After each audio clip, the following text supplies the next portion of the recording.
The school board work session begins in 1 minute. Please take your seats. Again, the school board work session begins in 1 minute.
Good morning. I now call the July 23rd, 2026 Administrative Briefing and Work Session of the Marion County School Board to order at 9 a.m.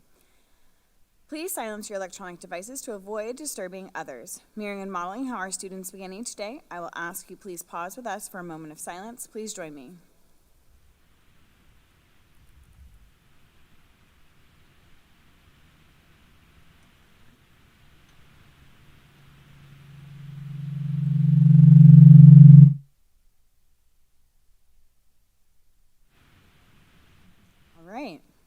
I will now read our board commitment statement. We are the Marion County School District Leadership Team. When we come together to work, we are efficient, effective, and productive. Our three most important characteristics are dedicated, transparent, and individually responsible.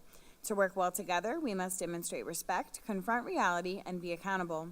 We will always put students first, and we will leave a legacy of success. I would like to ask the school board attorney to explain the rules for this public workshop. Good morning, Attorney Powers. Good morning, and thank you. This work session is a public meeting as defined in Florida's Sunshine Law. The board is dedicated to full transparency in its meetings and its work. In compliance with the Sunshine Law, the board has adopted uniform meeting procedures, including the right for citizens to participate. The board will allow public comment regarding any work session item listed on today's agenda at the appropriate time. Speakers must fill out a request form located in the lobby and hand it to the board clerk. After the board and superintendent have completed their discussion on a particular agenda item, the board clerk will call the speaker's name in the order received. Each speaker will have 3 minutes. As required by the Sunshine Law, the board must maintain orderly conduct and proper decorum throughout this meeting, so speakers may criticize subject matter and decisions in a respectful manner, but not people.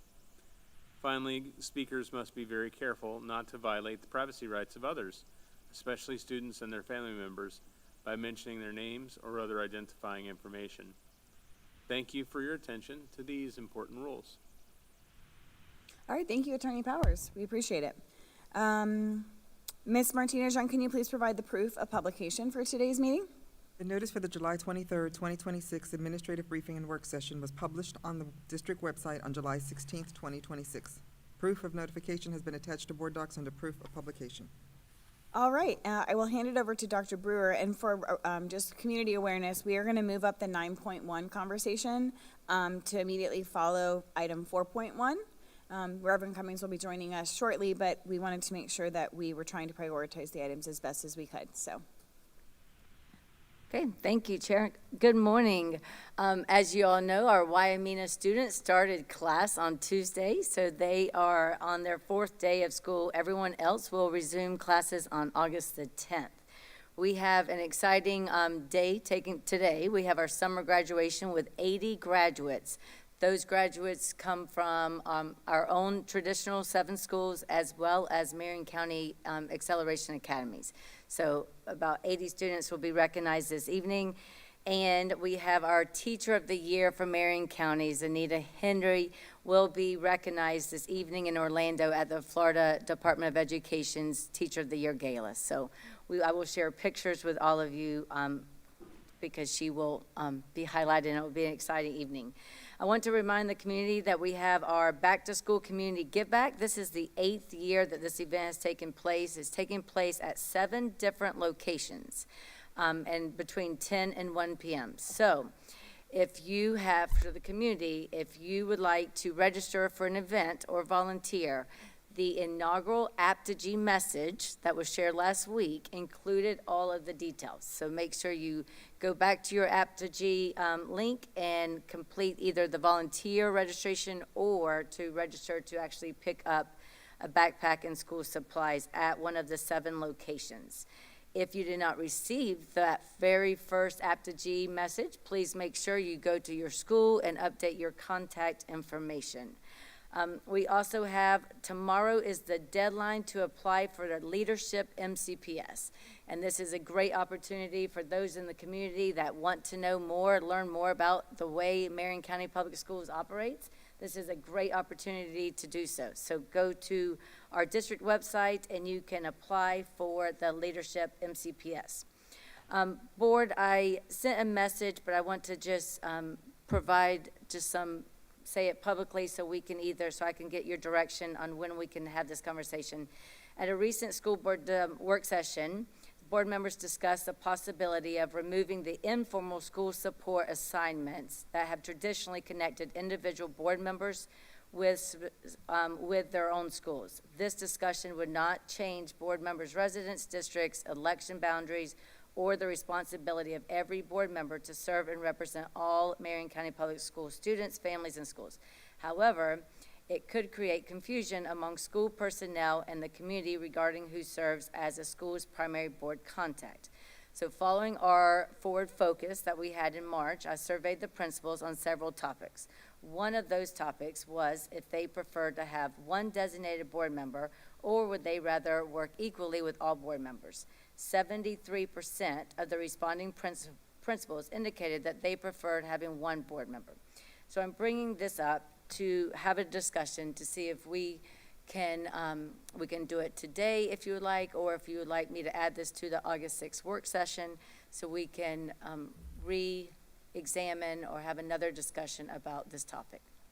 If I can, Dr. Brewer, I'd like to wait until Reverend Cummings gets here, so maybe we can put it at the end of the conversation for today, and then if we are gassed out from the day, we can put it on a work session, or if we have time and bandwidth today, we can have the conversation today. But I don't want to exclude him from it. Okay, sounds good. Yeah. Those are all my comments this morning. Thank you. Okay, well then, we're going to kick it off with Ms. Cynthia Barnes and item 4.1. Good morning, Chair Dr. James, members of the board, and Superintendent Dr. Brewer. I'm here to present the 4th quarter compliance report for the 2025-2026 school year. In accordance with Florida Statute 1001.212, requiring the Florida Department of Education's Office of Safe School to monitor compliance with school safety requirements across all public schools, including charter schools. The office conducts unannounced triannual inspections while schools are in session and investigates any reported instances of noncompliance. Each quarter, a report is provided identifying the number and percentage of schools, including charter schools, that were inspected or re-inspected during that period, and the number and percentage of those schools found to have no safety requirement deficiencies. To help maintain the safety and security of our district, this report does not include detailed site-specific information. For the 4th quarter of the 2025-2026 school year, unannounced compliance inspections conducted by the Florida Department of Education's Office of Safe Schools at Marion County Public and Charter Schools yield the following results. The number of schools inspected, 6. The percentage of schools inspected or re-inspected, 10.34%. Number of schools with no safety deficiencies, 4. Percentage of inspected schools with no deficiencies, 66.67%. The 2 schools that were initially found to be out of compliance were subsequently re-inspected. During the re-inspection process, the identified deficiencies were corrected and both schools achieved full compliance requiring no further actions. As we kindly remind school leaders, teachers, students, and support staff, it takes everyone to achieve and maintain our goal of 100% compliance. We are grateful for the continued commitment of our employees and school communities to maintaining safe and secure learning environments. I also want to assure our community that the school board and superintendent remain fully committed to making school safety our highest priority. Thank you. Thank you, Ms. Barnes. Board, was there any discussion on this item? Okay. Is there any public comment on this item? All right, hearing none, we are going to move on to item 9.1, Cradle to Classroom. Dr. Brewer, anything you want to say before we get started? No, Board, I did send an email this morning that might have information that might be pertinent to what Ms. Beck will share, but we're incredibly excited about what Ms. Beck has been able to do with the early learning team to prepare for this Cradle to Classroom initiative. So thank you so much, Dr. Brewer, and Board Chair Dr. James, and board members. Am I okay? You want me to get closer? Yep. Okay, I am super excited about our new initiative, Cradle to Classroom, and I can't wait to share with you what we have already done with it, to get feedback from you all, and to really begin to make a strong difference in our community. So in looking at our agenda, we're going to very quickly look at the purpose of our Cradle to Classroom initiative, why early learning matters, and you know it matters. And so this just gives a few points of really making it relevant. Our commitment to early learning here in Marion County Public Schools and what we have already done to support that, what our initiative goals will be, our steps to implementation, including our immediate next steps, and then where we see us going in the future. So to kick us off, I want to talk to you a little bit about the purpose of this initiative. So really it's got several different facets to it, but really it is in alignment with the Florida Chamber Foundation Florida 2030 strategic plan. And in that plan, we're going to talk a little bit about that in a minute. It really speaks to what we're trying to do in our community, which is to make sure that when children enter into Marion County Public Schools, that they are prepared and they are ready to begin school. So our Cradle to Classroom initiative, really when thinking through it, the idea behind it is that we were strengthening our connection with families before they ever even start school, that we were expanding access to them through early learning opportunities before they start school, and that we're building strong partnerships because we know that we as Marion County Public School employees are a strong entity. But we know that we're one part of our community and that we're going to need everyone on board in order to make a solid and sustainable difference. So let's talk a little bit about Florida 2030, the Blueprint for Success. So it is Florida's strategic plan. And no surprise, we show up in Pillar 1, which is improving Florida's talent pipeline for a better workplace. And actually, when we think about the school system, we make up the bottom 4 bullet points, which is that our high school students are going to graduate within 4 years, 8th graders are reading and performing math on grade level, 3rd graders are reading at or above grade level, and the very last bullet, which is a lofty goal, which is 100% of our children are going to be ready to start kindergarten. And that is really and truly what we want. We want students on a level playing field ready to start so that they can be solid readers by the time they enter into 3rd grade. So how are we going to make that happen in Marion County Public Schools? I'm going to share that with you in a minute, but let's go back and talk about kindergarten readiness data. So we've had kindergarten readiness data for a number of years. It's looked different over the years. We used to use an assessment called Flickers. Then when we transitioned to STAR Early Literacy, we've used that for a number of years. But the readiness rate has kicked up a little bit. When we first started, it was a scale score of 690, and now the magic number is 707. So if a student is scoring at a scale score of a 707, that is deemed being ready to start kindergarten. And so that really began in the 2024 school year, and so that's why I've included 2 years worth of data, because they really looked at what we do in VPK. At VPK, that's what we are really shooting for. We're shooting for that our students end at a 707, and it really plays into our performance metrics. That's our achievement score, every student that we can get at a 707 or higher. So the state of Florida looked at that and said, okay, let's take all kindergarten students, whether they participated in a VPK program or not. If they take an assessment 3 times a year, let's look at the first assessment and let's see the percentage of students that were able to get to a 707 scale score. And so that's what you see here. In the state of Florida for the 2024 school year, we were at 43% of our kindergarten students. Here in Marion County, we were at 36%. 2025, the state was at 44, and we were at 37. Again, a slight increase, but guess what? The state's increasing as well. And what I take from that information is we already have a gap in what our children in Marion County are coming into kindergarten, the tools that they're coming in with, versus what across the state of Florida is coming in with. But we also know that when students participate in a VPK program, that they are significantly higher and more ready to begin. And we also know, based on data, that if you participate in a public school VPK program, you're even higher than collectively our private providers. Okay, so this just talks a little bit about why early learning matters, and I've already begun to tell you a little bit about that.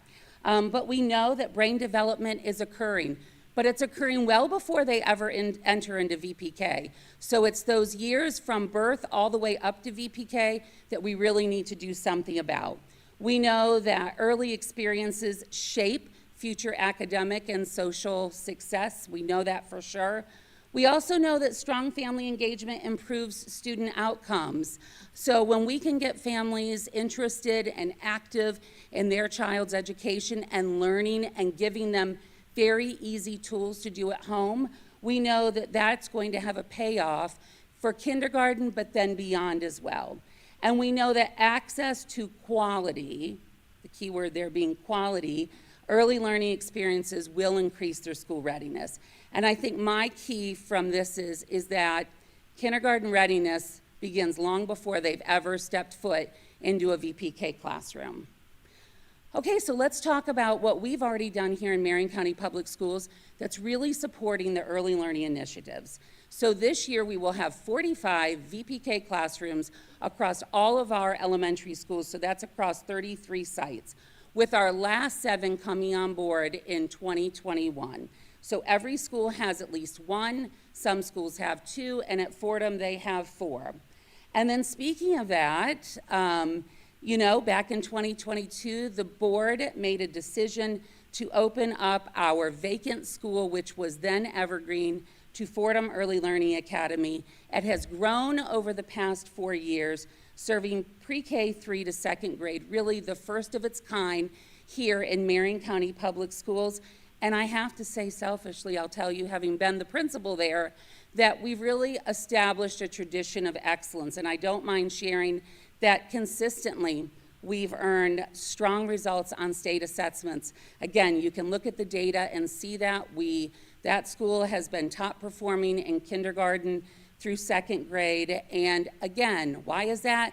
Because the light is being shown on those young students and really meeting them where they're at.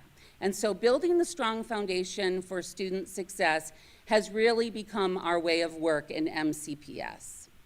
Okay, so let's get back to our initiative. So we see it as a 3-prong approach. The first one being behind the scenes in the spring, we have built an on-demand resource that we will continue to add to, maybe take some things away as they're no longer relevant, but an on-demand resource that families can access at any time using a QR code. And we're going to look at that in kind of a future slide coming up. But we're super excited about that, and we're calling that the Early Learning Family Connections Resource Hub.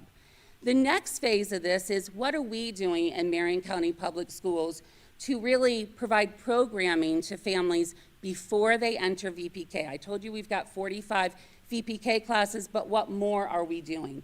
And so we'll talk more about that in a minute, but that's where we see our Stepping Stone program and our Hippie program coming into play there and really expanding that. And finally, is community partnerships. You heard me say we can't do this alone, and we have lots of places in our community that serve young children. And so combining our efforts to make sure that we are a unified front. So what are going to be our steps to implementation? Well, we wanted to launch the initiative, and you all are part of our beginning phase of launching our initiative. And we want to roll out our resource hub because it is set and ready to go, and we want to begin to distribute information so that families can take advantage of that. We want to develop communication and outreach materials and then promoting that at schools and throughout our community. When we're talking about expansion of our family engagement opportunities, let's first talk about Stepping Stone. We have a vibrant Stepping Stone program going on at Fordham, but I have been working with Ms. Dobbs. In fact, I'm meeting her this afternoon. We're going over to the church across the street. We're going to create a second Stepping Stone program serving the Oakcrest community at the neighboring church. Excited about that partnership. Then I've been working with Ms. Carpenter at Bellevue Santos, and we're going to do a third Stepping Stone program at that school. In fact, we had some furniture shipped over to a room yesterday and going to really begin to try to attract that South End kind of community and inviting them in. And for those that aren't aware, our Stepping Stone program is open birth to school age. So if they're not participating in VPK, well, then they might be 4 or 5 years old. But we have infants there as well. And sometimes I've had moms go, you know, I don't know whether this is, you know, really the place for me to be. I've got an infant. And I say, this is the place for you to be, because this is where language begins. This is where reading to your baby comes in. So we certainly invite all families, whether it's moms, grandmas, aunts, uncles, dads. We have a whole variety of caregivers that come. Then looking at our Hippie program. So again, a wonderful program supporting children that can be as young as 2 years old all the way to 5 years old, some of them ending as they're entering into kindergarten. This is a terrific opportunity for home visitors to go into family homes for families that have limited transportation, that may not live in the central part of our community, and really giving them the tools to work with their children at home. And then finally, as a part of this expansion, we want to do some quarterly communication that is timely and relevant and that we are partnering with others to create. So let's talk a little bit about partnerships, because I've already been busy behind the scenes working and trying to build some of those partnerships. So we feel like it's important. First of all, the Early Learning Coalition was the first and easiest place for me to go to. I've had at least 2 meetings there, and we've had great discussions. So they are more than on board to support this initiative. We already do some combination efforts, and so putting our information out there. We also talked about that they have a Help Me Grow program where one of their individuals works with local pediatricians in town, and so really feeding into that and working with that individual to get our information and our mission and goal to our local pediatricians. And then we also talked about their contributions to the quarterly newsletter. And so they are excited and they are ready to go. We also have been working with Marion County Public Library. They have always been strong supporters. They love anything literacy. They have helped us consistently be readers in our Stepping Stone program. They also have invited us to their Ready to Read Expo in August, which we'll be participating in.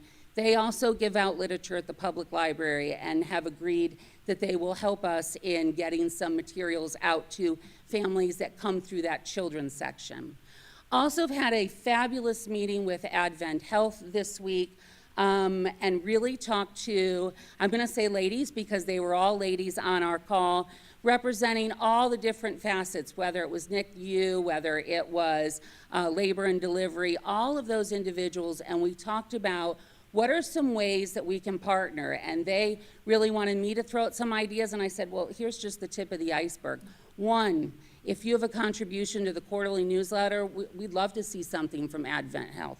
Two, I'd like to get in your waiting rooms and get some information so when families are sitting there that they can flip that card over and scan that QR code and they can see lots of resources that might be available to them. We talked about in the NICU that they have a little lending library where parents can go and get a book and read to their baby. And I said, wouldn't it be lovely? I said, I'm envisioning a little box that you probably have the books in. I'd love to get a QR code on the side of that. They love that idea. So they're in the process of working with their marketing team. I'm going to swing back around and kind of solidify that partnership, but so excited about the things that we can do with them, and they agree that it all begins when those children are born. We know we want to get to some other healthcare providers, including Heart of Florida. The hospital district has always supported our Stepping Stone program. So again, I could go on and on. There are many places in our community I want to get to, but these are some of the entry-level places that we have already been able to talk to and partner with. And then beyond strengthening our partnerships, we want to monitor impact. So one, that will be in kindergarten readiness data for sure, but tracking engagement and opportunities, getting feedback from our families, and really looking at what we need to add or modify. So what are our immediate next steps? It is getting going on our initiative, releasing the resource hub information, building a strong awareness campaign, both within MCPS and then beyond, formalizing our partnerships and making those partnerships known so everyone knows this is a community effort, and then establishing some good baseline data and success measures. And here's just a great snippet of our Family Connections Resource Hub. On the left side is a nice example of what our postcard would look like with our QR code. When you go on, there is first just a little small paragraph from me about thank you for coming on. You're going to find a variety of resources. And then we have worked with the Logan Johnson, who is great behind the scenes, and she's helped us organize it into Foundations for School Readiness, and there's resources. Once you start clicking, it clicks and clicks and opens lots of things.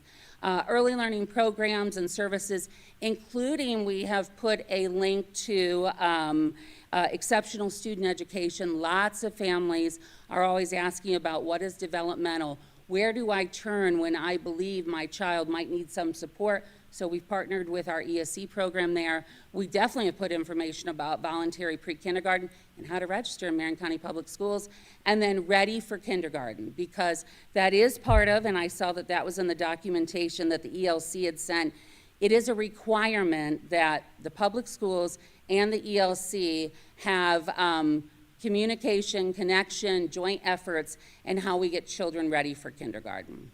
So with that being said, what's our future outlook? Our future outlook is to build a sustainable system that helps supports children from the cradle to the classroom, because we know early learning starts at birth.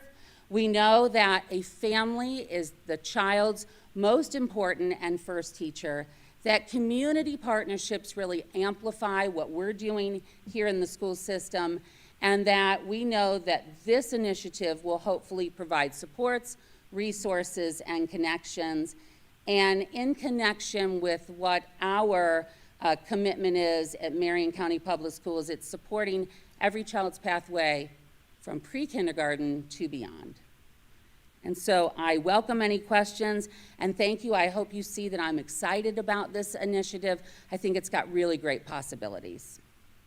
Thank you, Ms. Beck. We really appreciate you being here and sharing this information with us. So, board, I'll open it up for discussion. Who has things they'd like to share? Who wants to go first? Okay, Vice Chair Conrad. Good morning. Really excited about this as a previous kindergarten teacher. And that was many years ago, but you can see the need, I'm sure, every day on campus. And so I have a lot of ideas, but I'll reach out to you individually to share them. But one of them is just getting that bookmobile partnership with the library going to get resources to our kids. I don't know how long it's been out of service, but looking at our students that probably have a need for resources and getting that into their areas. So anyway, I'm just really excited. This was a great way to kick off our meeting today. Thank you for pushing this initiative and getting it going, and look forward to where it's headed. Thank you. Thank you. Who wants to go next? I can go next. I don't mind. I start off, obviously I'm super passionate about early childhood education. I want to give props to the ladies with Hippie. We did a home visit. I got to go with them maybe my first year on the board or second year on the board, and that's when I met Shantae. But those ladies have all worked together for years. And the thing that I love about pushing into the homes, one, obviously it eliminates the transportation barrier, which many of the families in our community face. But what it also does is gives our people, our staff, an opportunity to meet students they wouldn't normally meet, and then provide that parent with potentially referrals to fiddlers or other resources in the community, because as you mentioned, oftentimes parents just don't understand what is developmentally or not developmentally appropriate. Often we see if you are a parent of an only child, or maybe you have multiple, but you don't spend a lot of opportunity with other like-aged children, you don't understand that your child may be experiencing delays. Like those of us who work in the field would know right off the bat that child has a language delay, or they have a gross motor or a fine motor delay. They can't hold a fork and they're 4. Some parents would be like, oh, I just feed him. Well, we maybe should look into that. And so Hippie provides an opportunity for us to go meet families where they are and teach the parent, which was the really cool part about Hippie, is Hippie isn't there to teach the child, it's to teach the parent how to teach the child. So we love that in the spirit of parent accountability and helping parents become better parents. So one of the things that I've brought up at the coalition, and I don't know that I have the connection or resources to happen, but I would love to see a creation of a coalition of pediatricians, which is really outside of our bandwidth as well. But the pediatricians in this town don't really get together to talk about the things that they're seeing. And oftentimes as practitioners in the field, we say, well, gosh, why didn't the pediatrician say this to you? Why didn't the pediatrician see if your kid could cross midline? And so I would love to create a space, and even if we host it and we just welcome pediatricians 4 times a year to come in and hang out with us and share what they're seeing and how we can push into them, and can we put VPK flyers in your lobby, or can we put flyers in the coalition and partner with the coalition and get resources to families in the lobbies of pediatrician offices, even this hub, right, and those QR codes. And so, but finding a way to get to the pediatricians is kind of the thought behind that. And so that's just kind of been something that's been swirling in my head for months. And so if there's a way we could figure it out, but I know we got the information from Dr. Brewer that the coalition sent over, and the reality is, even if we filled every single seat between private and public providers, we're not even touching 50% of the students to go to, which we already knew, right? We've talked about this. And so how as a community are we going to continue to expand voluntary pre-kindergarten efforts to make sure that families have access to this program? I will maintain as a board member, we cannot continue to foot the bill for the community, because VPK is not fully funded for us. Right. We are funding VPK through the certificate, we're funding VPK through Title I, yep. And then we're funding it through, what's the third leg? There are definitely district dollars that are Yes, district dollars. It's like a third, I think, if I remember correctly. And so in a season where we're going to continue to be very aware of how we're spending money, and we all will agree this is a top priority, because board member Thrower often says we can either address it now or we can pay for the reading coach in high school. So I don't disagree with what we're doing, but we cannot be the person in this community that continues to add voluntary pre-kindergarten units that we then foot the bill for there has to be a way that we work as a community to solve this together. And I don't know exactly what that looks like, but I know that we also probably don't have space to add voluntary pre-kindergarten to many of our classrooms. Now, we've balanced our enrollment, and we're going to talk about that today as well, but it's not like we have droves of empty classrooms on our elementary campuses that we would then be able to retrofit for voluntary pre-kindergarten. So it's going to have to continue to be a community conversation, and I'm glad that you serve on the board for the Early Learning Coalition to represent us and our interests, and I look forward to the continued conversation. Thank you. Who wants to go next? Dr. Campbell?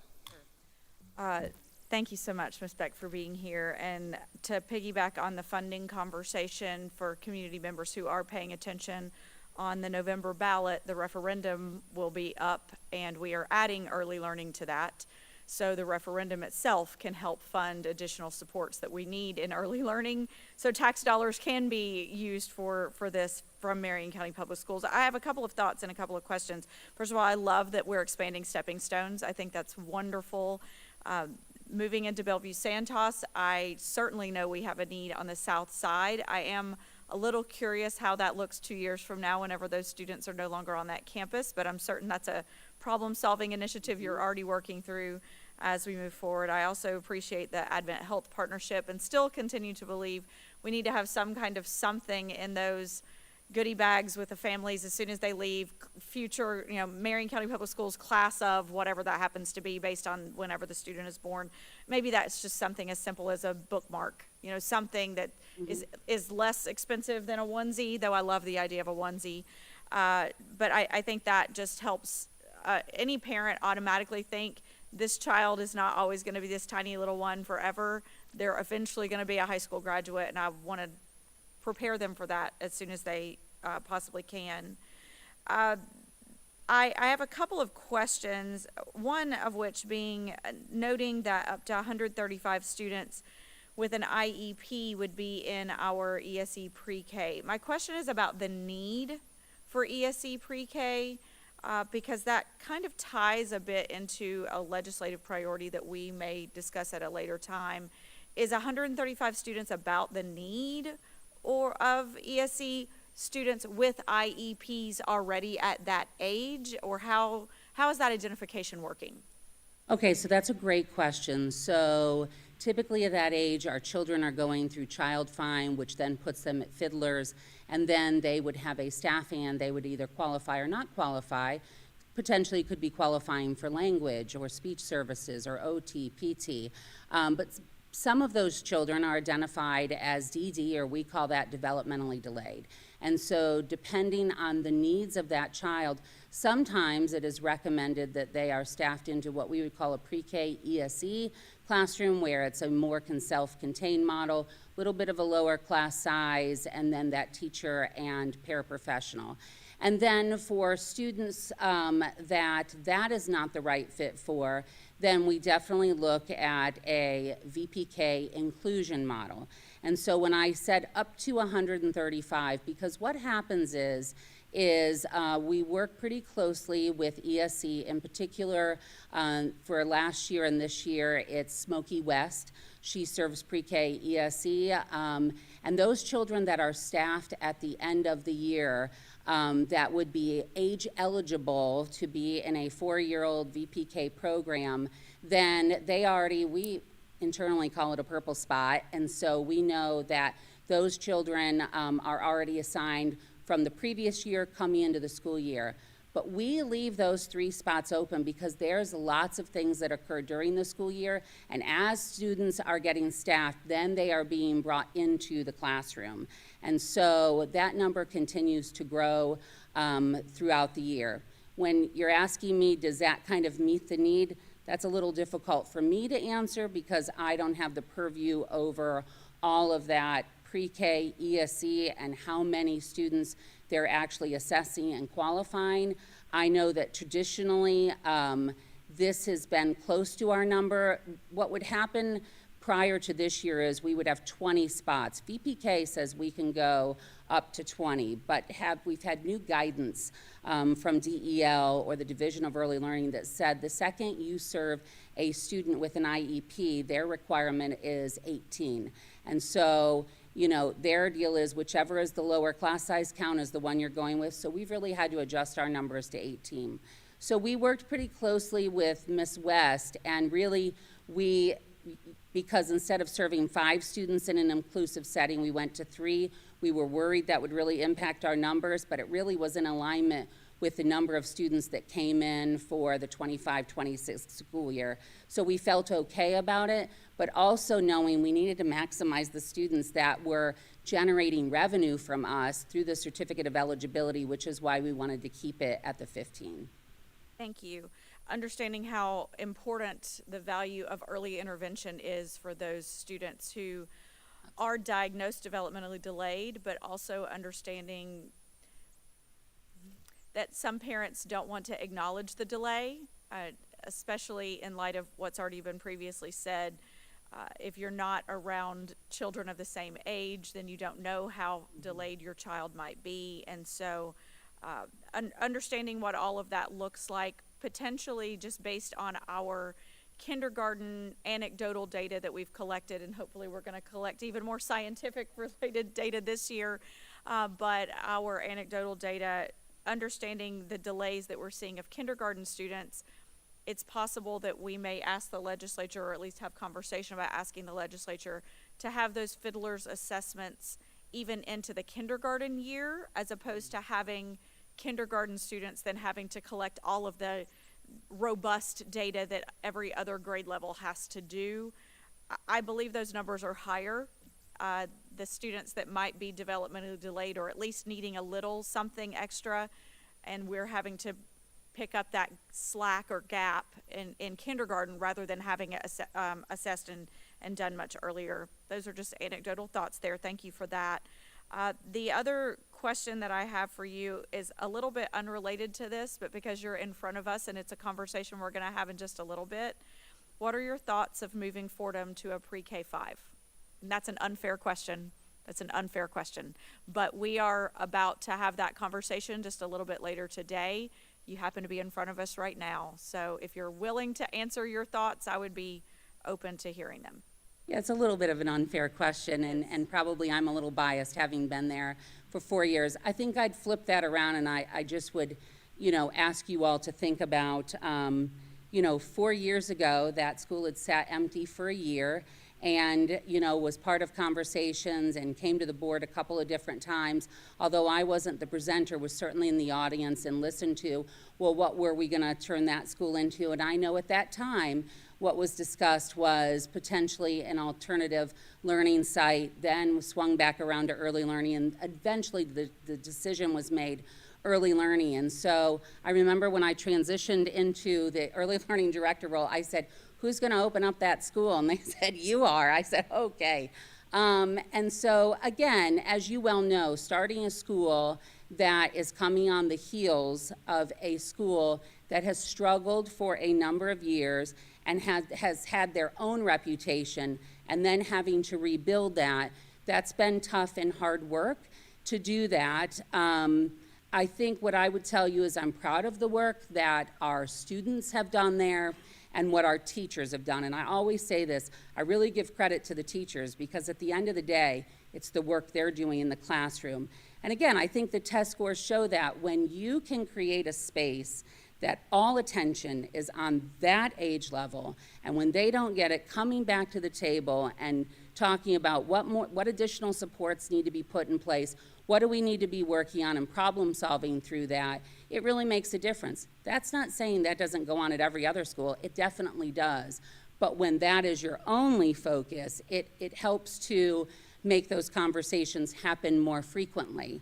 Because I've also been the principal of schools where my school grade is driven by 3.5, and I'm a competitive person. So if my school grade is driven by 3.5, then I'm, not that I'm neglecting anybody, but I certainly am putting emphasis on what the data is looking like and how students are performing in those grade levels. So I guess I would say this, I just would want you all to think about, I'm not gonna say yay or nay, but I would want you to think about, you know, what this district has been able to achieve with the Early Learning Academy. I would say it's been a wonderful opportunity for those kids that have come through. I mean, if my kids were younger, I would have put them there. I mean, it's just the sweetest little thing ever. But again, I also know that Fordham is one piece to the big puzzle. And so we recognize that as well, but thank you for asking me. And, you know, I trust that all of the people involved are gonna make a great decisions, but I certainly have appreciated what we've tried to do at that school, serving a very specific population that is going to go on, 100% is going to be able to go on and be proficient readers by 3rd grade, because our 2nd grade data told us that, so. Thank you, Mrs. Beck. My question was specifically worded just to ask your thoughts, and that's what you gave. So thank you so much. Those conclude my comments. Board Member Thur? Gosh, there is so much here and so much potential to expand on what we've already recognized and what we've already started, and to continue to look for ways, the essential community, to bring everyone together even more on this. Thank you for all of your great work on Fordham. Being part of that launch and having that school be in my district has been so rewarding. But one of the many things that it taught me is that if the community is aware, and we see this over and over again, they step up. Parents can get their own kids ready for kindergarten. They can. Is it easy? For some parents, it's practically impossible because of what they're having to deal with, especially our families where there's only one parent or one caregiver. Maybe they're from out of town or out of state. It's not like the old days where there was a traditional framework of relatives all over the place that could help shoulder the load if you were on your own as a parent. So I think our community is very unique in the sense that we have everyone from John Travolta to folks that are just struggling to pay their electric bill. And all of those children need and deserve the opportunity for a level playing field to be kindergarten ready, be kindergarten successful, and then they're pretty much off and rolling. That's what the data continues to prove. And I love the conversation about the fact how we are setting the standard with half the money, with half the taxpayers' money. You know, we have a budget that we have to live within, and it has to be balanced, and we also have to pay for the kids that maybe didn't get what they needed when they were much younger. And, you know, we were having a big graduation tonight to celebrate a lot of the kids.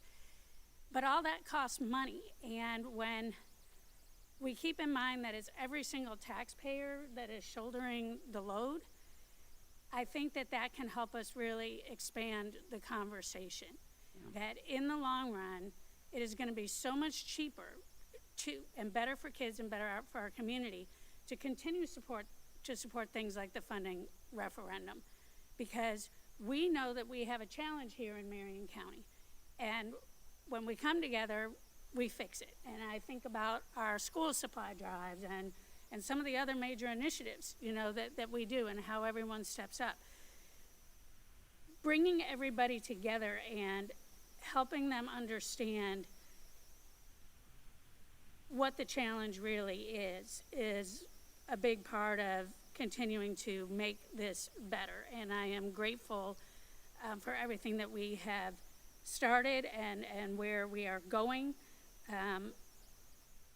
We know one of my questions is Howard Academy, Mary Sue Rich Community Center, the Silver Spring Shores Community Center. I know that the library is doing great things. Making things walkable for families was a great point that was brought up. It's great also to be able to come into the home. But some families feel like that's pretty invasive, you know, so they don't do it, but we still need the program because many do and will. But providing the multiple resources in a very broad way that is presented very straightforward. I think I'll always remember the number 707. First of all, it kind of reminds me of an airplane, and it's always good when an airplane can take off. And that's what we want from our kids. You know, we want them to be able to take off. And for families to know their child's scale score, you know, what's the 707? Could be a pretty interesting way to inspire conversation. The other thing that a lot of families, I think, don't realize is that it is written into state law now that kindergarten be rigorous. Rigorous? I think of rigorous kindergarten as more playground time. So kids, but we're talking academics here, and I think a lot of families may or may not have a strong idea of what is expected in kindergarten right now.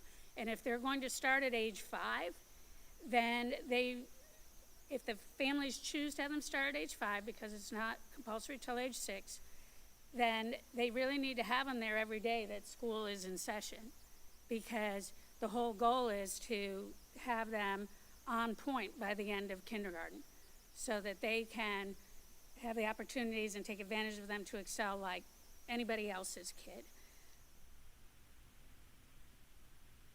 Something else that caught my attention and gave me some more ideas is that, you know, it really is all about the people leading the way, but they need to know how they can lead the way. And that's where our leadership in Marion County Public Schools continues to be so important. I'm thinking of dads on duties. You know, our veterans have really been activated in that. Well, what about grandmas and grandpas on duty?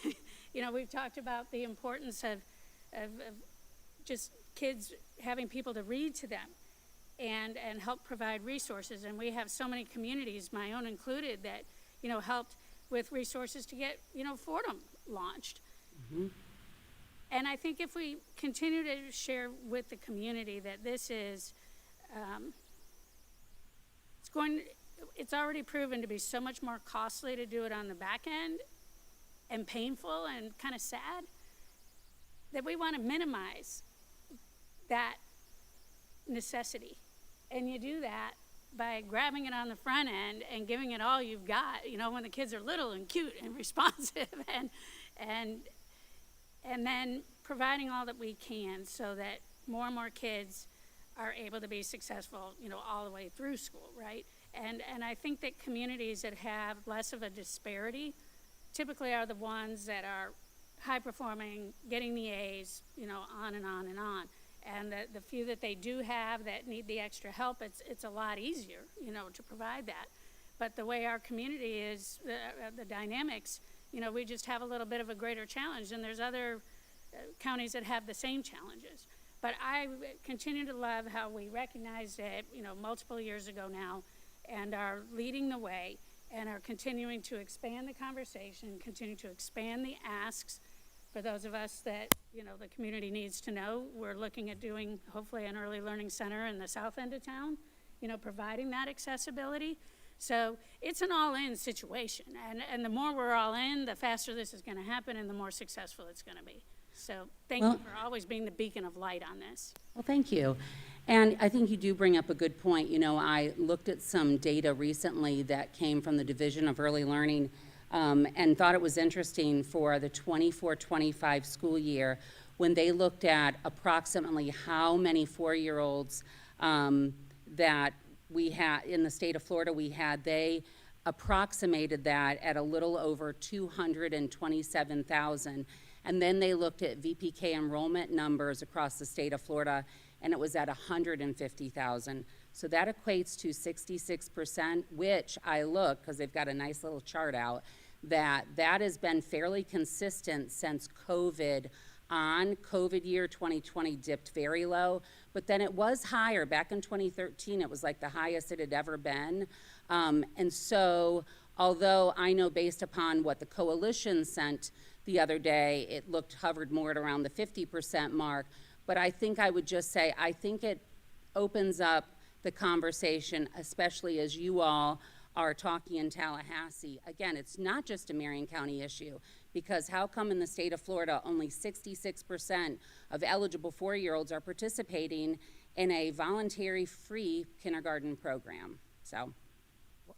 And I would just offer, you know why? It's because it's not fully funded. True. And the legislator isn't funding it fully, which is why parents who need full day care can't participate. Well, and I just talked to a mom the other day, was helping her get into one of our VPK classrooms, and she was telling me where her child was coming from. I said, my children went there, so that opened up the conversation. She said, do you want to know what the wraparound fee is? I said, yeah, I'd love to know what the wraparound fee is. And so I won't name the facility, but the wraparound fee is $185 a week. So again, that becomes a difficult fee. You know, we say they're going to free VPK, but that wraparound fee is a pretty significant fee. So, Ask a question. Would you just define wraparound fee and what that is? yes, certainly. So for most of us, the VPK program during the school year is a 540-hour program. So, you know, our students that participate in public school VPK, they're going to come to school just like our other students when school starts, and they're going to end when school ends. However, when we think about reimbursement from our local Early Learning Coalition, we're only getting reimbursed for 540 hours. So technically, our contract will not start until September 1st, and then it will end May 20th. And we deem VPK hours from 8 to 11:30, so that's 3.5 hours a day. And then we're going to take out all the days that we're on vacation. We actually have to build a calendar that would equate to 540 hours. Where a private provider is doing the same thing. And so most of the time, I even think back to the day when my kids were in VPK, that first 3 hours, 3.5, 4 hours, whatever that facility has deemed their VPK hours, those are the reimbursable hours. So that's what you're not going to charge families. So let's say that ends at 11:30 or 12. What's either going to happen is we're going to have children that need to be picked up because VPK is done, or they're going to participate in what private providers would refer to as wraparound time, which means they're still going to be supervised.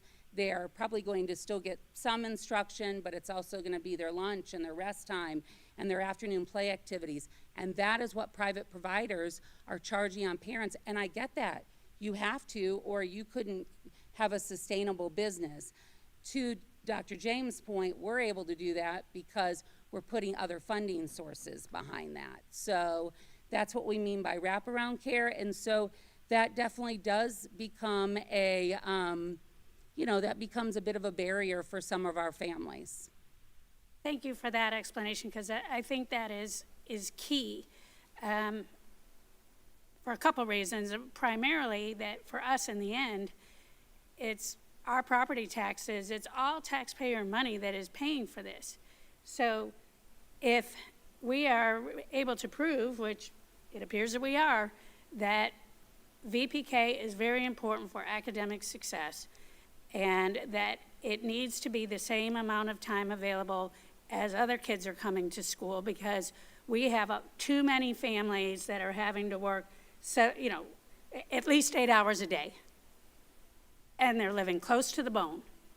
And they simply then have to make the terrible choice of that kid not participating at all because there's no one to come and pick them up at noon or whatever it is, all of those things. So I think that the more we continue to make this clear, that for every single one of us that is paying taxes, this is in our best interest, and especially the kids. Because if you're diagnosed with autism between 2 and 4 years old, you know you already have a lot of catching up to do. And if that isn't addressed, and they get big, and they get aggressive, and they're in middle school, and they're really outside their comfort zone, we all know how much that costs. So, and that's just one example, and it's an extreme one. But I'm just really grateful to be having this conversation. I'm so grateful for the work that has been going on since the idea to launch Fordham, which definitely was a unanimous vote by the board at the time. And you've proven with your team over and over again that this works. So I say, let's go. Let's keep going. Thank you. Thank you so much. I know Dr. Brewer had something to add. Yes, I have 2 points I just want to add. I just want to remind everyone that this third grade class that just tested, when they were entering kindergarten, they were the second lowest in the state for kindergarten readiness. And so when we look at the growth that those students have made, it's tremendous. Now, we're still 14% behind the state, and we recognize that.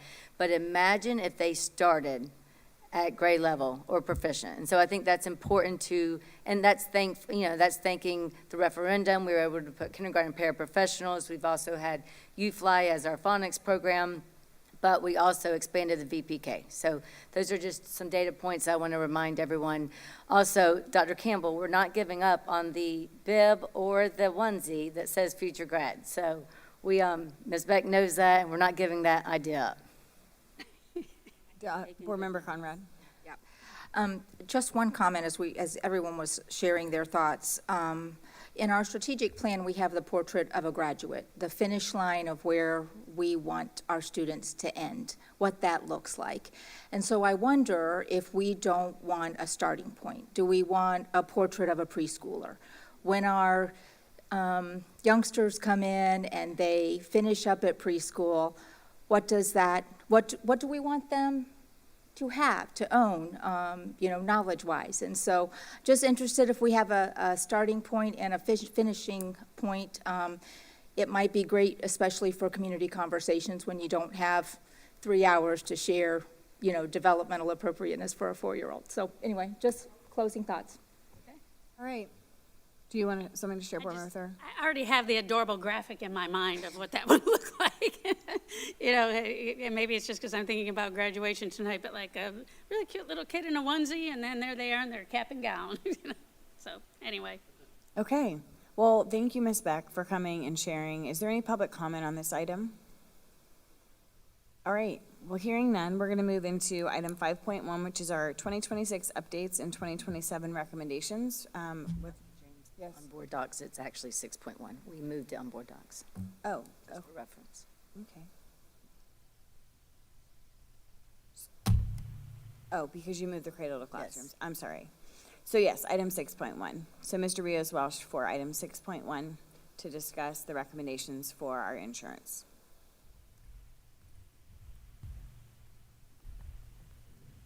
Good morning. Good morning, Madam Chair and board members and Superintendent Dr. Brewer. So I'm here to introduce Ms. Laura Lingle, our consultant for health and welfare at Gallagher, our third-party administrator.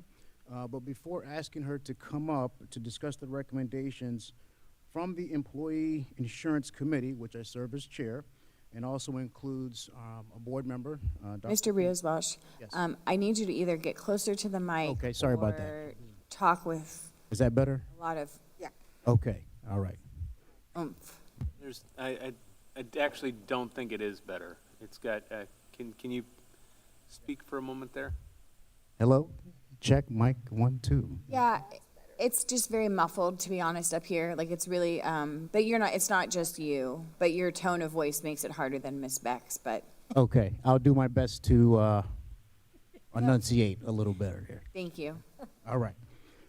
So, before asking Ms. Laura Lingle to come up to discuss the recommended changes from the Insurance Committee, which I serve as chair, and we also have a board member, Dr. Campbell, and a cross-section of employees, which include representatives from all 3 unions, including MEA, IUPAD, and MESP, I'd like to provide just a little bit of context in terms of how we got here.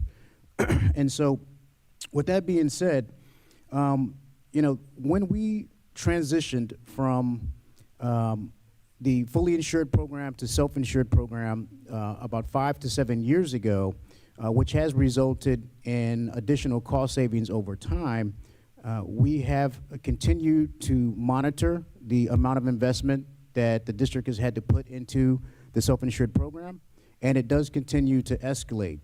And so with that reality, and also understanding that we have other external pressures on the district's finances, we decided that it was time to have a very open and honest discussion about looking at our health insurance plan and trying to come up with some recommendations to redesign it so that we could hopefully get more savings and increase the quality of the plan.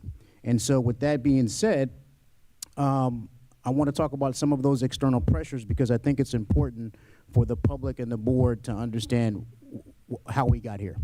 And so there's just a few things I want to mention. One is persistently high inflation. And so we know that does not just apply to healthcare costs, that applies across the board. We also know that we have increased compensation costs, and that is another pressure that we are actively managing. We also know that we get less state funds or less state support than we would prefer, given the persistent high inflation. And then also we have an eroding fund balance, which over the last few years, and I've shared this with the members of the board previously, that we need to address because we can no longer increasingly depend on fund balance in order to get to a balanced budget and manage the district's operations on a year-by-year basis. And lastly, FES scholarships and just external pressures related to parents pursuing those scholarships and its impact on the district has an overall impact on our ability to fund the self-insurance program. So with that, I'm going to ask Ms. Laura Lingle to come up, and she's going to walk us through our recommendations, which we have on the agenda for next week as a vote. And I will say it was a very spirited discussion. I'm sure Dr. Campbell can jump in at any time. That did include a lot of back and forth, different scenarios that were presented. We also looked at the best way to make sure that we could compromise and ensure that we could maintain a free insurance plan for our employees. We also looked at in terms of how much employees make and how much they can contribute as potential options, so that we were being very cautious about the impact on our employees that get paid the least. And so all of that considered, we now have recommendations from the committee that Ms. Lingle is going to come up and walk us through. And my hope is that we'll have a spirited discussion and hopefully get to some decision point next week. But I will say that these recommendations, although they will provide significant savings in the out years, there's a lot of work that still needs to be done in order to make sure that they come to fruition. So with that, I'm going to ask Ms. Lingle to come up, and she's going to walk us through the recommendations from the committee, and I will stick around for any questions as needed. Thank you. Thank you, Mr. Rios-Welch. Good morning, Ms. Lingle. Good morning. Thank you, Mr. Welch, Superintendent, board members. Grateful for the opportunity to present again as a follow-up to the original presentation in June. As Mr. Welch indicated, we have had 2 additional insurance committee meetings since that time, and recommendations were approved, so we will be presenting those at the end of today's discussion.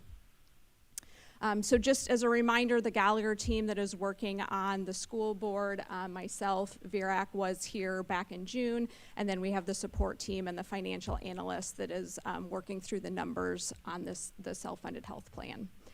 A quick agenda for you. So we'll be looking at the 2026 plan updates, reviewing the 2027 projections, looking at some of those cost-saving strategies. Some of that will be a review from what we discussed back in June, and a few other recommendations that came out of the insurance committee, and then what the funding analysis is looking like for 2027. Just some updates from claims that have come in since we presented again back in June. So April claims were down in comparison to March. So you can see that medical claims were down about $1 million. Pharmacy claims were up $500,000. So overall down $500,000, which equates to being $88,000 under budget for the month of April. Just in comparison, we were about $450,000 over budget in the month of March. This is somewhat typical because of spring break, so we see that a lot of employees are having procedures and surgeries done during that time. So again, anticipated, but April is looking better than March. In May, we did have our first high-cost claimant hit, and it was a large claim, $1 million claim.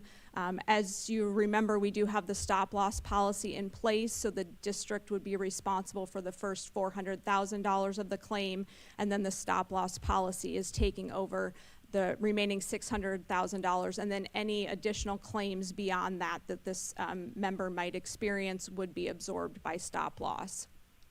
Because of the May claims outweighing the performance in April, the actuaries determined that our original projections remain consistent with what they believe is going to happen. So this chart here that we review every time, looking at what the plan was doing in prior years, what it's currently doing, and what we're projecting in future years, we are going to leave these numbers the same. So just high-level overview of these numbers. So currently in 2026, the board funded 7% over 2025. In our initial projections last year, we anticipated using $2 to $3 million in the self-funded reserves to facilitate the difference between the 7% funding that the board approved and the 10% that we anticipated needing. Because of a couple positive things, one, the stop-loss negotiations resulted in a much lower increase than we were projecting initially, and then two, increases to rebates that we're receiving from the negotiated RFP for the pharmacy benefit services. We do anticipate actually increasing the self-funded reserves by about $1.1 million. So that is good news, again, going into 2027. As Mr. Welsh spoke to, inflation, obviously, we call it medical trend in the insurance world. The cost of doing business in the world of medicine is going to increase each year. Between 10 and 12% is usually what the actuaries like to look at. So you can see for 2027, we are projecting increases in both medical and pharmacy costs. We also are using a different number for stop-loss projections. Previously, Gallagher projected at 15% increase for stop-loss. Fortunately, the district has not seen numbers that high, but with the spot we are in the market right now, they are projecting at 25%. Again, we will be negotiating those numbers this fall. We don't anticipate being there, but we are seeing higher than average stop-loss renewals across all of our clients. So you can see that increase there for a total expense of $79 million versus our current total expense of $70 million. You can see that the board projected funding and employee contributions is not changing. At the request of the district, when we calculated what that is going to look like, we did not increase what you are currently spending.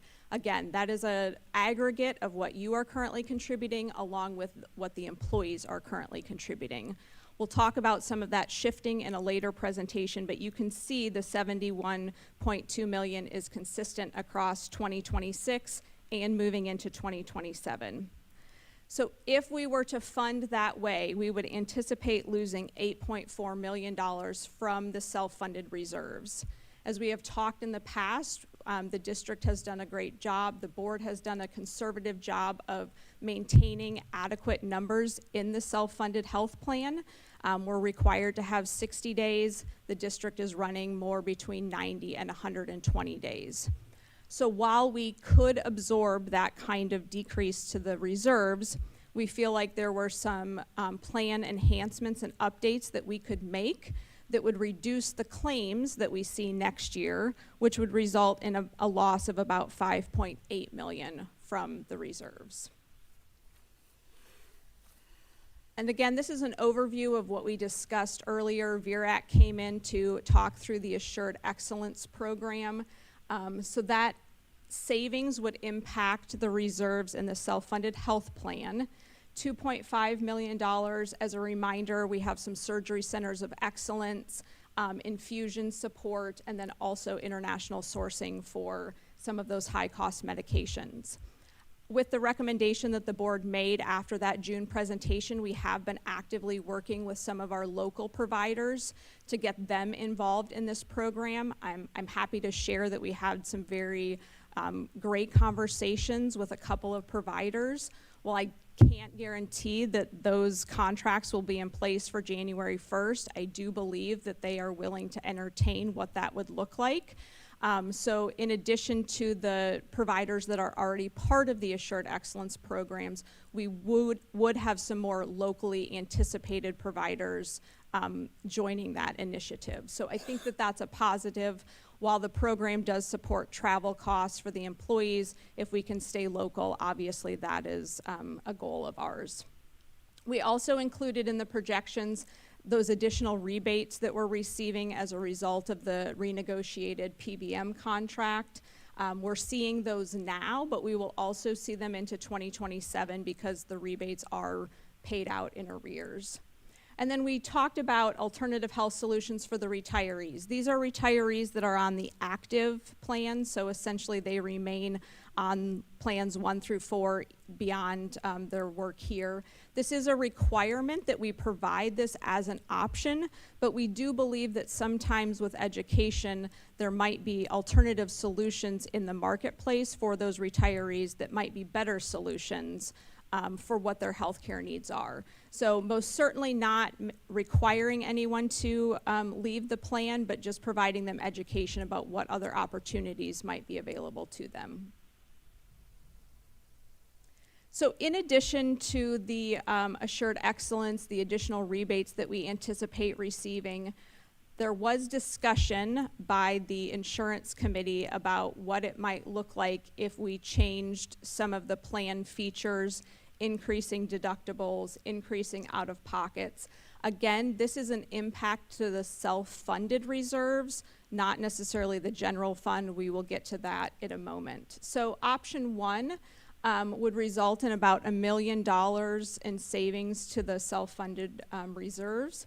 This would be increasing deductibles by $250 on all plans and increasing out-of-pocket maximums by $250 for individuals and then $500 for family. Option 2, which would result in about $2 million of savings, would be increasing deductibles and out-of-pocket for individuals by $500 and then family deductibles and out-of-pockets by $1,000 on all plans. In 2024, so the decision was made in 2023, for 2024, we did reduce deductibles on Plan 1. Outside of that change, there has not been a change to deductibles and out-of-pocket maximums on these plans in several years. Just noting that plans 1, 3, and 4 have a traditional deductible and out-of-pocket max, meaning an individual can meet that on their own. Plan 2 has an aggregate, so if they have family coverage, they are required to meet the family deductible and out-of-pocket. The individual portion essentially goes away. So you can see what that would look like if we were to implement those changes, again, across all plans for deductibles and out-of-pocket maximums. If we were to do that, you can see what that does to the loss in the self-funded health plan reserves that we are anticipating. So if we were to do option 1, which is $250 increase to deductible and out-of-pocket for individual and $500 for family coverage, that would result in a loss of just over 4.8 million. So remember, it was 5.8 initially with those changes. And then if we move to the $500,000 model, you can see that it's $3.8 million that we would anticipate in a loss.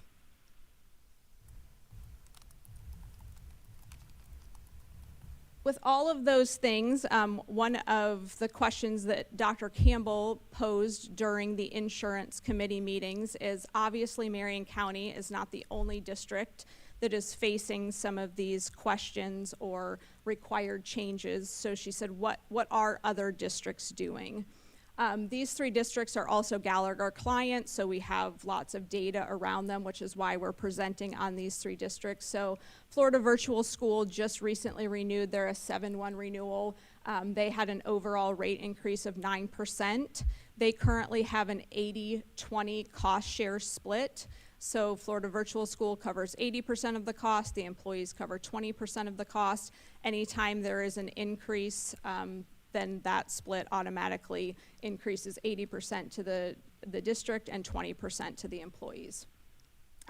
They have a tobacco surcharge in place. It is an affidavit, meaning that if someone were to indicate on that affidavit that they're a tobacco user, their costs do increase fairly significantly. Sarasota schools probably had the most drastic change, so they are a January 1st renewal. However, shortly after January 1st of this year of 2026, they came to Gallagher and said that they would not be able to sustain what they were doing, and they had a mid-year renewal. So they made changes for July 1st of this year.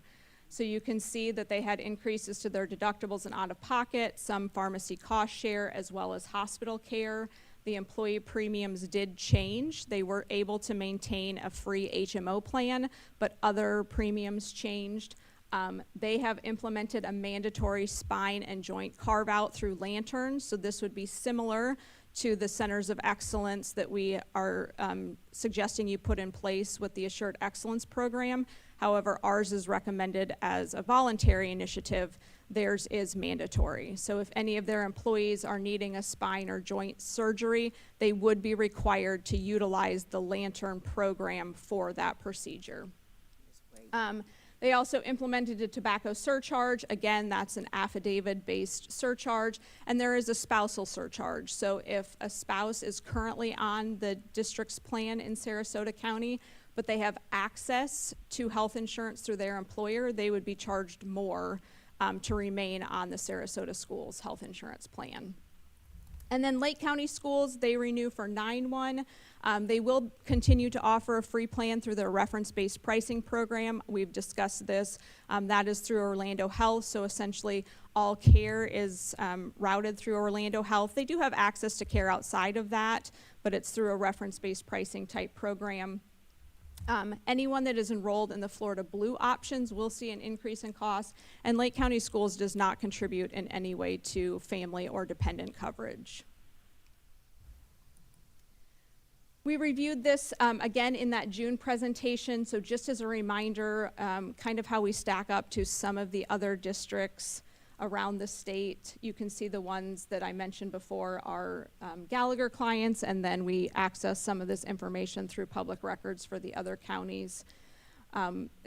More for your knowledge, as we look at some of the changes that we're recommending, that we would still remain in alignment with many of the other districts, not only with cost, but also with plan design.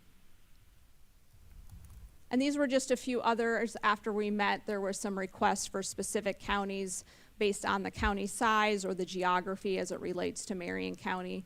So we talked about Florida Virtual School before. St. Lucie is similar size to Marion County, so they're at about $82 a month. Alachua does have the 2 free options, and then Citrus and Levy are more around over $100 per month for their lowest cost plan.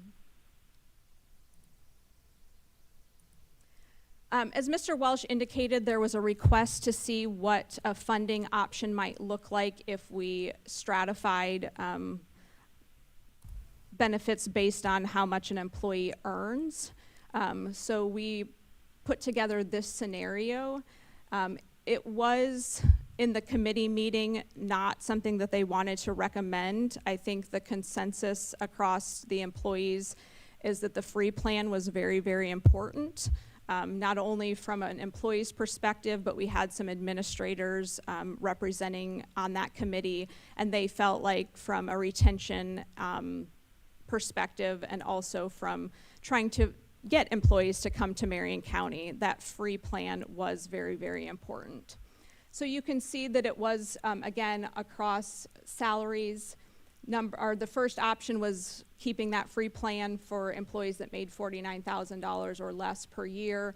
That middle section was resulting employees paying $50 per month for the lowest cost plan, and then anyone making over $100,000, it was $125,000 a month.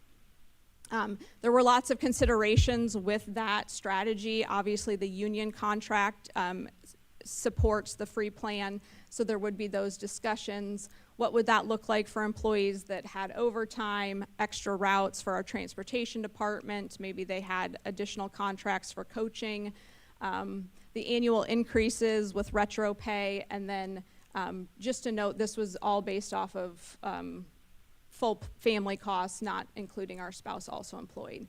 So this would result in about $3.4 million in savings to the board.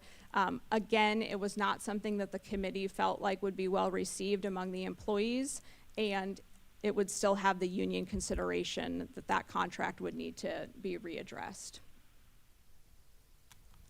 With that, we went back to these funding strategies. Again, this is what was originally presented in June. This would impact the general fund. So the plan enhancements and the plan changes that we discussed previously would be impacting the self-funded reserves. These are impacts to the general fund. So those first four categories keep the free plan in place.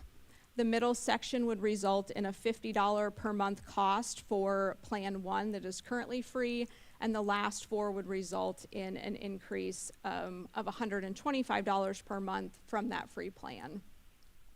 So as Mr. Welsh spoke to, there was lots of spirited discussion.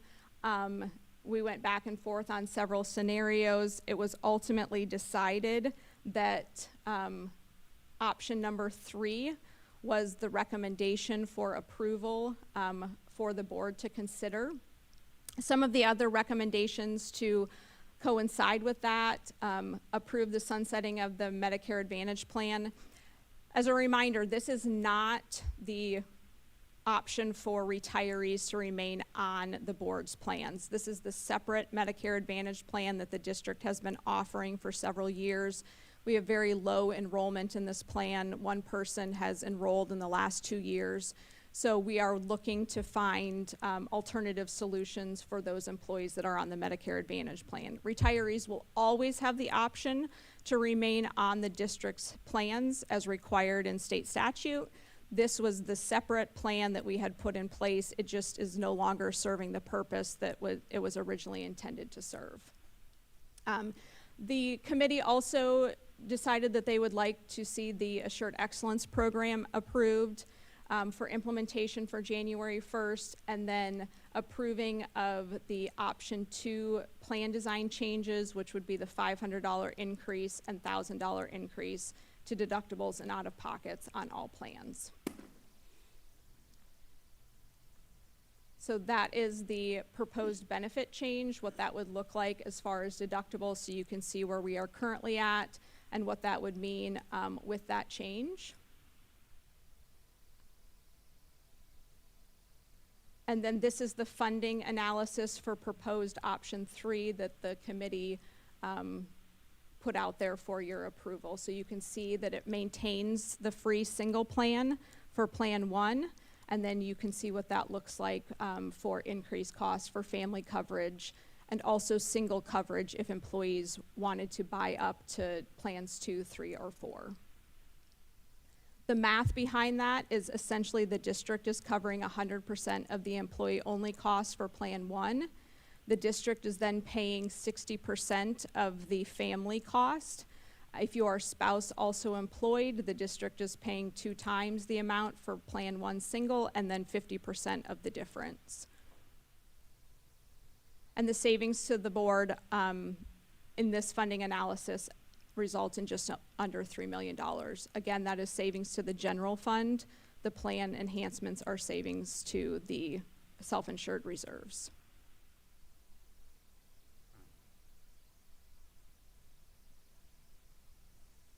I know that myself and Mr. Welsh are happy to answer any questions or clarify anything that the board might have.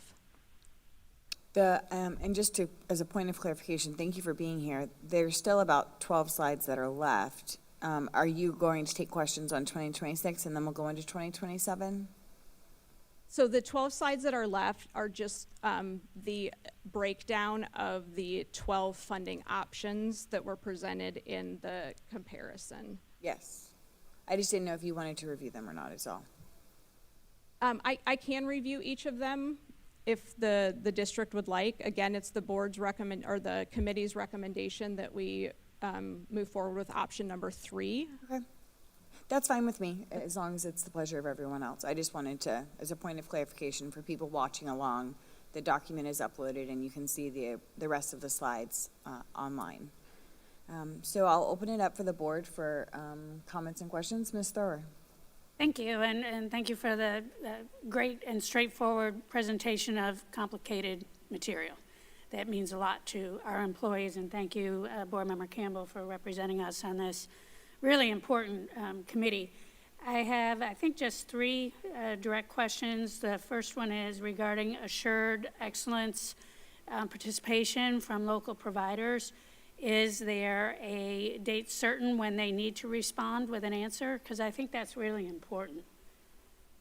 So at this point where we are is the Assured Excellence Program is presenting payment numbers for certain services. The provider that we spoke to said that they weren't probably staffed at this point to open the floodgates for every procedure, so their preference was to start with maybe joint procedures or cardiac procedures. And so they're working together with Assured Excellence to see what that payment would look like if they were to go into this bundled program. And then their preference would be to slowly move into other procedures as they were more well-staffed for that. Thank you. So I'm hearing a phased-in approach by one interested local provider so far? So the largest provider, yes, we have another provider for radiology that is also interested. They likely would not need to do the phased-in approach managing to that, but the larger provider indicated that they would prefer to phase in with one procedure at a time. Understood. Thank you. So are we expecting an answer by a certain date? We do not have a date from that provider yet. Obviously, our goal is to try to have that in place by January 1st. I just can't guarantee with contracting and negotiations back and forth if the provider would be amenable to that date at this point. Understood. I think that it will be such a benefit to our employees to have local support, even if it's in a phased approach, that it will be good, sooner the better, to get some type of date, deadline we should know by, so that we can communicate that out and be anticipating the answer one way or the other. And I can go back to the team and see what progress has been made between the two organizations to see if we can find some sort of date to provide to you. Just as of the most recent conversation, that had not happened. Great, thank you. And then it was interesting to me that Osceola County is the only one that's participating in a wellness incentive across all those other counties, and including us. And I think about all the wellness initiatives that we have. So I'm not going to ask for details on that today, but it would be interesting to know what Osceola is doing and how they're making that happen, so that we can make hopefully something like that happen here and encourage all of us to, try to do a little bit better with our health and fitness. And that was on the backside of the tobacco affidavit. Again, I have some thoughts in my mind. I'm wondering how many people are actually signing that and being honest about because it's an addictive one. I think Florida Virtual School had 3 people that indicated it. So from my perspective, I'm not sure how well the affidavit type process is working, because I could imagine there are more than 3 employees that use tobacco, but possibly. So I continue to love the idea of incentivizing wellness and being proactive versus having to pick it all up from the backside. So those were my thoughts. Thank you for the presentation. Thank you, Board Member Thrower. I guess one of the things, we don't have to do it this second, but if you're prepared, are you in line with the recommendation that's coming forward to the board on Tuesday night? I think I just want to hear from the rest of the board before I... Absolutely. Who would like to go next? Dr. Campbell?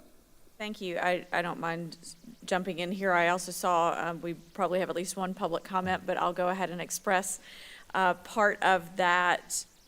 The union representation, I believe I did mention this already publicly, but I'll mention it again. As Ms. Lingle indicated, we definitely had consensus, and I don't just mean a majority, consensus that we must maintain a free plan for employees. And so That is imperative, and that is what is indicated here in the recommendation. Additionally, must indicate as well that the overwhelming conversation from the 3 different union representatives, while he can speak for himself in just a moment, their overwhelming thoughts were, if the district is needing to balance the budget, don't do it on the backs of employees. And so while we did come to a majority decision of this option 3, each one of these options is intended to save the district money and help us balance the budget, which is what our job is as the board, to oversee the budget. It was more challenging, and we were on the call for at least, 2.5 hours, almost 3 hours, anyway. And so we reached a point where a recommendation had to go forth so we could vote on it, so we wouldn't be on the phone for literally 6 hours. And so that's where we landed. But all 3 unions voted against this increase, just because, at least from my opinion of what happened and transpired in that call, they don't want us balancing the budget on the backs of employees, and that's how I feel about all of these. I say all of that to say, when you look at the challenges that are impacting multiple districts around the state, healthcare is one piece to that puzzle, and this is going to save us money as a district, and it is still going to maintain the one thing that we all reached consensus on, which was having a free plan for employees. So the recommendation I will support at this option for number 3. There are others if the board wanted to see them. I'm grateful we're not looking at all 12 of them, because that was the purpose of the insurance committee, to bring forth a recommendation out of those 12 options. Certainly there were some that would be more beneficial to the district, and there were some that would be more beneficial to the employee, and we landed kind of in the middle as long as we maintain that free plan. So I will be supporting this because it was a recommendation out of the committee on which I served. Thank you. Okay, thank you. I can go next. I would agree. I support the committee's decision to move forward in this direction, while also acknowledging that I believe challenging conversations are ahead on this topic. I don't think we've been able to maintain a pretty even status quo for quite some time, right?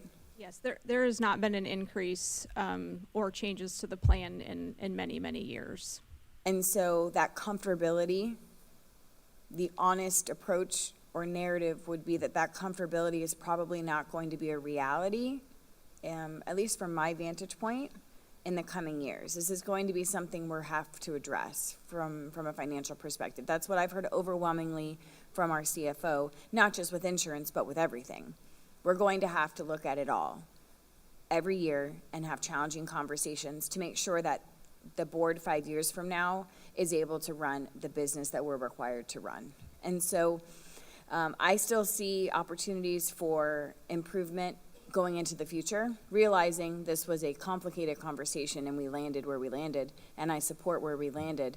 A question that I think Board Member Conrad and I have both asked is, where's the opt-out? Where, for people who, I don't use our health insurance. And so the district is paying for me to have health insurance that I do not use. And so we've talked about this, and I'm a little confused why we would pay for someone to have health insurance who doesn't want it or doesn't need it. Because it's costing us money, I would presume, for me, Sarah James, to have health insurance. And so I would love to still future explore, what does that look like? How do we do that? I think previously there was some narrative around when new employees were coming on, oh, if you don't need the health insurance, just take the free plan, you don't have to pay anything for it.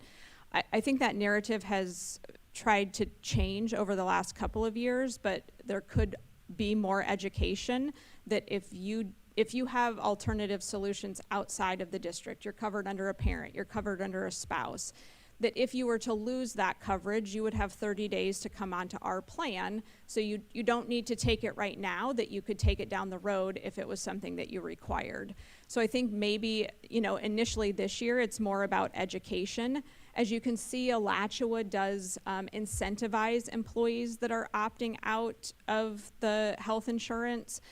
You want to be cautious of what that looks like, because you don't want to incentivize somebody that doesn't have health insurance and say, oh, if you don't take ours, you get X, Y, and Z, and then they're left not covered at all. They took a gamble and said, oh, I don't need health insurance at all. So I think there are some considerations to be made, but maybe initially it's just the message, the educating of employees that if you have health insurance outside of here and you're just enrolled in the free plan because it's free, but you don't utilize it, then you're not required to take that plan. You do have an option to come on if you were to lose the other coverage at some point down the road. So I do think that can be a strategy just simply this year of educating, and then looking into the future, would the district want to incentivize those that don't take the free plan or the health insurance at all? Again, I think you would need to determine what that looks like, what the incentive is, and if there's any negative ramifications of putting something like that into place. Because it essentially costs us about $1,000 for the free plan for the employees. That, I can't find the slide handy, but. It's $795 right now, or around that number. But that's the base cost, and then presuming if the employee uses it, then obviously the costs go up because there's claims. Right, claims, yes, Right. most certainly. So from my unique perspective, I would say that education is a great word to use, and that's something that we need to do over the next year to really talk with our employees about the benefits options. And if they're not using it, I'm sure there's a way we can look at who uses their insurance, right? Well, and I would think there would be a difference between not using the insurance and maybe not needing the insurance because they have other options. I don't think the district would ever want to get to the point where they're recommending that people don't enroll in health insurance just because they don't necessarily use it if they don't have other insurance elsewhere. I understand. What I'm saying as a baseline to determine who doesn't need it would be the people who aren't using it. Right? Because if you have other insurance, you're clearly not using this one. So that would be a metric to delineate who is using and who is not using it. They would be using it though. So if you're enrolled in two plans, the districts would be the primary for the employee.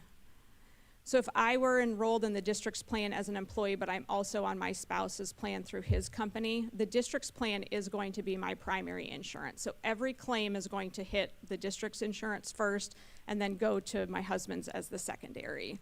So I think it's more of a question about the necessity of somebody having two plans if they're enrolled in another plan.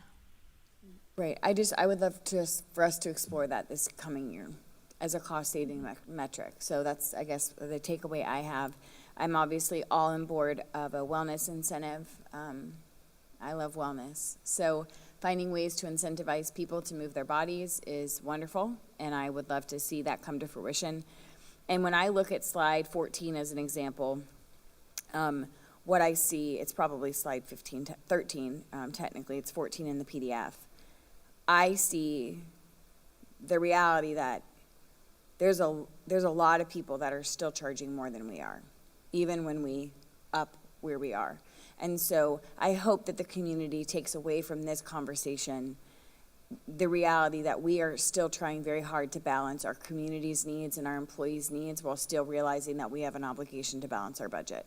And this is where we landed this year is the happiest of mediums we could find.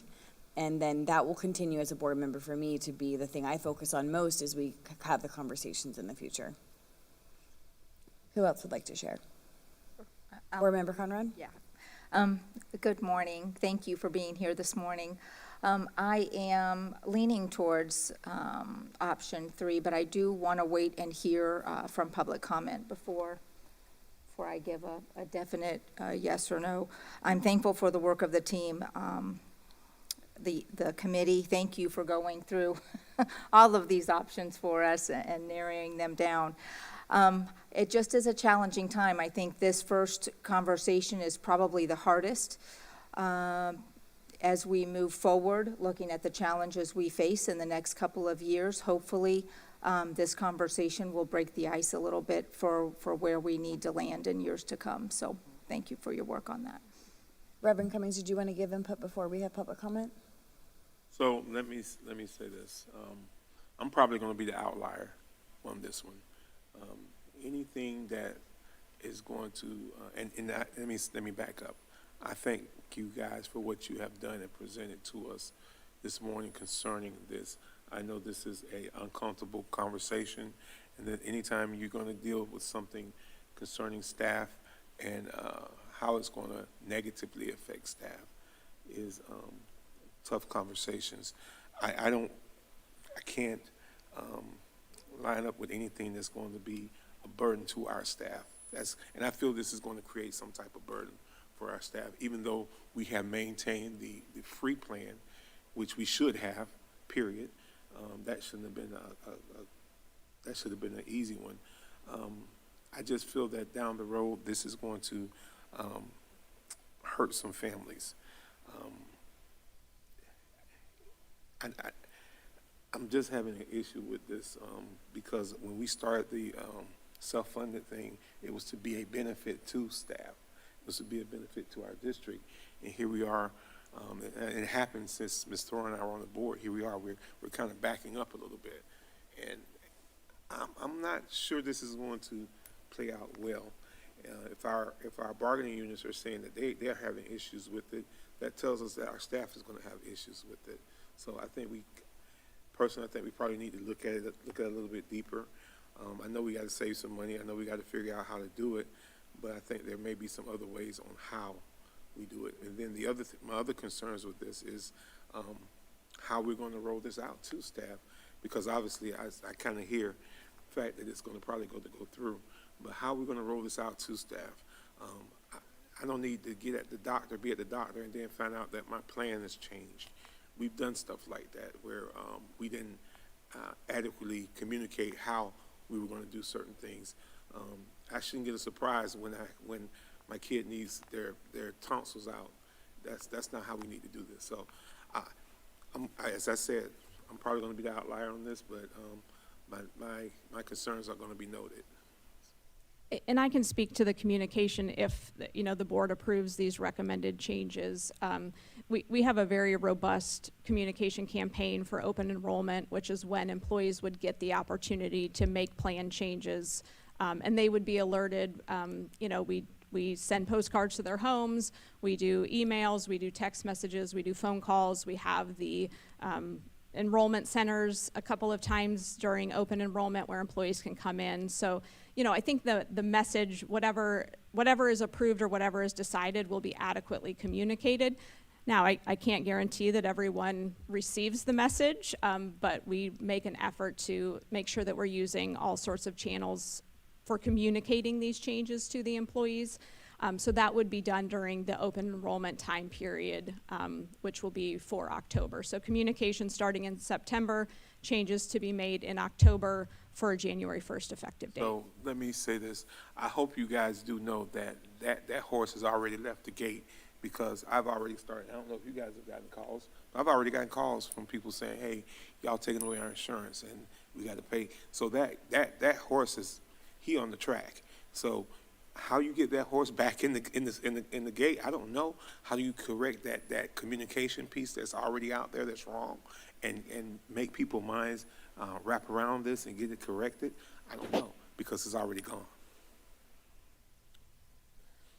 All right, I'd like to have public comment, if that's okay, to give us frame. Mr. Rios-Wells, did you have something you wanted to add?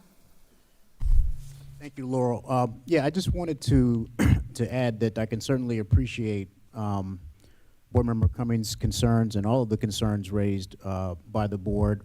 And this is not an easy conversation. This is not an easy discussion, but we have to be mindful that it's really important that we step away from the individual tree and take a look at the forest. And we're tasked with looking at all of our funds, not just including the health insurance fund, but all of our funds, including the general fund, and the interplay between those funds, so that the district can continue to provide high quality education to all of our students and put our students first. And so one thing that I did want to mention is that this is just the first bite of the apple. if we are here next year and we see that the Assured Excellence Program, which, by the way, we're recommending we make a requirement for district employees to participate in so that we can ensure that we have a much greater likelihood that we'll realize that $2.5 million in savings, that's important. And so if we don't see the needle moving in the right direction, we have an opportunity to come back next year and to be monitoring this throughout the year in terms of throughput. As the board is aware, we have a new benefits coordinator who I'll be tasking with helping to help lead these efforts with Gallagher to make sure that employees are feeling supported. They have all the resources that they need to get the care that they need, when they need it, and how they need it. And then secondly, I wanted to mention that the reliance on the self-insurance fund balance for this year going into next, which is going to help us not have to come before the board in this year's budget to ask for more money, is a one-time maneuver. This is not something that we'll be in a position to do every year because of the safe harbor rules and making sure that we have enough money to pay our claims. So when Mr. Whitehouse gives his presentation, my hope is that things will start to crystallize for the board members and members of the public that we are trying to dovetail many different things all together to solve a larger looming issue, which is making sure that the district can remain solvent, pay our bills, and address the issues that are directly in front of us. And that means that we need to not only look at insurance, we need to look at our operations, we need to look at our staffing, we need to look at our facilities. And so I say that to thread the needle a little bit between all of these different silos, financial silos as they were, that we're going to have to address in order to keep the district on firm financial footing. So I just wanted to end my comments with that, and then, of course, I think we have some members from the public. Mr. Rios, I do have a question. Yes, sir. And I just need this for clarity for the community.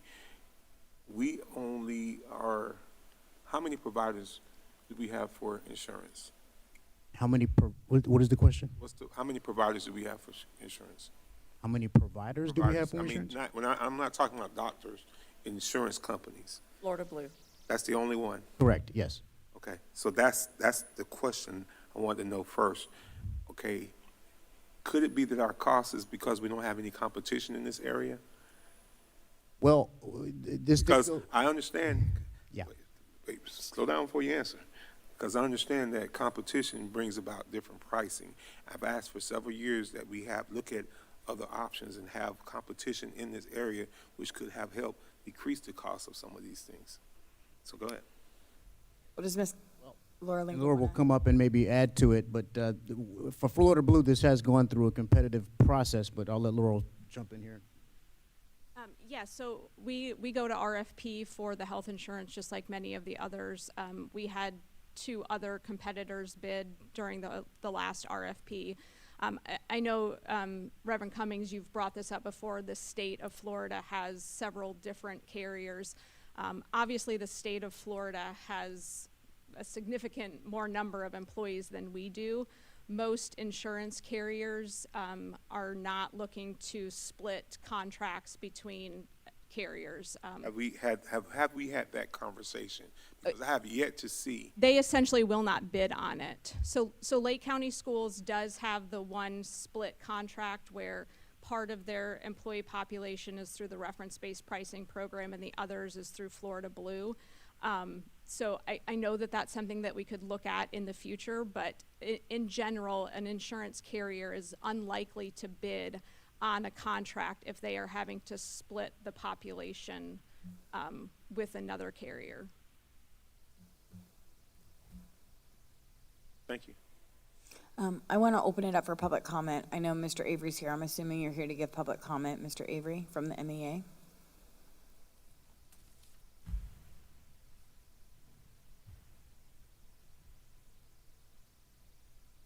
Good morning. Good morning. Mark Avery, President of Marion Education Association. Before I talk about insurance, I want to piggyback on some positive thing that the superintendent mentioned in her opening comments. Our Teacher of the Year, Zanita Handry, she is also the Florida Education Association Teaching Excellence Award winner for the state of Florida. She'll be recognized at the end of August at our governance board meeting, and then she'll also be recognized at the National Education Association Gala in Washington, D.C., where she'll compete against those winners from across the country. So I just wanted to share that on Thank you. a positive note. Insurance committee, if we, as what Dr. Campbell said is exactly what we said in there. And I would say that if there's changes or things out of the box that we need to start looking at, doing it after it's already been shared to the board without having an insurance committee meeting, without taking the time to start considering a lot of different changes. So you mentioned Lake County. I know the gentleman that created that separate lane for insurance. There's another company that works in Orange, Osceola, Palm Beach that's how Osceola has their free plan. So those are some things outside the box that we can talk about, but you can't do it after you've already shared information. You can't do it and say, hey, we need a decision within a month. Because after the initial presentation to the board, we did have an insurance committee meeting, and then a couple weeks later we had another one, and we had to have a decision.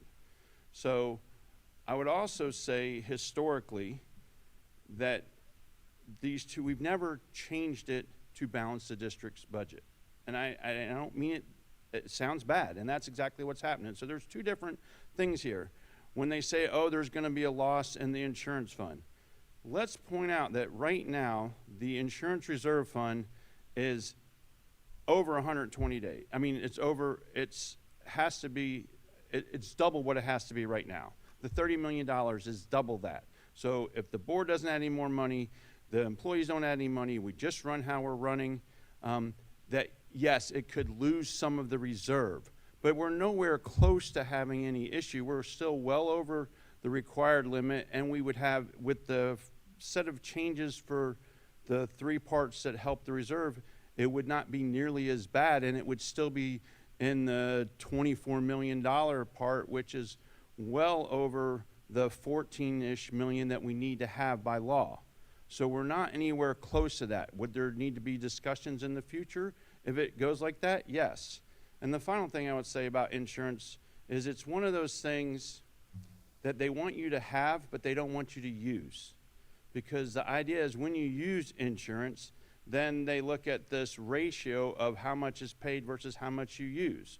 So having people not use insurance helps that ratio. So it's always been a benefit to the district. And I believe that's why the people that don't use it have been on there. But it's a tricky thing to say you have this, but then you can't use it. And I know we don't say them they can't use it, but when you sit in these meetings and they look at it and go, well, there's what our claims were versus our costs and stuff like that, that ratio always works to our disadvantage. And so the best thing that we've ever done was become self-insured because we have a lot more control over our rates. Understood. And I gave you back your 45 seconds, but your time has expired.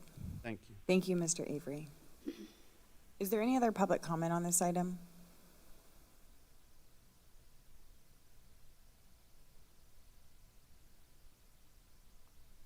Good morning. Good morning, Superintendent, Chair James, and board members. I'll be brief. I just have a question, and I'll start by saying I'm confident that the board's goal is to provide affordable, excellent care that matches the commitment our teachers have to education. Has the direct primary care component that's been emerging in the last decade or so, has that been included in any discussions with regard to the offerings we have for the school system? We would have to ask the experts in the room, so we can ask. Thank you. Is that your only question? That's the only question. Okay, well, we can definitely ask Ms. Lingle. I mean, I would be interested in knowing too about direct primary care and the ability to use it. Thank you. Thank you.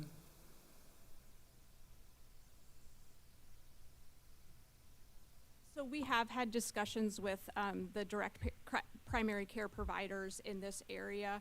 The overwhelming comment from them is they're not sure how they would scale to the number of employees that the district has. I think the other consideration is that direct primary care is generally run on a membership basis. So the district would be paying for employees to have a membership to one or several of the direct primary cares, and what that would look like as additional cost to the district. Obviously, the hope is that it reduced high-cost claims on the other side. I think that the hope was the Sanitas solution that we brought in last year would be similar to a direct primary care, although most certainly not the same in structure or how it's presented. But I think that was the initial intent of the Sanitas initiatives, to be able to provide the employees a no-cost solution, have access, have preferred access over some of the other employers or members in Marion County. So it has been a discussion in the past. I think the question is, how would the direct primary cares facilitate nearly 6,000 employees? Thank you. Who would else like to share a comment? Board Member Thur?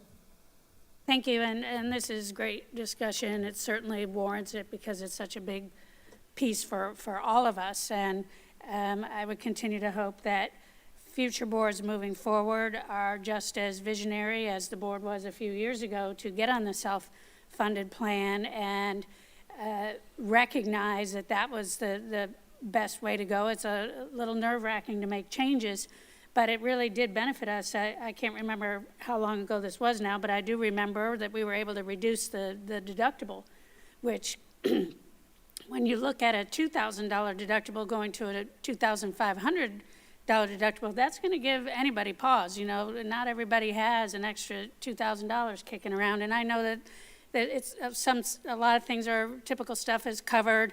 I just had a doctor's appointment the other day. It was a $25 copay, and then the rest of it, was covered by our insurance. But it would be pretty hard to think of anything that hasn't doubled in cost in the last few years, and that's a hardship on all of us. And especially, again, families that I've mentioned earlier that are living very close to the bone. Every dollar counts, and they're looking to us as a board and as a leadership team to continue to have the visionary conversations, the innovative challenges. How can we do this better? I hear from Mr. Avery that we are where we are, and it's considering all the other things that are going on with the increases in costs. I am going to support this option, but again, with the strongly voiced suggestion that future boards continue to work this. You can find cost savings. You can find innovative and creative ways if you continue to bring it forward. That we've just got to try to continuously improve this, because getting the best employees and then keeping them to reduce that churn is a much better business model. So I'll just close my comments with that. Thank you. Thank you, Ms. Thur. Board, is there any further discussion? Okay. And was there any further public comment? All right. Well, hearing none, I think we're going to conclude our conversation. Dr. Brewer, was there anything you wanted to add at all? Okay. Ma'am, thank you. Board, for transparency, this will be on the agenda under discussion, correct, under discussion on Tuesday night. At this point, we're going to take we'll call it 9-minute break. We'll come back at 11:10, and we will move into our next item, which is 7.1, Future Focused Operations Plan.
All right, we're back from recess at 11:10, and we're going to move into item 7.1, Future Focused Operations Plan. Welcome, Mr. Whitehouse, to the podium. Good morning. Thank you, Chair. Good morning, board members, superintendent. We are here this morning to discuss the Future Focused Operations Plan. And Chair, if it's okay with you, I will go through all of the slides first and then take any questions afterwards so we can get through the whole plan proposal. Yeah, does that sound okay with the rest of the board? I guess just write down your notes and slides accordingly. I'm sure we'll have questions, and then we will kind of recap and try and stay organized with our questions. Absolutely. So I want to preface this presentation with comments I made in the fall as we were starting to talk about school consolidation. I'm just going to pause you for a second, because like if it's, I don't know what's going on, but it's like muffled. Maybe it's the male voice today, I don't know, but I know if I'm having a hard time, I feel like the air Ms. Conrad's having a hard time. Maybe like, can we bring the mic up or? Okay. Okay, so it's not just me like it usually is.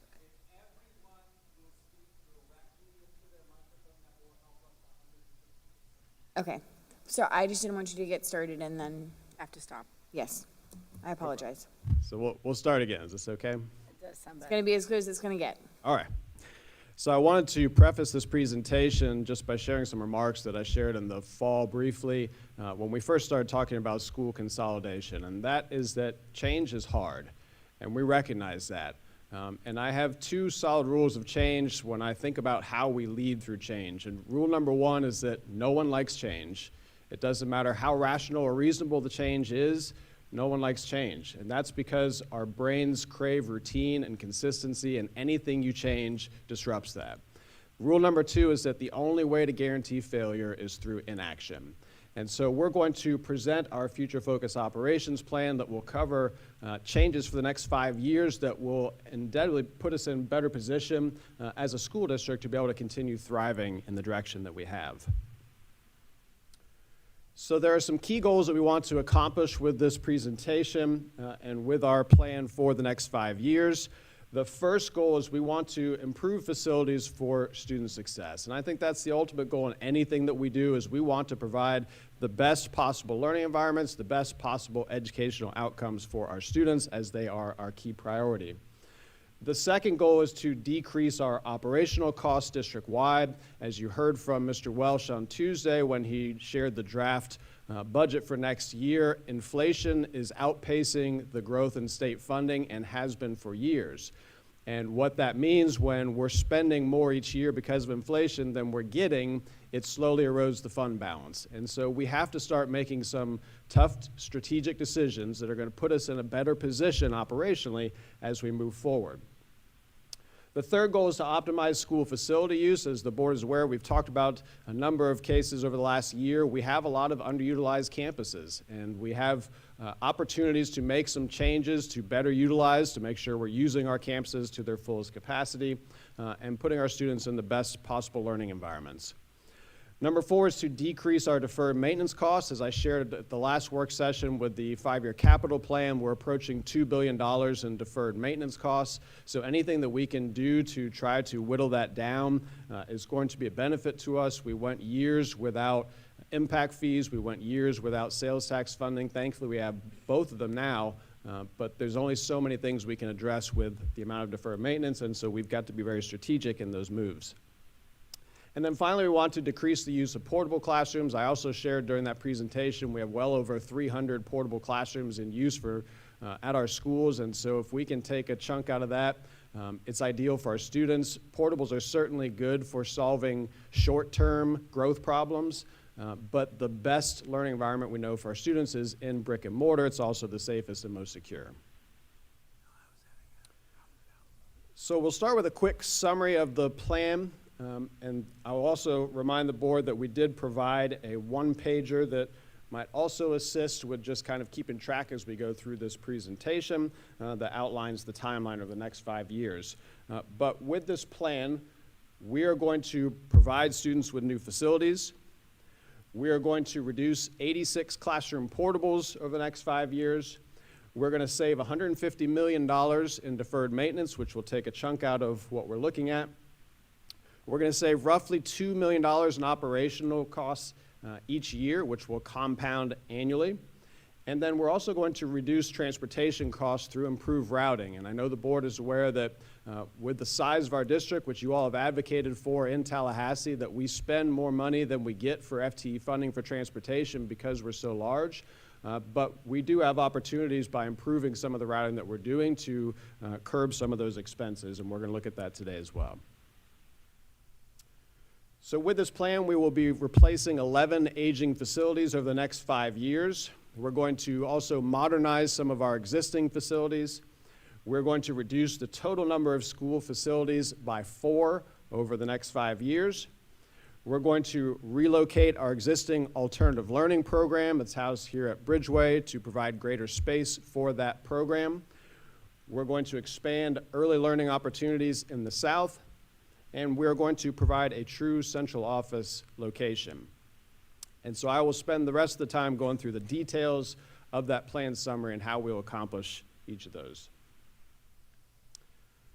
So starting with the first year of this timeline, the upcoming 26-27 school year, we are opening South Marion High School. We're very close to that opening date.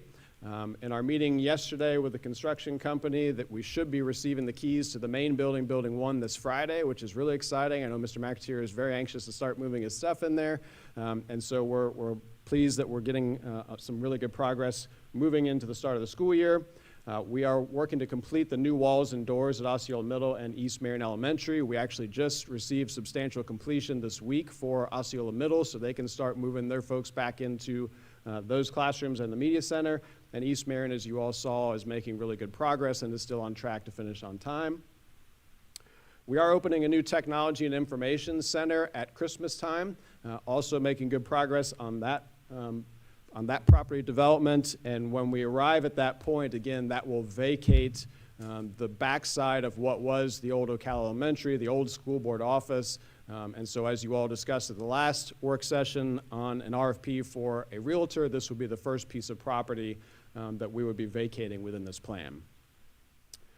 We are installing new turf field and rubberized track at Westport High School. We had our kickoff meeting for that yesterday. Again, we're still on track to be able to get that completed before the end of the football season, which will allow the team to be able to play the last few home games, most importantly, homecoming and senior night at their home field in October, so we're excited to get that underway.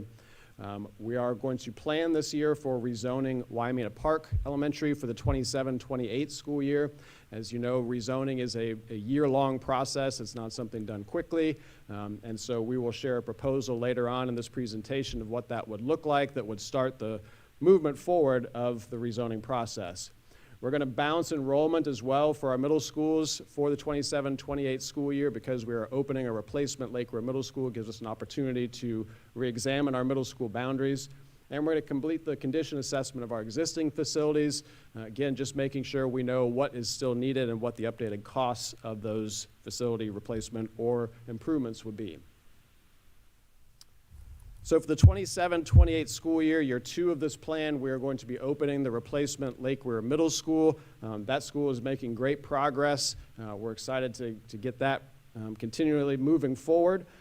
Bellevue Elementary students at that time in the summer before the 27-28 school year are going to move to the old Lake Weir Middle School campus for 1 school year while we start work on the new Bellevue Elementary, which will take place on their campus. And we will be retrofitting that summer some of the restrooms to be able to accommodate the elementary students at that campus for 1 year. Waimea Park Elementary students would be rezoned starting with the 27-28 school year, which would be our first campus, school campus that we are reducing in this plan. Bridgeway students would then relocate to the Waimea Park campus, which would give a lot more space for that program and the ability for us to grow that program in different directions. Our Fordham Academy would expand to a pre-K-5 magnet school. Currently, our district staff occupies half of that campus. By moving Bridgeway off of this existing campus, we can move those staff here to the remaining 2-story building that would be vacated by Bridgeway, which would then free up the other half of Fordham to be able to house them as a full K-5 magnet program, and we will talk more about those as well.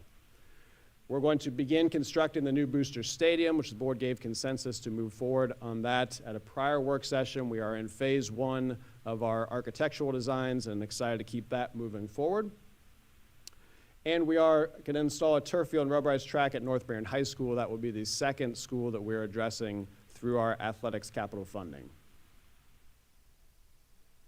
In the 28-29 school year, we're going to open the replacement Bellevue Elementary campus, which is combining both Bellevue Elementary and Bellevue Santos Elementary into one site. So that would reduce the second campus with Bellevue Santos being vacated. And we would obviously provide some recommendations to the board at the appropriate time, as that's still a little bit ways off in the future, of what could be done with that property. Once we move the students out of the old Lake Weir Middle School campus, we need to demolish some of the really old buildings. The original buildings were built in the 1950s and certainly would not serve a great purpose for us as an educational facility, so we would work on that, and I will share again additional plans with that later on in the presentation, which also tags in with our recommendation for the construction of an early learning center in the south. We would begin constructing in 2029 the new North End Elementary School, which would be on the SPAR campus. That would be combining 3 elementary schools into one, Reddick, Collier, Anthony, and SPAR into one campus at the SPAR Elementary site. And we would install new turf field and rubberized track at Forest High School. That would be our third school to address with the athletic capital funds. So for the 2030 school year, we would then open that new elementary school, which combines SPAR, Anthony, and Reddick at the SPAR campus. And I think we shared before, but again, we'll talk about this more later, that is the largest piece of property that we have of those North End schools. And that would reduce a third and fourth campus. Again, we would present recommendations to the board at the appropriate time for what could be done with those 2 campuses once vacated. We would begin construction that year on the replacement Donnell Middle and Donnell High School. We would also begin construction of the new central office, which would include a school board meeting space that would be slightly smaller than the one we're in right now. And then we would install the new turf field and rubberized track at Lake Weir High School, which would be our next high school in line. And then the 2030-2031 school year, we would construct a new wing for Maplewood Elementary School to eliminate portable usage. The board is aware that we have 2 schools that we would want to address, Maplewood and Ward Highlands. Ward Highlands is still in the 10-year sales tax plan beyond the 2030-31 school year. Still exists there and would still be addressed further in the future. We decided to prioritize Maplewood because Ward Highlands is locked into an old neighborhood. There's not opportunity for growth there. You'll also see later in the presentation we're reducing some of the student enrollment at Ward Highlands, which will address some of that overcrowding. Maplewood still exists in a community in an area that is growing and has home construction happening around it, and so we have prioritized that wing first. We would do some building upgrades that year to Fort King Middle School. Buildings 1 and 2 are the original buildings. They were built in the early 1960s and need a lot of love. We have some newer wings at Fort King Middle School that look fantastic, but certainly want to invest some funds and do some work in the older parts of the campus that do need to be addressed. And then our final turf field would be Bellevue High School that year, and at the end of that 2030-2031, we will have updated all 8 of our athletic facilities, South Marion being built brand new with turf and rubber. Dunellen High, when it's built, would have brand new rubber and turf as well for the new school construction. So all of our schools would have it at that time. Bellevue High School, as you're aware, does not have a current track, nor do they have space to add a track because of how close the field house was built to the football field. And so we would have to explore some other opportunities for what we would do for track for Bellevue. So looking more at that Waimea Park rezoning plan, we have here the map that Mr. Ayers' office produced to be able to show the proposed rezoning. Again, once consensus is provided, our role is to then move forward to have community meetings to gather input on the proposed rezoning. The actual rezoning plan for approval would not come to the board until closer to Christmas, which would then allow us the second half of the year to do the behind-the-scenes work of the rezoning and making sure we communicate the updated school lists for parents and families that year. So as you're looking at this map, the area shaded in yellow at the bottom would be the proposed Oakcrest zone. The areas in purple at the top would be the proposed Fordham zones. Zones A1 and A2 that are right around there, those are the existing auxiliary zones that we bus right now all the way out to Ward Highlands and Shady Hill. So it will be bringing those families back closer to home, to a neighborhood school. K and A4 right now are the northern parts of the Oakcrest boundary. And so we would shift the boundary for Oakcrest further south and pull the northernmost part of Oakcrest into the Fordham map. And letter H down there, also an auxiliary zone that's bused from around Madison Street over to Waimea. So this chart just gives you the updated numbers of what our facilities would look like with the proposed zoning changes. So you'll see that Fordham Early Learning with those additional zones would have a proposed total in zone of about 400 students. And again, the proposed total in zone is all students that live there, not necessarily all students that would actually show up. What we typically see with zoning is that about 80% or so of the students who are in zone actually attend the zone schools, other through school choice go elsewhere. And so the change, if all students showed up with a fish capacity of about 730 students at Fordham, would put them about half full with their zone students, which would leave about half of the space for magnet students to continue to grow. As the board is aware, we currently serve pre-K through second grade. Our numbers are strong pre-K and kindergarten. They start to taper off in first and second grade as families are concerned about what do they do with their students beyond second grade, and they want to get into a good elementary school while they have a chance. And so a lot of them then leave, and our first and second grade numbers get much smaller. But by providing a 3, 4, and 5 magnet path for those families, they wouldn't have to leave. They could stay in the great academic environment that Fordham is and continue on without any worry from pre-K on through 5th grade. Oakcrest Elementary, you'll see the fish capacity for that school is about 830 students.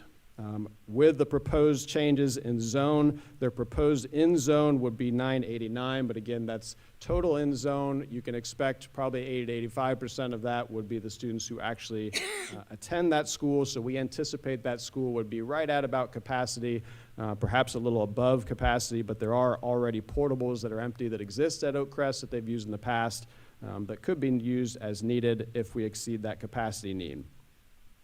And I've added also on that far right, you'll see where we were in the late spring for enrollment at each of these school facilities. Again, until students actually show up on day one, we don't really know how many students are still in those zones or in those areas or attending those schools. So right now we're basing it off of spring numbers, but when we start community meetings in the fall, we would update that with current fall numbers. Waimea Park, through the rezoning, would go down to 0 students, as all of those students, with the exception of one zone, would then be shifted to Oakcrest Elementary School. Ward Highlands, which is Zone A2, would have 104 students that are in that auxiliary, reduced from their capacity, so they are over 100% capacity on their fish right now. With this change, it would put them under 100% fish capacity.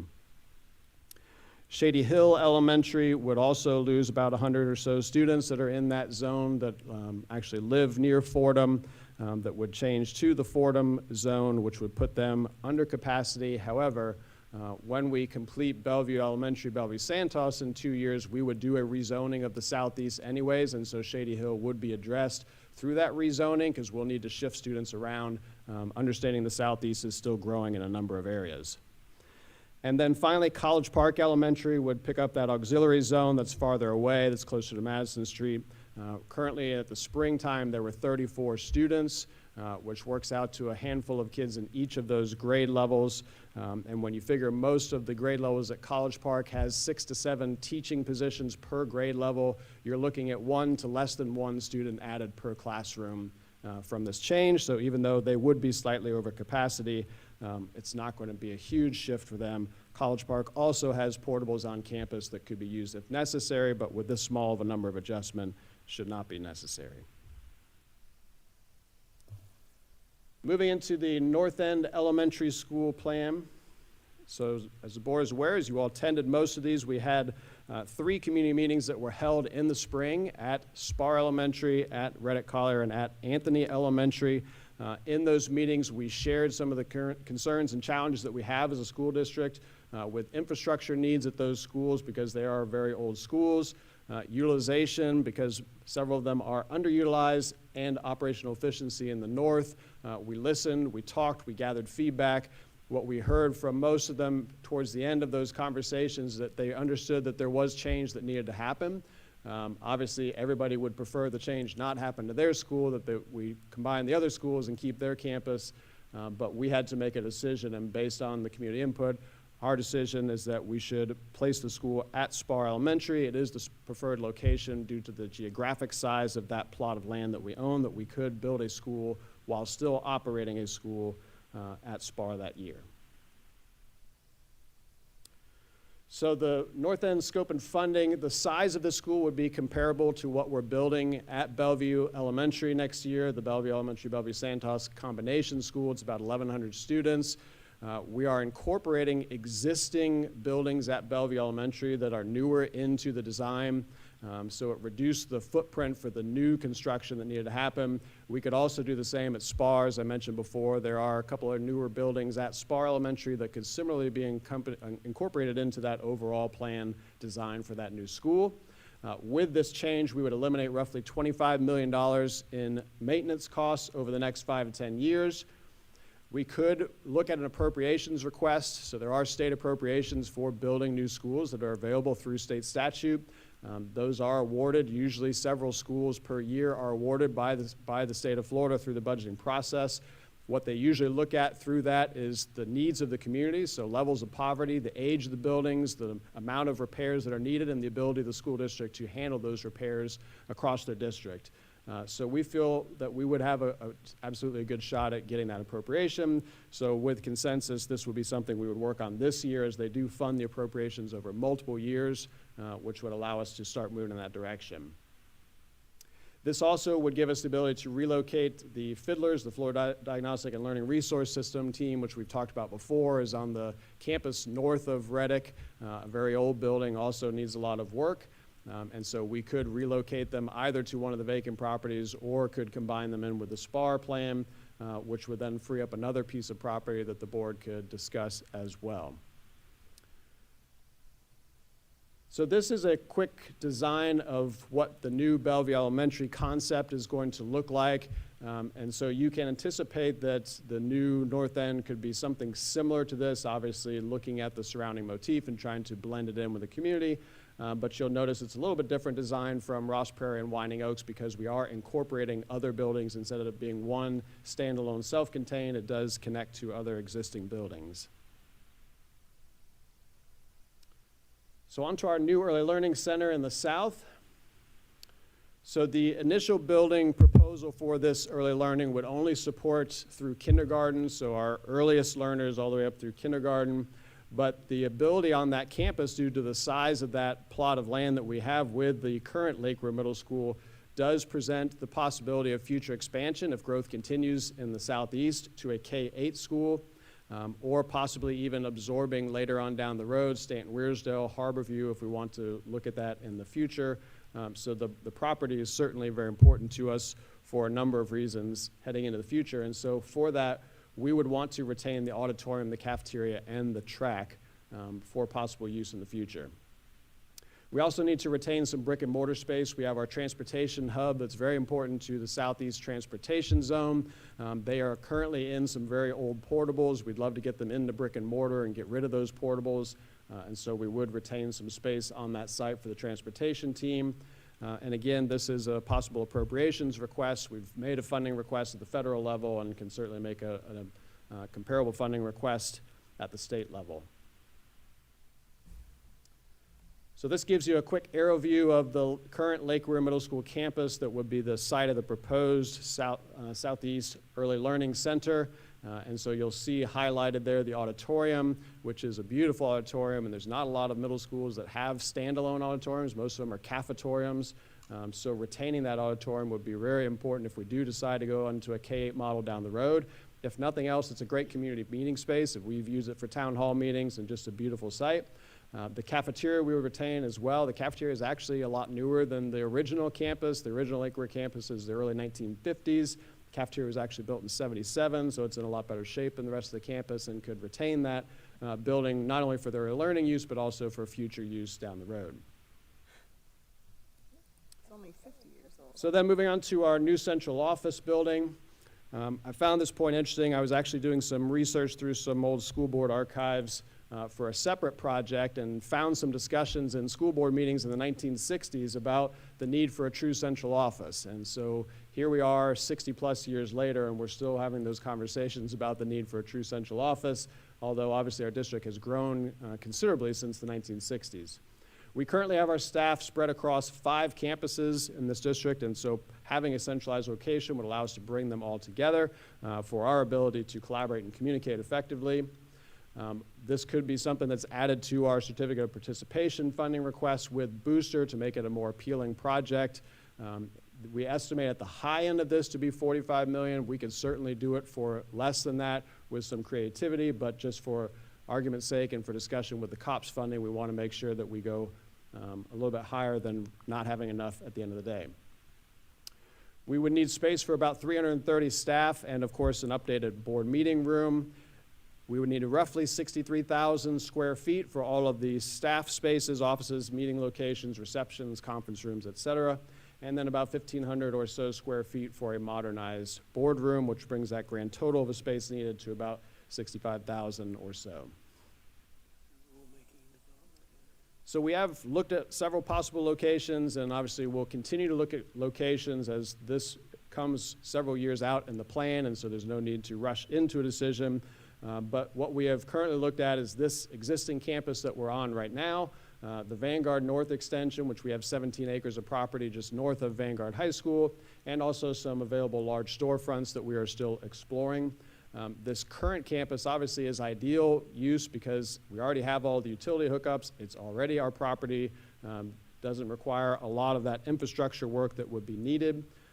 And it could also be built in phases. So if Bridgeway were to move off of this campus, there's a lot of buildings to the back end of this campus that we would no longer need, that we could start to demolish and look at building phase 1, which would include the new school board office for construction, and then build a second phase later on.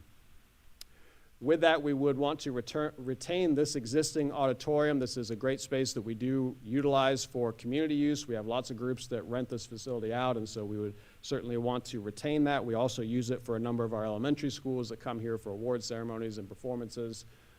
And we would also retain Building 24, which is our newest building here, and the automotive repair facility, which is all the way to the back of campus that Marion Technical College uses. That's a really difficult and expensive building to try to recreate at MTC, and so already having one here, it makes the most sense to retain that facility as part of the campus and fence it off to allow MTC continued use. And then A side note with this also does, if we have a very large central office with a good reception area, we could actually look at centralized registration process, which is something Mr. Ayers has been in favor of for quite some time. Allows us to have very concise and very focused enrollment of students, so we're not getting mixed messages from school site to school site. A lot of larger districts have already moved in this direction. And with that, I will turn it back over to the superintendent. Okay, thank you, Mr. Whitehouse. Did you have anything you wanted to add before we start talking? No, I just want to comment that this has been months and months of really intentional work. And so I just want to make sure, and you know this, we've given you briefings throughout the process, but this has been a lot of work with expertise in the room to ensure that we are looking at all of the ways to be fiscally responsible.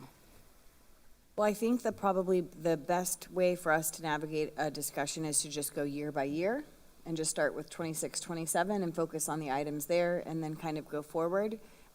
Board, how do you feel about that? Or would you like to just ask questions? Board Member Thur? Just wondering if anyone has signed up for public comment, and if so, if we could hear them first, that'd be great. Sure. Is there any public comment on this item? Okay, not at this time. You're more than welcome to change your mind if you'd like. Okay. So how do you feel about going year by year? Is that, or would you guys like to ask questions? Okay, I just kind of want to stay focused on, there's lots of big things in here, and so I don't want us to jump all over the place if we can stay focused. So in 26, 27, the new things that we would be talking about that we haven't discussed previously as a board is obviously the Wyomina Park rezoning. And so I open it up for the board to discuss the Wyomina Park rezoning. Does anyone want to kick us off? I just want to go back to what Mr. Whitehouse opened with, that even when change is good, it is hard.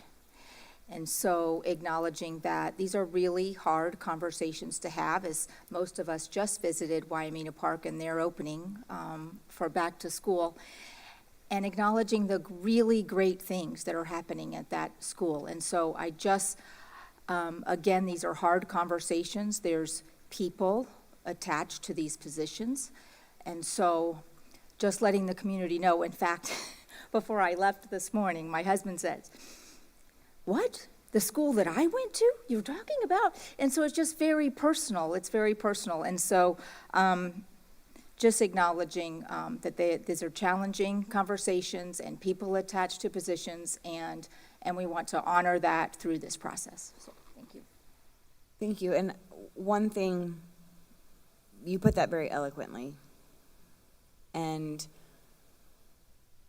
the Wyomina Park rezoning also finds a permanent home for Bridgeway Academy, while also allowing us to expand what we do in alternative learning besides just punishment. Because when we look at the big scope of alternative learning, it's not, what we do is not just the kids who are expelled. That's what gets the most attention. But the reality is we serve students who are looking for alternative ways to get to graduation, or people who are trying to get their GED. And so we have ways that we can expand what we're doing in one place. And I know for sure, and I'm sure I probably represent the board in saying Mr. Jones has done a tremendous job of changing how we do expulsions and alternative placements in Marion County. Gone are the days of Surmy and New Leaf, and Bridgeway is really doing amazing work. It's truly rehabilitative work. And so finding a permanent home for them is a part and a piece to the puzzle. And this Wyomina Park rezoning allows for that campus to then be utilized by Bridgeway and for them to have a home. And so I understand the need. My question would be about year-round school. So would this be the final year, then we would operate year-round school, or modified year-round, however you want to phrase it? This would definitely be the last year that we would operate that extended year school. Combining with Oak Crest, we would switch to a traditional calendar. And I think the board is aware that even though we saw academic success with Wyomina, we've also seen a lot of struggles with the extended year calendar. As you all saw Day one of school this year, we only had 300 students show up for day one. It's really challenging in the summer when all of their siblings and their friends and neighbors are not going back to school to try to get the students to come back early. And so this would be kind of an easy transition off of that plan and onto one unified calendar for the whole district.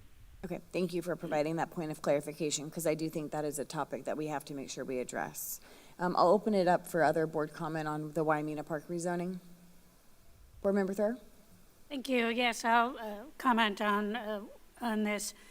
I was really hopeful that the average daily attendance was going to be higher based on the turnout at the Back to School Bash, which was wonderful, so energizing, and so positive.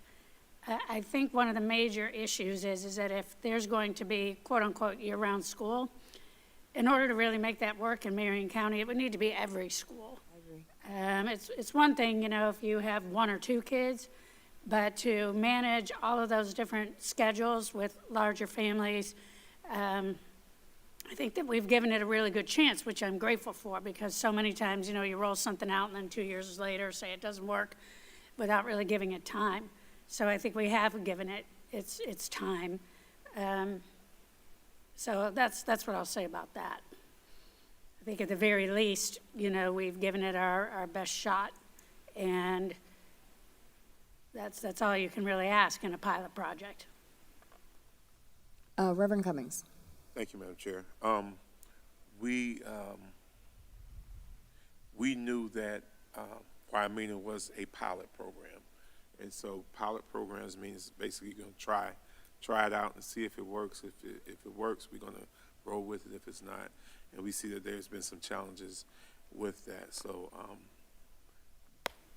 my biggest thing, and I think all of you know what my biggest thing is always going to be, is how we communicate to the people changes. I don't want us to do an overnight tell them tomorrow is going to change, and we do that. We have to be intentional in our message, and we have to be considerate of people making those adjustments. As Ms. Storr just said, when you have large families and different pieces of the puzzle put together, and they've already worked to put together a plan, we have to be able to help them to make sure that they have the proper time to readjust. So that's going to be my concern. Other than that, I don't have an issue with this. Okay. Dr. Cable, did you have something you wanted to share about Waimea Park? Thank you. So my first question relates to transportation. So as we completely change the zone, obviously that puts different numbers of students in different categories based on the 2-mile zone. Obviously Oak Crest is in the northern part of this proposed zone. So what does transportation look like for the students, and how many students do we anticipate need it? Yeah, so we would obviously pick up more students from that Waimea, the current Waimea Park zone, because a lot of those students live within the 2-mile radius and don't receive transportation. We worked last year with some additional funding that the school was provided from the state to be able to provide transportation for a good number of those students, and certainly moving their distance from their zone school further would then allow us to actually receive the FTE funding for all of those students. So I don't know that it would add too many more students onto buses. It might actually reduce the number of students, because all of the students in the auxiliary zones right now are getting bused from around Fordham, and so some of those students would fall within the 2-mile walk zone that would no longer qualify for transportation right around Fordham. But all of the Waimea Park students would qualify for transportation moving to Oak Crest. Can I say something Sure. on transportation? Because I did a little diving into that one with the transportation, Dr. Campbell. It may even alleviate some of our transportation, because they could put a bus stop at some of those housing complexes, which would make it better for having one or two stops on routing, as well as it could possibly increase attendance. So I've already looked at some of that as well. Thank you. So I certainly understand and respect the need to have a space for Bridgeway Academy, so I completely respect that. And I also usually love change. That's, you know, my life's motto is to affect change. So I appreciate it. This just wasn't the change I was expecting. So let's say that. Waimea Park has been a school that has been historically in District 1, that has been a school I've represented. It has struggled, for sure, which is why we have this pilot program, and they've been able to come out of some of their struggles. Oakcrest has also been a struggling school and has more than come out of their struggles. They've exceeded expectations and really gotten to a point where I believe is a sustainable state, that they'll be able to be very successful for quite some time, which is why I have a pause to this specific plan. Once we get something up and running in a great state, we're going to change it. And so that causes me some significant concern. Sounds like my fellow board members are all in favor of this conversation, and we have a lot more to discuss, but I just wanted my comments of concern to be on the record. Okay. Did you get to share? I did, Okay. but I have one other thing. Okay, and I have one other thing from this list too. Well, I just wanted to correct a narrative. So there is a narrative, and this is about South Marion. There is a narrative in the community that South Marion will open unfinished because we just recently approved the expansion of the third floor. We were never intending to house students on the third floor when we opened it in August, and the board is actually making strong financial planning to, instead of wait 2 years and then bring portables in to the tune of $100,000 a portable, to house students in portables and find money to finish the third floor. We made the financial decision to do it right now. And so the reason the third floor isn't finished is because we're using foresight to make sure we're financially planning appropriately. But there was never an intention to put students up there. And South Marion will open for students to be fully functional. The auditorium is the only component that may not be quite ready on August 10th, which is not an instructional space that's needed on day one, right?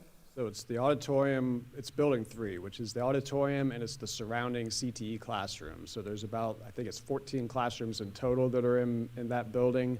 Mr. Maxier already has alternative spaces, if we aren't able to get in there on day one, available that we can use temporarily until that building is complete. But the bulk of instruction will take place in building 1, which is going to be ready by the end of this week for us to move into. And building 2, of course, is the gymnasium and cafeteria, which are obviously critical for school function. That will be ready as well. Okay, thank you for providing this point of clarifications. Further discussion about Waimea Park, or should we move on? Board Member Thur? Oh, sorry, Vice Chair Conrad. Go ahead, Board Member Thur.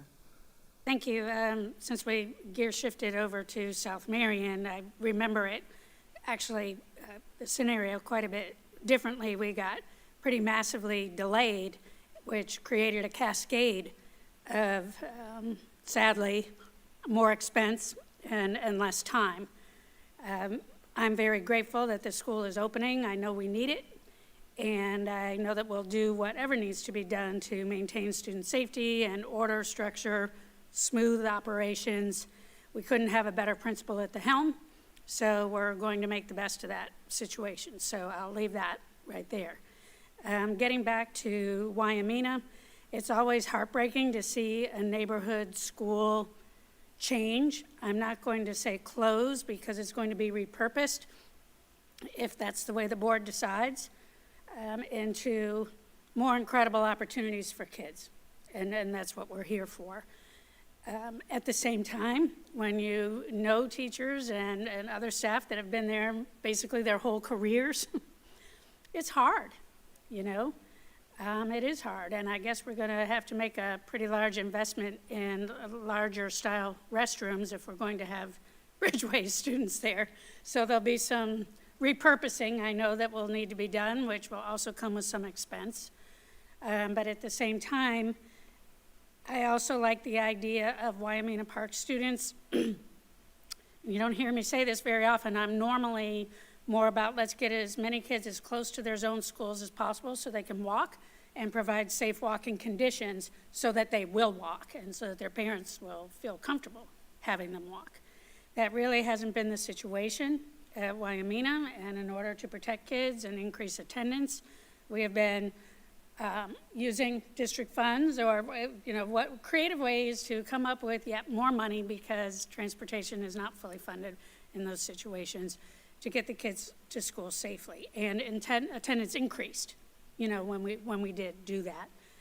So I guess I feel like Oakcrest, as an underutilized school for many, many years, we're also at risk because of the different state laws now that weren't in place before, that it would be a target, to be taken over by possibly or possibly not a better manager than Principal Sarah Dobbs. And I would say that would be a pretty hard shoes to fill, should it go to some sort of outside operator.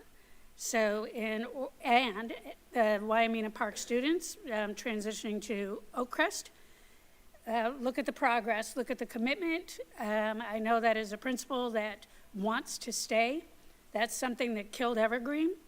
Death by 1,000 changes over too many years. There was so much turnover of principal and high-level staff at Evergreen. So, we don't want to keep repeating the same mistakes. And with this plan, we're not doing that. But again, it comes down to more students requires more support. And I think that it's going to be really important for us as a board to heed the recommendations from Superintendent Brewer and her staff via the leadership team at Oakcrest as to what it's going to take to continue the fantastic trajectory that school's on. Because, fun fact, when students fall into a double D situation, typically the self-contained units end up moving off that campus, and then when the school recovers, self-contained units come back to that campus. So there needs to be, if we're going to do this, and there's been a lot of thought into this, a lot of conversation. So I'm feeling better now about the plan. It took a while, but it needed to take a while. So with that said, I will support the changes thus far with Wyoming. Okay, was there any further comment about, oh yes, Board Member Conrad. Apologize. Mr. Whitehouse, so our conversation about this plan has been mostly fiscal and efficiency.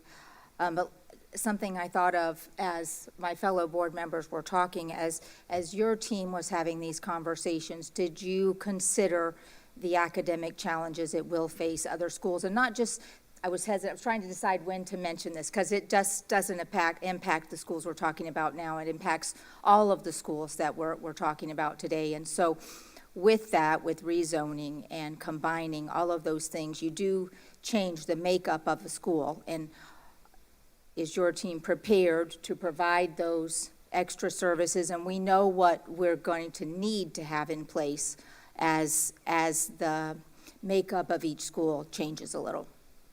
Yes, absolutely. And we certainly had a lot of conversation about that. I think one of the advantages we see, certainly nobody wants to look at, repurposing schools or consolidating schools. It's not a fun conversation.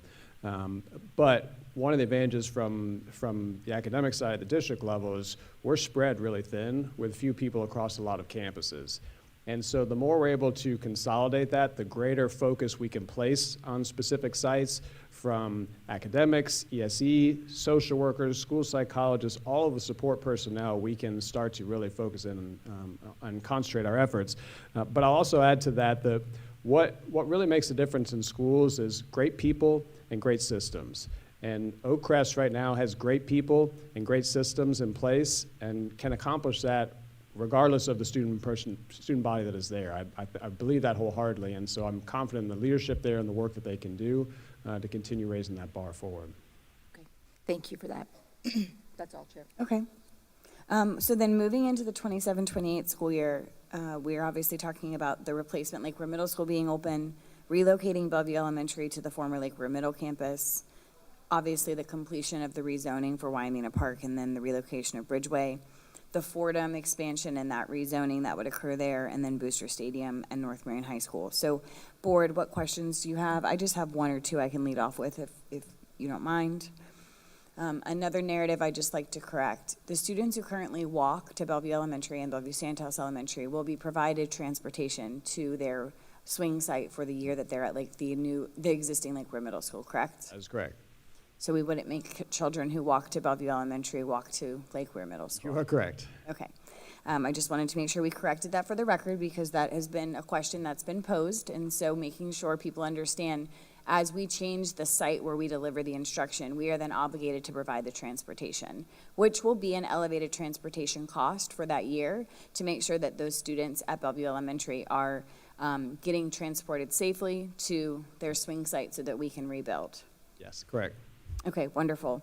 And then my only question about the Fordham rezoning, we would be then having those in the same timeline for Wyoming Park. We would then be having those conversations in the community regarding the Fordham, the auxiliary zones and them coming back. Yes, correct. Okay, and that's as well as those small amount of students with College Park. Also correct, yes, ma'am. So we'll be pushing into 3 different school communities. Well, actually, it's like 5 different school communities, because we're talking about Shady Hill, Ward Highlands, Saddlewood, the auxiliary zones. There's one more, right? Oh, SPAR. Because there are students who are at SPAR right now that were part of the auxiliary zone. So will they be pulled back as well? Are they part of the conversation? We have not addressed that auxiliary zone yet, because that'll be addressed with the future rezoning for the north end. Okay, understood.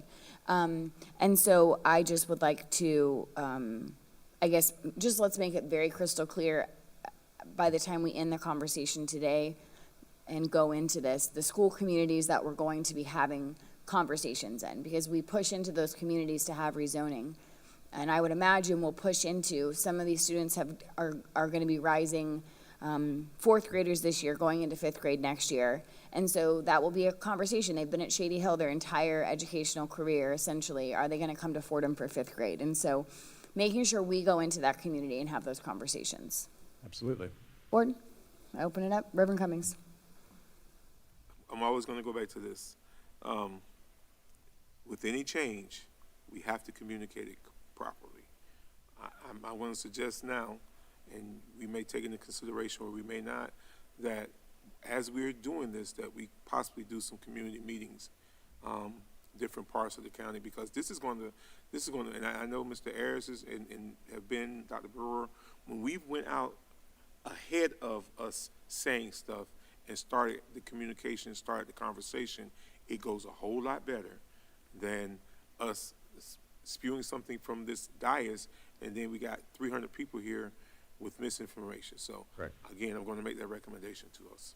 Yes, and we will, obviously, once we have approval to move forward, we'll make sure that we move with haste. And typically with rezoning, we present a recommendation to the board first, board gives consensus, and then we go hold community meetings to be able to gather input and then bring a final plan back to the board, because sometimes we hear input from the community that makes us rethink a little bit of what we're doing, and so we certainly welcome that. Thank you. All right. Anyone else have conversation about the stuff listed in, Dr. Campbell? Thank you. So in light of the comments that we heard earlier today from Ms. Beck, this is kind of the direction my thought was going anyway, and she solidified it in my mind, whether she knew she was doing that or not. I would be in support of operating a separate 3-5 magnet on the same campus, having one principal and very specific directed staff so that Fordham's model is not impacted by 3-5 test scores. I believe there's space to do exactly what I'm saying. We currently have staff operating on half the campus. I think they could be, it wouldn't take more staff. You would have one principal, similar to what we're doing with the 8th Street Osceola model, but have staff solely directed to the 3-5 side of the campus and staff solely directed to early learning. And here's why I'm interested in that thought process. Because day one of your magnet school will be zoned kids. So you're never going to get that full attention to what this magnet really looks like on day one. And understanding the historic challenges that the students in this new zone have experienced, I don't know that we're going to get the day one interest in the magnet like we can if it's a dedicated program.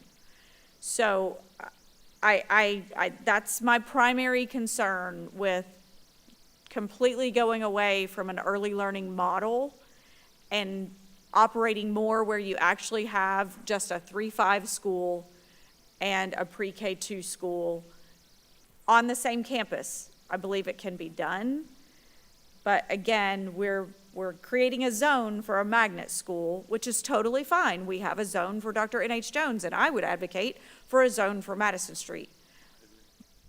I have advocated for that for a long time. They need to have a zone.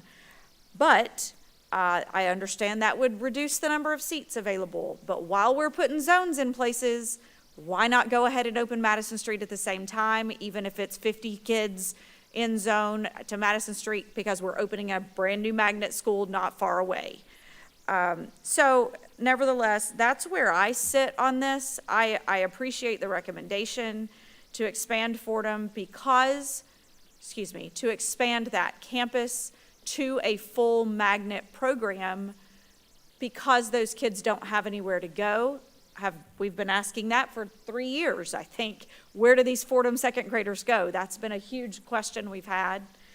And so I think that would be a solution that I absolutely would be interested in exploring. Creating Fordham as a pre-K 5, I'm going to have some challenges with. I'll just be frank, because of all the things that Ms. Beck mentioned today, that she wasn't intending to guide the conversation one way or the other, but that's where I sit. Okay. Who else would like to go? Okay, Board Member Conrad. I just have something brief. Mr. Whitehouse, I agree with the plan, but I do have also concerns about the Fordham campus plan. I'm going to leave that in your hands, but I would just speak from experience, getting a magnet up and running and then not having, I don't know what the word I want to use is challenging. And so just making sure that we're prepared to meet those challenges with what's needed. And so I do think it's going to be challenging to run a magnet track on for a new plan for an elementary school. So I just ask that you take extra consideration when you look in organizing that. Absolutely. Well, and to piggyback off that, if I can, I'll add, I would be interested to know how many seats 3-5 are going to open up for choice versus obviously the zoning plan presented. I imagine, though, we'll still have some seats that we're going to allow, and I do believe that we will take back students who are at charter specifically. One I can think of specifically, families who are looking to get into our setting, but Madison and Jones, they can't get in, and so now that Fordham will have choice seats, presumably through 5th grade, I believe we'll get some kids back. But the transportation, I'm gonna call it a nightmare. That is, the auxiliary zones has been needing to be addressed for years. And so the students who live just on the west side of 441 and north of 35th Street, there's no other school for them to go to that has available space. That's just the reality. And I don't know exactly which, I could look at the map, but I'm specifically talking about A1. All of those students in A1, there's no other school for them to go to. Fesden's already almost full, which is the other place they would go. And so the reality is we have to find space for these kids, so we stop busing them for 45 minutes to Shady Hill. So that's just my thought on that. And I mean, I'm in agreement with the plan as it's presented. Board member, okay, Reverend Cummings. Thank you, Madam Chair. I do have concerns about Fordham.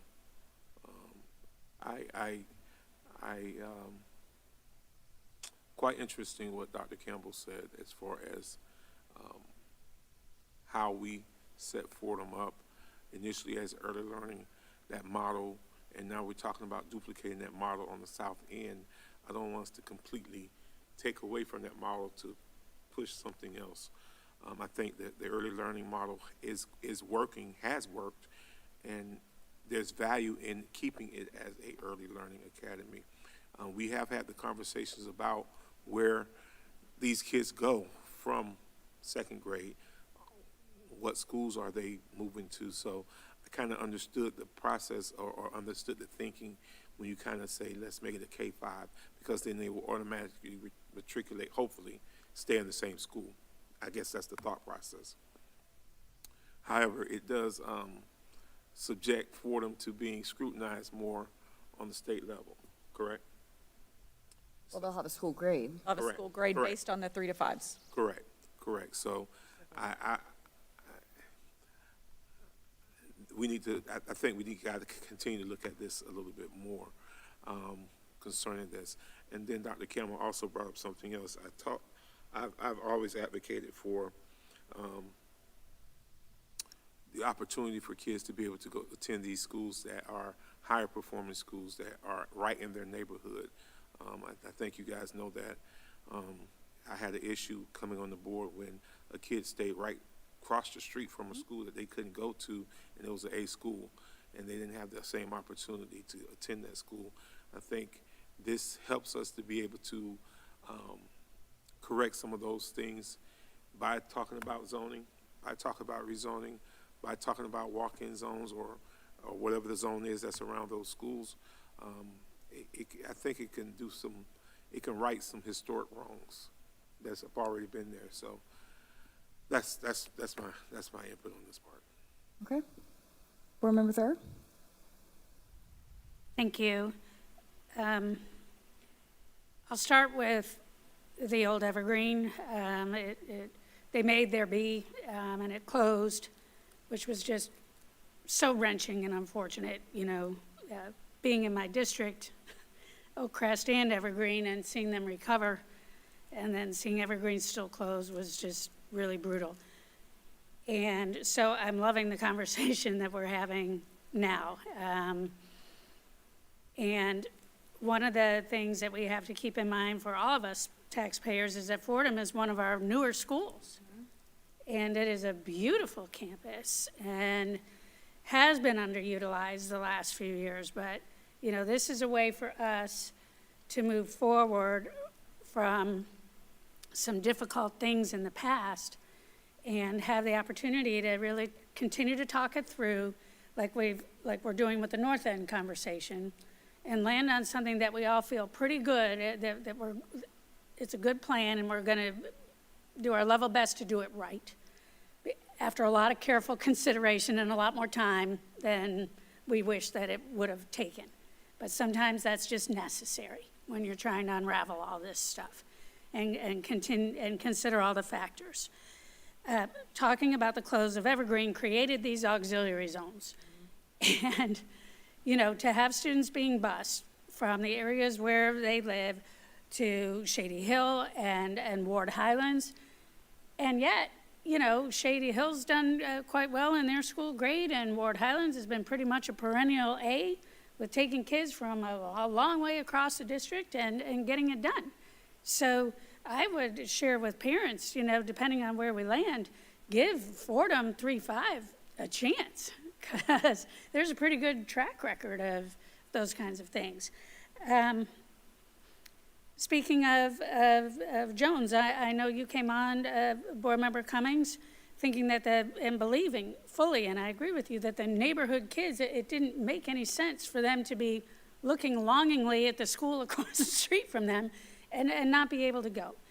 And I feel exactly the same way about Madison. I don't think it's fair to College Park to balance enrollment on the backs of a school that's already, still up and coming and having big enrollment. As taxpayers, we have the sales tax and other funding mechanisms that we didn't have before.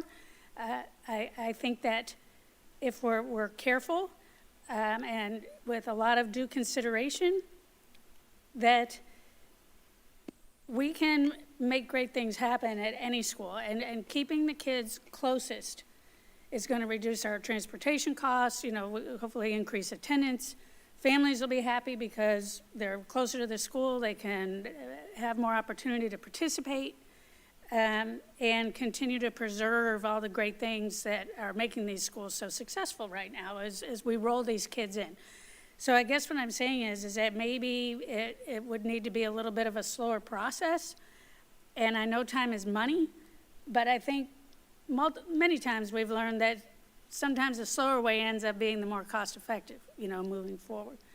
I have had the same, and it's not a secret to any staff that I've talked to, the same concerns about Fordham and not preserving that, and talking about, okay, so you pay one more person that is going to be the person that's going to create a great 3-5 magnet. That ends up being a cost savings in the end. It ends up then fully utilizing the school. You have the lower house and the upper house, lots of opportunities for collaboration, everything else. So we've been through a lot of pain, and I would love to have you guys consider what the board is sharing so far, and let's continue to focus on this. And Madam Chair, I was just thinking, we're calling Fordham early learning, correct? What was the old model? There was an older model that those schools used to be on when it was primary. Yeah, primary and upper. Then elementary. So it could be done, couldn't it? Just thinking outside the box, because that model has already been, we know that model. We know it works. We know it can work. And it was just a feeder, Yes. basically feeder pattern, correct? Well, and I think what I hear the board saying is we're not in disagreement with a zoning pattern, and we're not in disagreement with filling Fordham and solving that solution. What we would like to do is continue to preserve Fordham early learning and the work that has been done to create a program that is working, and then also acknowledge zoned and choice students in 3-5 and what that looks like as well. And so that's what I hear the board saying. And so from an operational perspective, I think what we're saying is we're okay with the expansion. We just want you to really consider how we can go about making sure that we are truly recognizing the early learning component, and balancing it. I will say, because it's been brought up, I am completely not in disagreement with a Madison Street zoning pattern similar to Jones. The barrier at Madison, and Mr. Ayers and I have gone round and round about this. For instance, H on the map, if we were to do a zoning pattern at Madison, it couldn't just be H. That wouldn't be fair. The kids that literally live across the street wouldn't be zoned, right? And that's been said multiple times, living across the street. Well, the students who live across the street are not in H.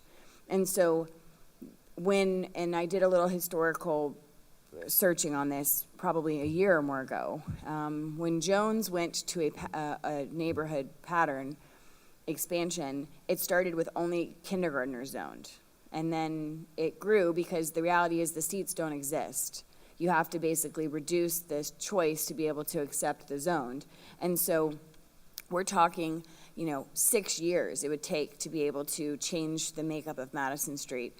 I'm not in disagreement at all that if we're doing and having this conversation, we create a zone pattern for Madison and we talk about what that looks like.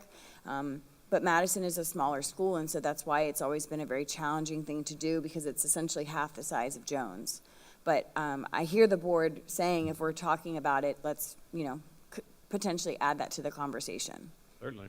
Yes, Board Member Thrower. Go ahead.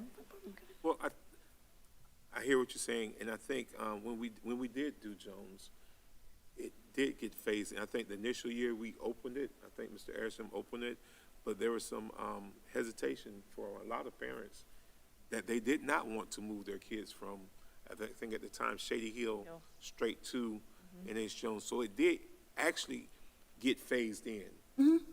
And that phased in process, I think, worked a whole lot better. It did not change. The perception was that it was going to change the dynamics of the school overnight. Well, there was change, but it didn't change the whole dynamics of the school. It got phased in, and I think the school got better, stronger. Ms. Conrad was working there at the time. It didn't kill the school as everybody thought it was going to happen. It just reinforced some positive things for the school.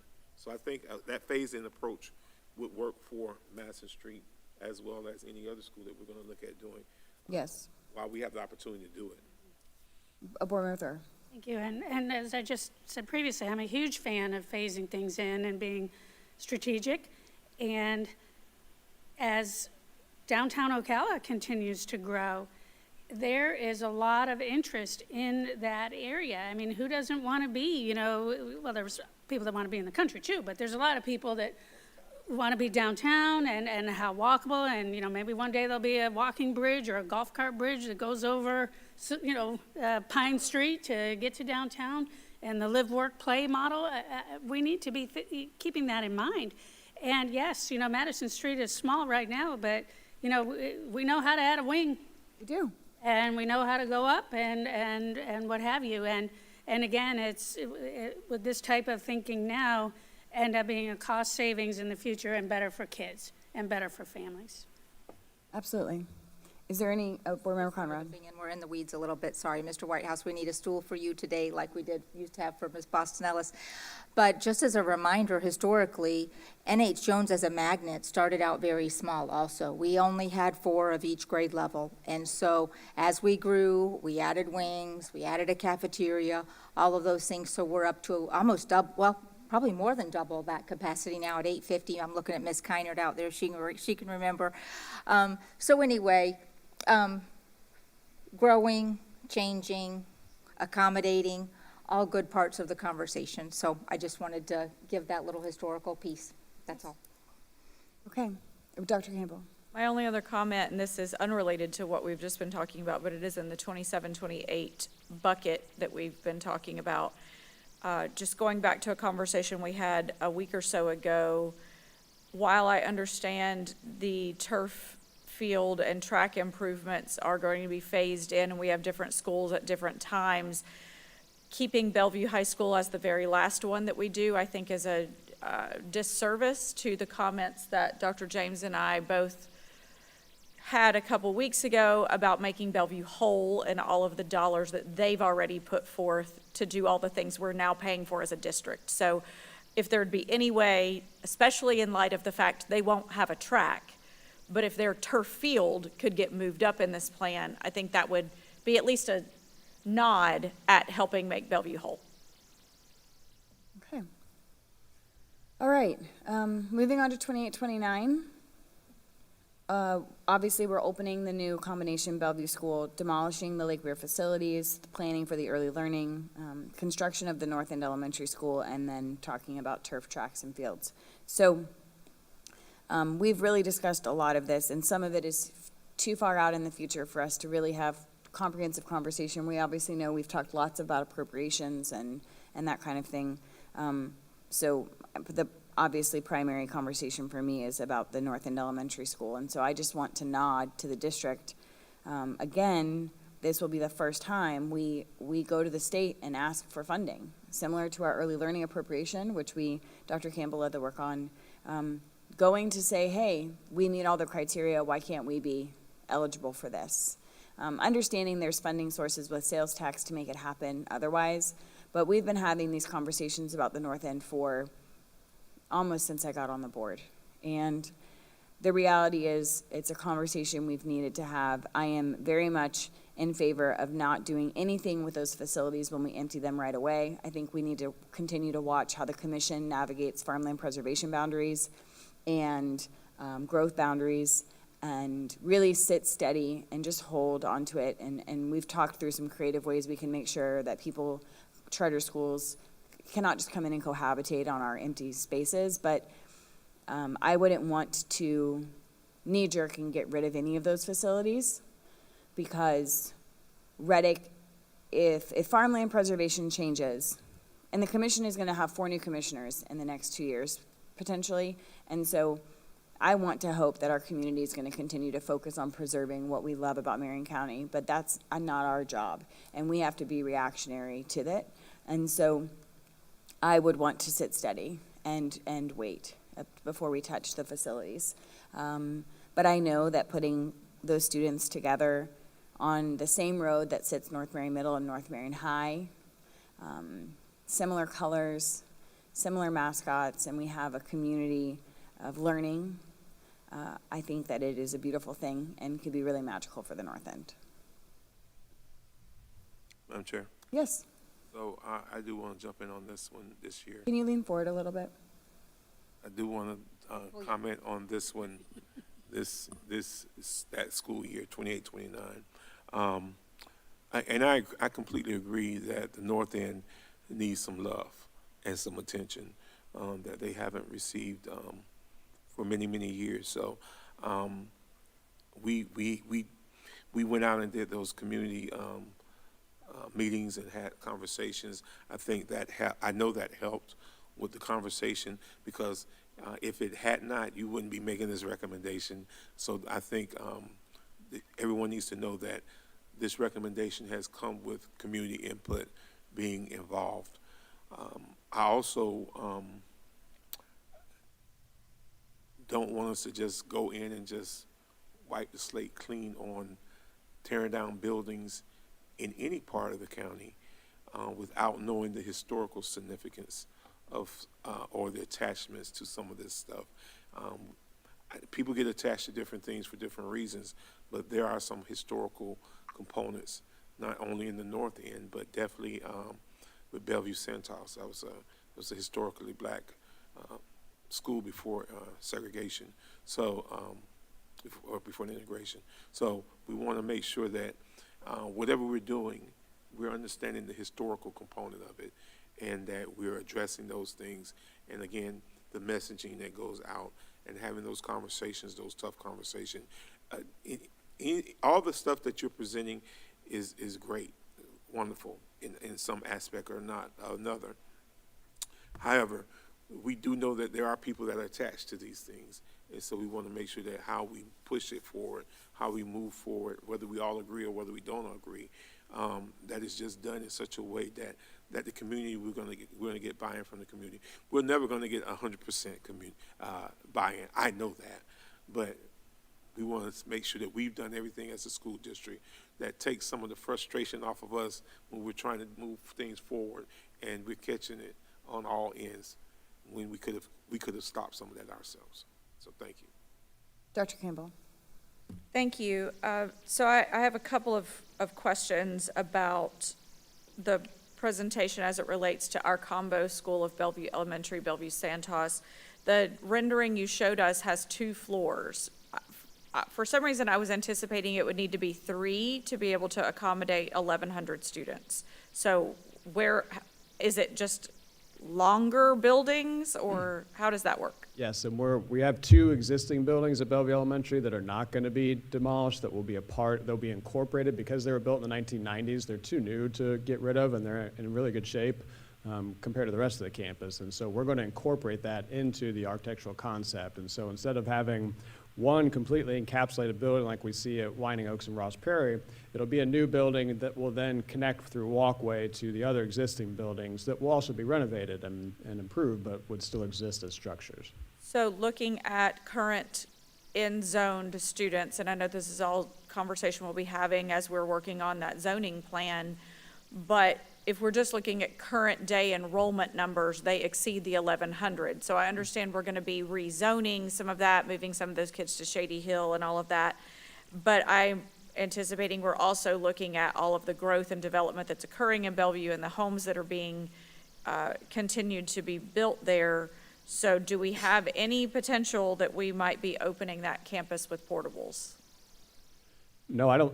I mean, again, I don't have a crystal ball, but I think the plan is that we would address it through rezoning, which is what growing districts have to do all the time. Is, you know, we try to plan for what we think the enrollment is going to be in the future, and then if we're off on the mark, we rezone to be able to address the capacity issues. And we're getting to a point now, and I know you all have seen this, where we're going to have to look at rezoning every year pretty much, because growth is happening in various places all around the district, and it's hard to keep up with that through construction needs, and so we will just have to look at balancing. And certainly, as we showed on the slide, Shady Hill's got a lot of space, beautiful campus, amazing school, amazing faculty there, and so moving some students there would not be a problem.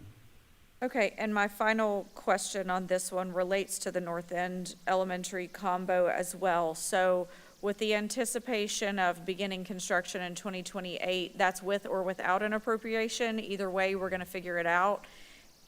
Because we'll be the ones making that plea and advocating, is the anticipation that that is the ask in the 2027 legislative cycle, and we're not making an ask for early learning at the same time, or we're having two separate appropriation requests? Yeah, so my understanding, and certainly I'm treading into waters that aren't quite my expertise, but my understanding from reading the legislature is that it's actually a separate committee that would evaluate this appropriation for new school construction, and we can actually go to a pre-approval ahead of the legislative session where we can pitch our proposal and get feedback from it right then as to whether this is something that's viable or not. And so at that point, we can choose to abandon it and look at other funding sources and proceed only with early learning, or if we get favorable from that committee, we could pursue both.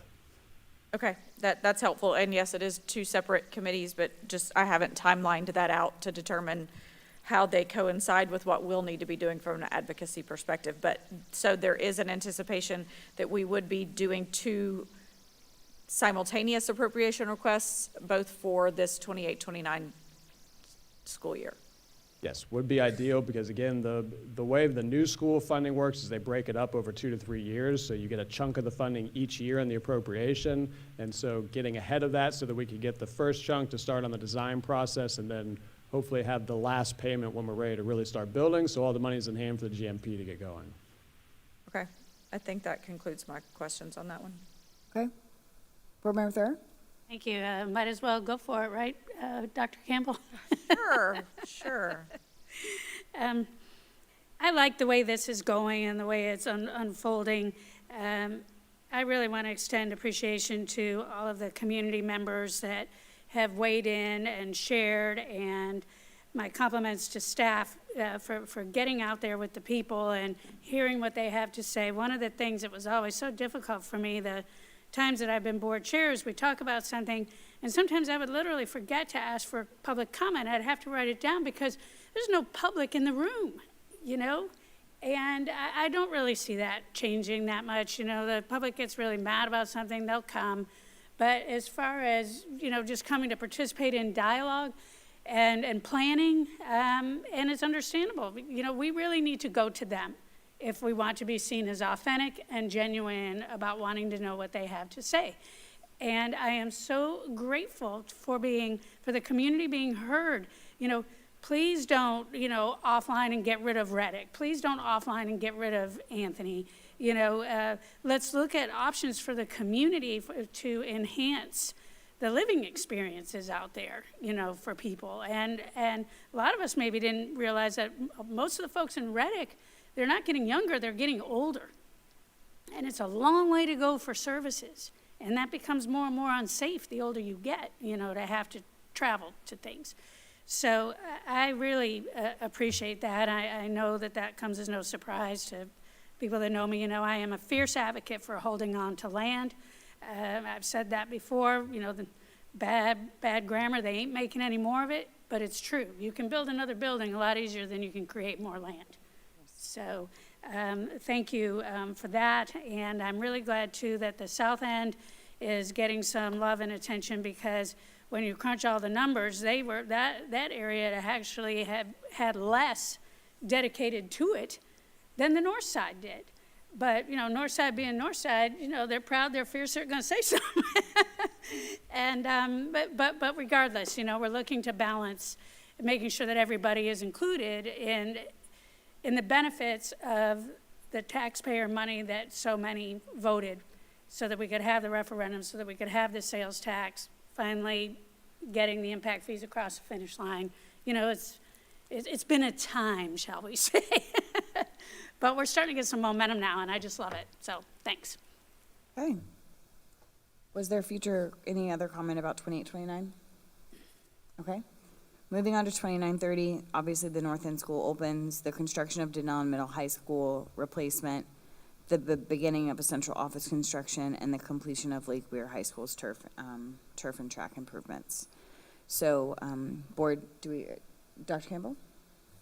So just a couple of comments here, just because we've had the comments this past year about the North End combination, whatever that looked like, it is a little disheartening or disappointing, or however you want to look at it, that it's going to take 4 years for us to actually address all of those things that we talked about. So just thinking from a timeline perspective, I understand it, but having schools continue to operate for 4 full years, at the capacities they are, that just is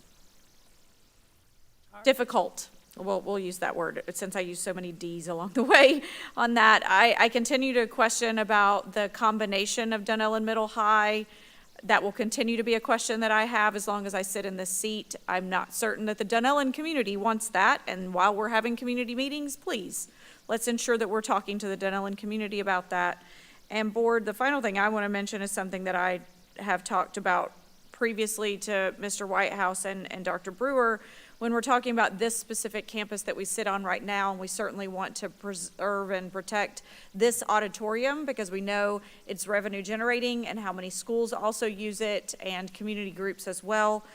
I would like to advocate as well for potentially even refurbishing, and if not even refurbishing, also preserving and protecting the gymnasium on this campus, because you're not building those spaces either. It is also revenue generating for the district. I don't know exactly to what amount that is, but we definitely have homeschool groups and private schools that use our gym, and we need to consider what that looks like, because it's certainly not a space that people are building very often. And as an indoor sport advocate, we have to preserve those spaces because we're not going to build them back. Okay, thank you, Dr. Campbell.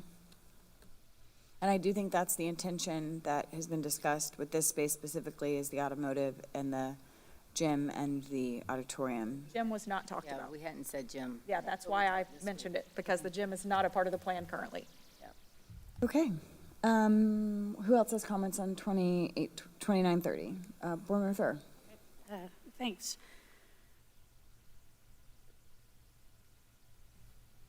As I sit here and I reflect on all of this, I know that it's a little bit further down in the bullet points, beginning construction of a new central office, including school board meeting space. And I continue to want to believe that there are models out there. Pasco County comes to mind. They have a governmental complex where, you know, the county and the school board all have spots, and that's where you go for your driver's license and taxes and all those things. It's like a one-stop shop. There's been multiple complaints, and I understand that as much as we try to make our meetings welcoming to the public, people are very intimidated with the way this is set up. But yet what it would cost to change it and yet still have it be functional to rent out for what you typically use an auditorium for. I mean, we're literally using an auditorium to do school board business meetings. So it's not the space, it's us, and what we need to do to conduct our business properly that needs to change. So it appears that trying to lower the stage or increase the height of the people that are speaking, you know, all of that has been thought about. And in the meantime, what we have done is made it more comfortable for the public that does come to attend and be here and be comfortable. But that certainly hasn't created a lot more public participation in school board meetings. In fact, it's generated more complaints than participation, because the ones that do come here and try to participate feel intimidated. It's almost like, you know, we're up here on high, you know, talking down to everybody, which obviously can't imagine that it's anyone's intent, but it's just positioning, you know. It costs a lot of money to remodel and update these kinds of buildings, and you know, the county did a beautiful remodel, and it's public record, you know, how much that cost. Go to the city. Yeah, so I would like to hope as we begin to reopen the conversation of the new central office that some of this stuff can become bygones instead of recirculating the same old stuff. And let's talk about what the public has really said. The public has really said they're really not that comfortable coming here and participating, and they would like more of a level playing field. So to me, that just opens the door to further conversation about how we can, as government entities, have a conversation at least about, you know, how to make this best for all taxpayers. So I'll just stop my comments with that one bullet, and I'm sure I'll think of some others for the other ones. Thank you. On that note, one thing I want to mention is I think that we have time. This is, year 4 of a 5-year plan. We have an obligation to find the most affordable solution to the problem that we know exists. We're talking about $20 million in a plumbing problem that could happen tomorrow or could happen in 2 years from now or however long from now. But the reality is we bring adults here and students off the campus. We're still using a campus that 25 years ago we said we couldn't use anymore. And so we have got to find a solution, because when the toilets stop flushing, we will then be backed into the wall to solve a problem.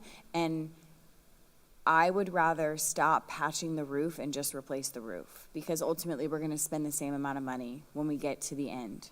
And so, but we need to use strategy. I would love to have cooperative conversation with the county about the land and property that they have that the community is very accustomed to visiting. I'd love to have continued conversation about truly what it would take to do it here. I'm not comfortable with $45 million, and I would like to have greater conversation outside of this particular moment about what does the bond look like.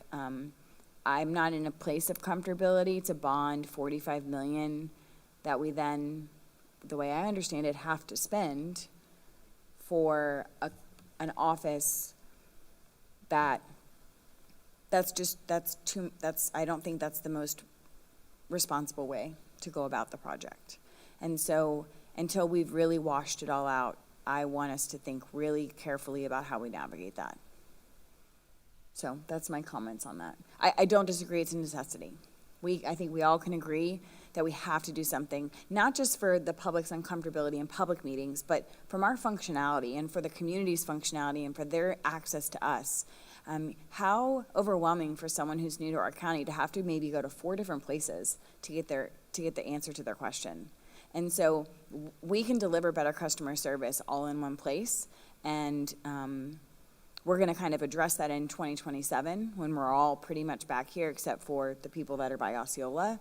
And so it's a step in the right direction, but I want to really take it to impact, really plan it out so that we feel very comfortable with the amount of money we're going to spend to do it.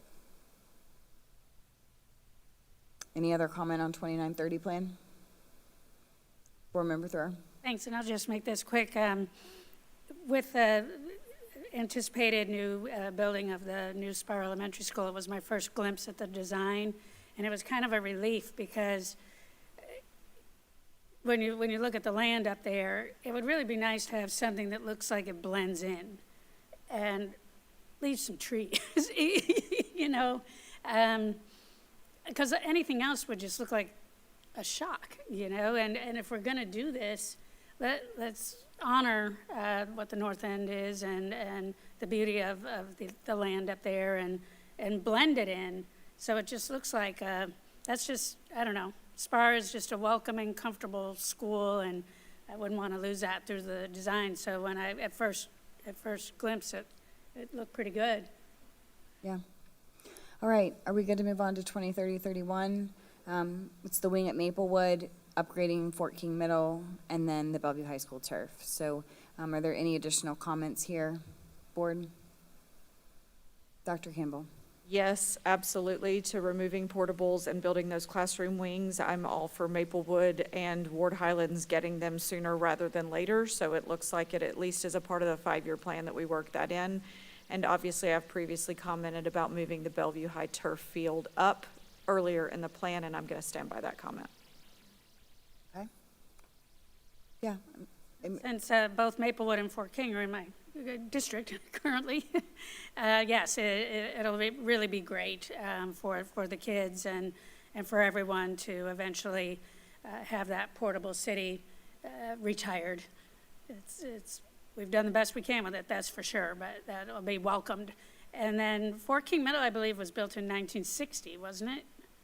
63. 1963, I think. 63. Okay. 62 is what I have in my records, but we could all be wrong. All right, so the early 60s. We're close. So it's been around a while, and I want to compliment everyone that has worked hard on the upgrades that we have had, you know, with the outdoor dining and the paint and the gym, you know. There's a lot of enhancements that have been done to make that school look like it's coming up, which it is. But building upgrades for buildings 1 and 2, so I suppose this would be a much more in the future plan if we were eventually going to look at replacing, you know, Fort King Middle and maybe building next to it in that field out there. But that'll be future planning for a different board member sitting in this seat, I guess. And in the meantime, I just want to extend my gratitude for what has been done for Fort King. It's going to be a really great and exciting year. Just, we're in some good momentum. Good. Any further comment, board? Okay. So I think that concludes the board's conversation. And is there public comment on this item? It's always so disappointing. All right, so Mr. Whitehouse, would you just be able to briefly kind of recap, or Dr. Brewer, whoever, like what is next? Where do we go from here? I think that's always kind of the community's question is, so what are we doing now? We, at this point, thank you for all of your feedback and your continued conversations. Quite a few of you said items today that are easily, things that we can easily adjust. So what we will do is we will discuss this and bring these back to you, but our ask is to add this to our board agenda so you can actually vote on our operation plan so we can begin the process of truly moving forward. Okay. Board Member Thrower. Thank you. Thank you for asking for the wrap-up, Chair, because I think it's going to continue to be important in terms of positive momentum, that if the board has truly come to consensus that it's going to be the new school on the north side, located at the current Spar Elementary, that we do some community outreach, you know, have change it from community meetings to community updates and get out there and say, you know, here's what we landed on and here's the approximate timeline, and keep everybody in the loop. And then I think the suggestions for refinement will keep coming. Yes, I don't disagree. All right, anything else, board? Okay, well then, I think that is going to conclude our work on item 7.1. Thank you, Mr. Whitehouse, for putting together what is years of conversations and work and putting it in a way that we specifically asked you to do. This was an ask of the board to summarize the whole picture because all of these components are intermingled, and you did exactly what we asked you to do. So thank you to the staff for working really hard to get us here. We will move into item 8.1, which is the facilities rental agreement. Mr. Whitehouse, you're not going anywhere. We'll try to make this one a lot briefer than the last one. So we did share an update in late fall of last school year about the rental of facilities in Marion County and shared some of the concerns, obviously, about the potential revenue that might have been lost at the time. And the board asked that we do come back sooner rather than later just to provide some updates of where we are, further breakdown and next steps. And so I'm going to provide that to you this morning or this afternoon, whichever it is now. It's afternoon. All right, so the rental fees, again, just as a recap, the current rental fee structure was adopted by the board in 2010, so we have had it for quite some time. But also understanding that in that same timeline, we went through the Great Recession, we stopped collecting impact fees, we stopped with the sales tax, so we understood that there were a lot of financial challenges in the community at that time, and so not updating it certainly makes sense. But you can see what gets assessed when we rent out our facilities to outside groups. So utility charges if they're needed, custodial fee at $30 per hour for a minimum of 2 hours, supervisory fees, and a damage deposit, which is 25% of the total fee. This is the rental fee structure that currently exists. I won't go into all the details of this. You all have seen this before. Just breaks down how we charge folks, whether they're a profit or for-profit or nonprofit. So things that we ask for as well when we rent our facilities is to make sure we have a certificate of liability for at least $1 million that names the School Board of Marion County as the additional insured. We also try to bring in law enforcement when we have larger events, just for added security, which is a cost to the tenant when we do that. Certainly we saw that with the 4th of July at Denellen High School and the need to not only make sure we had plenty of liability coverage for the fireworks show, but to also make sure that we had law enforcement present at the campus. And then we also require proof of certification as a nonprofit agency if they are requesting that funding line. So this is Board Policy 7510, which governs our use of facilities by outside organizations. And the piece that I clipped on here is that we do have the ability through board policy to waive fees for programs that we feel are direct benefits for our students. So either our students are participating in them regularly, or we see the direct benefit to our schools and to our students. So what you'll see on this next chart is the breakdown of the revenues, the number of agreements that we had, the fees that were charged, and the fees that were waived based on the different groups. And so you'll see that we have collected for 25-26 a total of almost $76,000. We waived about $260,000. The combined total, if we had collected everything, would have been $336,000 and some change. So of that, I also wanted to break down the waived fees just so you can see where the waived fees were. Keep in mind, prior to the November presentation, the waiving of fees was solely the discretion of the site principal whose facility was being requested. We since changed that in November, and so now the request for a waiver goes through the area superintendent and then finally to me for the final approval, and so we were able to clamp down on some of those waives that were not necessarily following board policy to make sure that we stay in line. But you'll see the bulk of what we do waive on an annual basis happens to be related to youth sports. So a big chunk of that, of course, is the Ocala Highlands, a great community baseball group that's been participating at Ward Highlands for years. Our students participate in it, and the Ocala Highlands group also maintains that field for us. They bring in extra clay when it's needed. They keep up with the grass. They keep up with the press box. So there is a lot of support from them as well on that facility. We waive our fees for MCYFL practices, which are all of our students that are participating in those, and some of our outside of season leagues that our schools participate in, so fall ball leagues, outside of season wrestling, etc. We also waived $71,000 worth of fees for Saturday SAT and ACT testing. Obviously, all of our students participate, and it's at our school sites in those Saturday ACT and SAT testing. And so it is a direct benefit for our students to be able to have those locally at their local high school and not having them drive to Alachua County or Orange County to have to take the ACT or the SAT. And then we also had a youth robotics weekend at Bellevue Middle School this year that benefited all of our students in the youth robotics program that we also waive fees for. So all of these are in line with the board policy and making sure that we are directly supporting our students whenever we waive use of fees. So moving to the end, just our recommendations as we continue to analyze what we're doing and where we need to go from here. So we have changed the procedure and we are working through that process now. So with Ms. Usher leaving and also her executive secretary who had been managing the facility rentals, we have shifted that responsibility now out to our area superintendents. So they are working with the schools directly on the facility rentals. The requests for waivers still come to me at the final point. But we're working on documenting what those procedures will look like.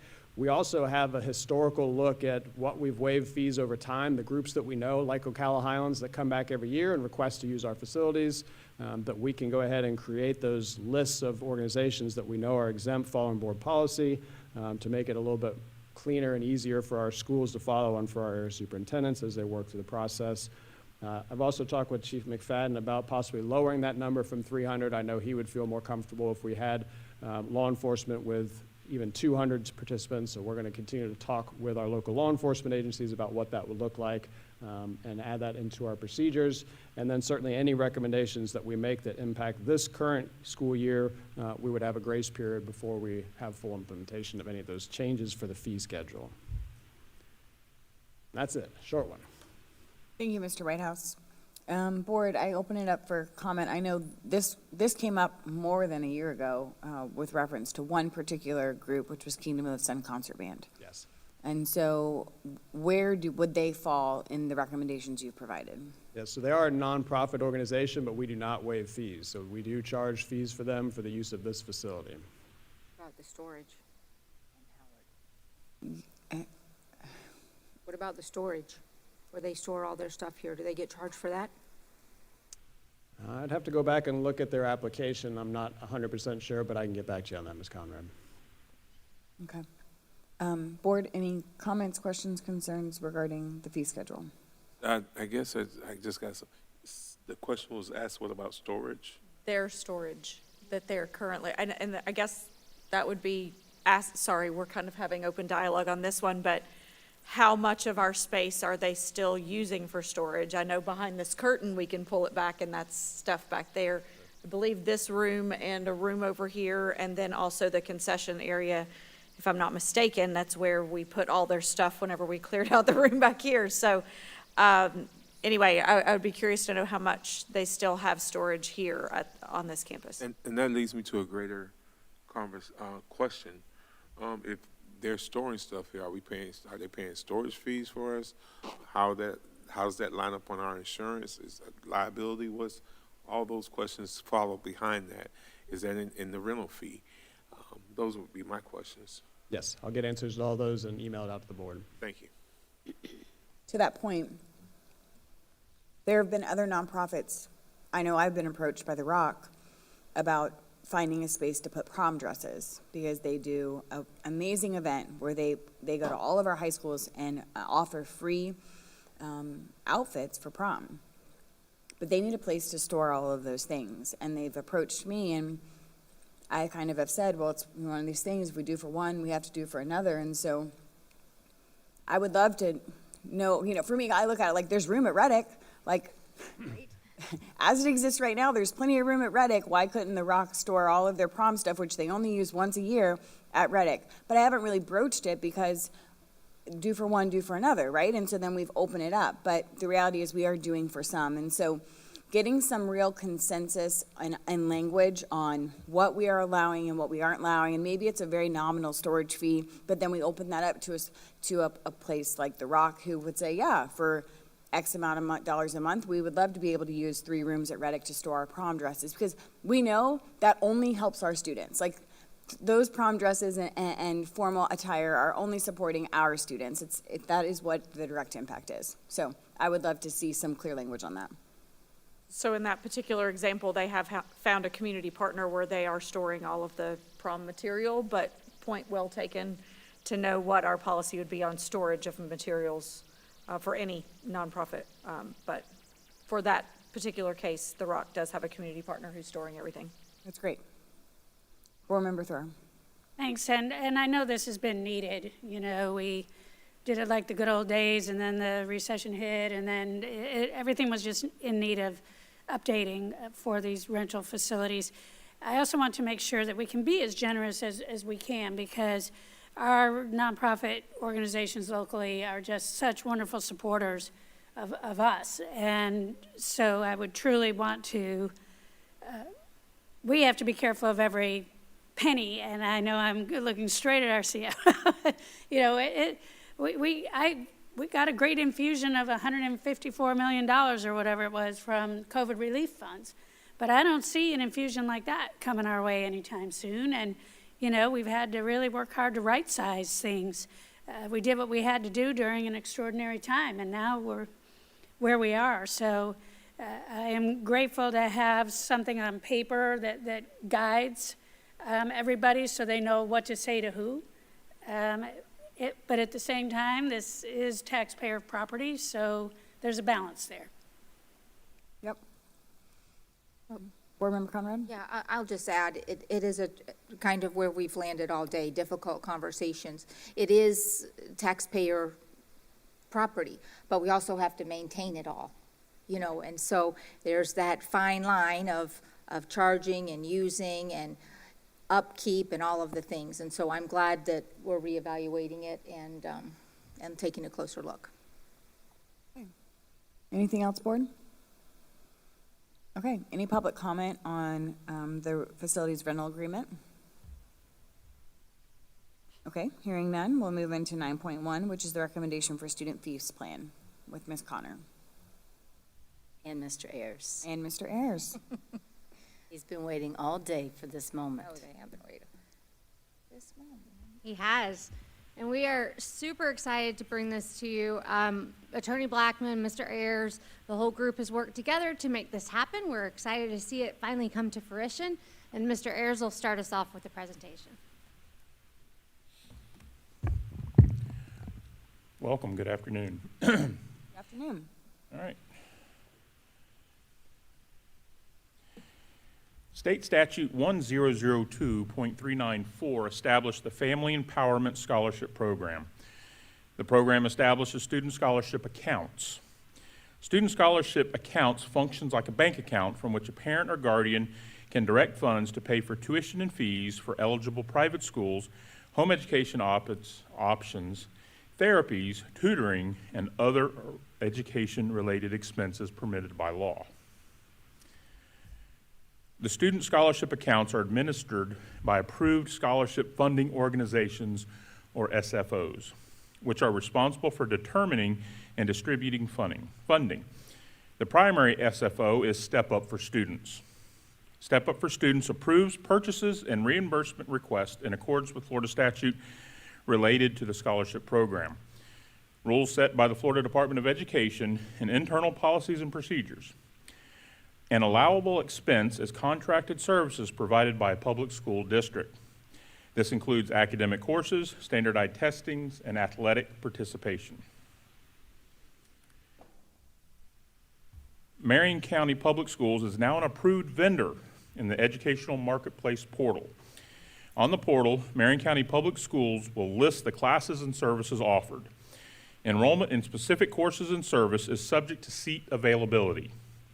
The Student Assignment and Records Department will handle the enrollment process, collect fees, and the student-parent agreement.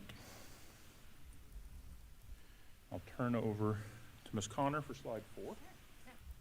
So course offerings, we went through a variety of conversations whenever we were trying to figure out what courses we were going to offer and exactly what we were going to start publishing this as. We good? All right. So we do have some elementary courses that we're going to be able to offer through Marion Virtual, our middle school courses, fine arts, performing arts, career and technical education. We have high school courses and some of those advanced and accelerated groups, the same way as fine arts and performing arts, CTE, PE, driver's education, athletics, and even test preparation sessions.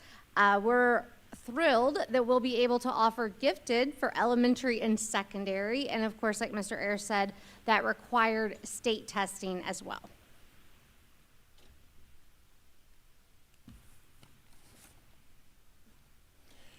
Senate Bill 358 standardizes eligibility for student athletic participation across all school types. It ensures equal access to athletics regardless of school choice. It creates a single definition of an eligible student and includes public, charter, private, homeschool, virtual, and alternative students. Mr. Harris. Yes, sir. What bill did you say? Senate Bill 358. Which one? Or 538. Thank you. I'm sorry. It's Thank you, sir. it's kicking in. We'll get, you know, somebody's listening, waiting to say the wrong thing. Well, I appreciate you, Pastor. Thank you, sir. Again, Senate Bill 538 limits where students can play. Proof of residency is required. Students generally participate in the district where they reside. If the school they attend doesn't offer a sport, they may opt to participate in another sport at another school within the county. At another school in an adjacent district if no school in their district offers the sport. The Student Assignment and Records Department will work with the county athletic director to determine athletic participation eligibility. Also, Senate Bill 538 restricts multiple school participation. A student athlete must now finish the year at a school in which they first participate in a sport, and appeals can be made to the FHSA under the Good Cause Clause. Senate Bill 538 allows schools to charge participation or activity fees. Districts may charge certain non-traditional school students up to $400 per athletic activity. To cover those fees, I'll bring back Ms. Connor. So this is also an exciting part for us because this is where we can start to generate some money back into our schools. The semester courses, we did kind of a tiered approach, especially to our CTE courses because of the different materials and costs that are involved in running those courses. So the semester courses go anywhere from $450 to $800. Those full year term courses, which are some of the requirements, are anywhere from $900 to $1,600. The state testing per test will be at $125 for each of those test subjects. And then athletics, we will charge $400 per sport. We do anticipate a big social media campaign when all this is said and done to get the information out there. I know there's been questions about how many students this could possibly affect. Mr. Ayers' favorite statement to me is that the impact of this won't be greater than we can handle because we control it and it's for areas in which we have space for students. Thank you, guys. I know I have a question. When we look at this fee schedule, is it for students who are using family empowerment money, or is it for all students? And I think it's important to do that clarification. Yeah, the fee schedule is for family empowerment, scholarship recipients, or private school students. If you're a standard homeschool student or a charter school student, we, by the district, we're restricted to charge them the same amount we charge our own students. Since we currently charge our own students, we don't charge homeschool or charter school students. Thank you. I knew that answer, but it was not crystal clear in the presentation, so I wanted to make it very clear. So if you're a family who homeschools and you do not use family empowerment money, then you will continue to receive the same services you have always received from Marion County Public Schools. Right. But if you are electing to get family empowerment money, we then will be able to charge for services. Yes, ma'am. Okay, thank you for that clarification. Board, who else has questions? Dr. Campbell. Thank you. Primary question I have is related to the gifted, as you're, I'm sure, assuming. That's like the big hot button topic I always ask about, but gifted specifically at the elementary school level, because those services are often performed in a 1 day a week scenario, a carve-out model. Is that still at this $450 for the semester, or because it's only 1 day a week? Right, and so we essentially took like the basic FTE and divided it by a sixth or a fifth. A fifth would be the elementary because of the gifted services involved, and so it would still be that exact same model. It's not on here, but we have a list of courses and the attached fees with it for when parents decide to participate. They can see exactly how much that specific cost is. Okay, perfect, because I know right now of families that have those assessments but have been unable to get into our magnet programs, and they are accepting FES but want specialized gifted services for their children and currently are not being able to receive them. So that helps. Thank you. Board, any other comments, questions? Board Member Conrad? Just a clarifying question. And you did share this at the beginning, Mr. Ayers, but really the predictability portion doesn't land really as our responsibility. Just reiterating what you said, we can only take students where we have room. Is that what? That is correct. Yeah, Okay. because when we looked at this, we looked at, because when, there's upwards of 10,000 students possibly, potentially, K-12, receiving some form of scholarship funding. We're not going to be required to have room for all those students. We're required, if you want to take AP English at the high school level, and it's at Forest High School, that Forest High School has an open of 6 seats in that classroom. We could take 6 students in that, and after that, where you have no more. Thank you. I just wanted to make sure I understood, so thank you. And as you are the waiting list king, I assume if there were to become a demand for, let's call it ACE Physics, for some homeschool group, and there's no available seats, we would then start a waiting list of open availability, or how, there will create some internal procedure for that? We would create an internal procedure for that because it is, once the semester starts or the class starts, they pay fully up front and then we're closed. So we can't come in midstream or if someone I quits. totally appreciate that. I'm just thinking and trying to avoid like Black Friday shopping. Like when does the window open? Are we applying like school choice? If there becomes a demand, is it then something we put out as an application for students who would like to participate? I imagine this is going to be used a lot in we are the premier product for high school when it comes to advancement. We offer the most robust coursework for AP, IB, ACE. And so there are students who want to strengthen their college admittance transcript, and they're going to want to take some of our courses. So I'm just trying to think to impact how we. As we've had these navigate that. discussions, the key thing is we're going to be fluid and flexible with this as we develop this. There's other counties that have already done this. They've taken the lead on this, Orange County, Broward County. The demand in those counties is what I would say high, but not commensurate with the size of their county. And so it's still a new process. It's still a new thing that's going on. And so we're not anticipating having to do wait lists, but we will be able to pivot to be able to do that. Understood. Anyone else have anything to add? No? Okay. Any public comment on item 9.1? Hearing none, we are going to take a 10-minute recess. We have to move our computer screen up for our final item, which is our Neola updates. So we will take a 10-minute recess. We'll come back at, we'll call it 1:20, and that will give staff enough time to get us prepared for our policy conversation. Thank you.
Yeah. I just Okay.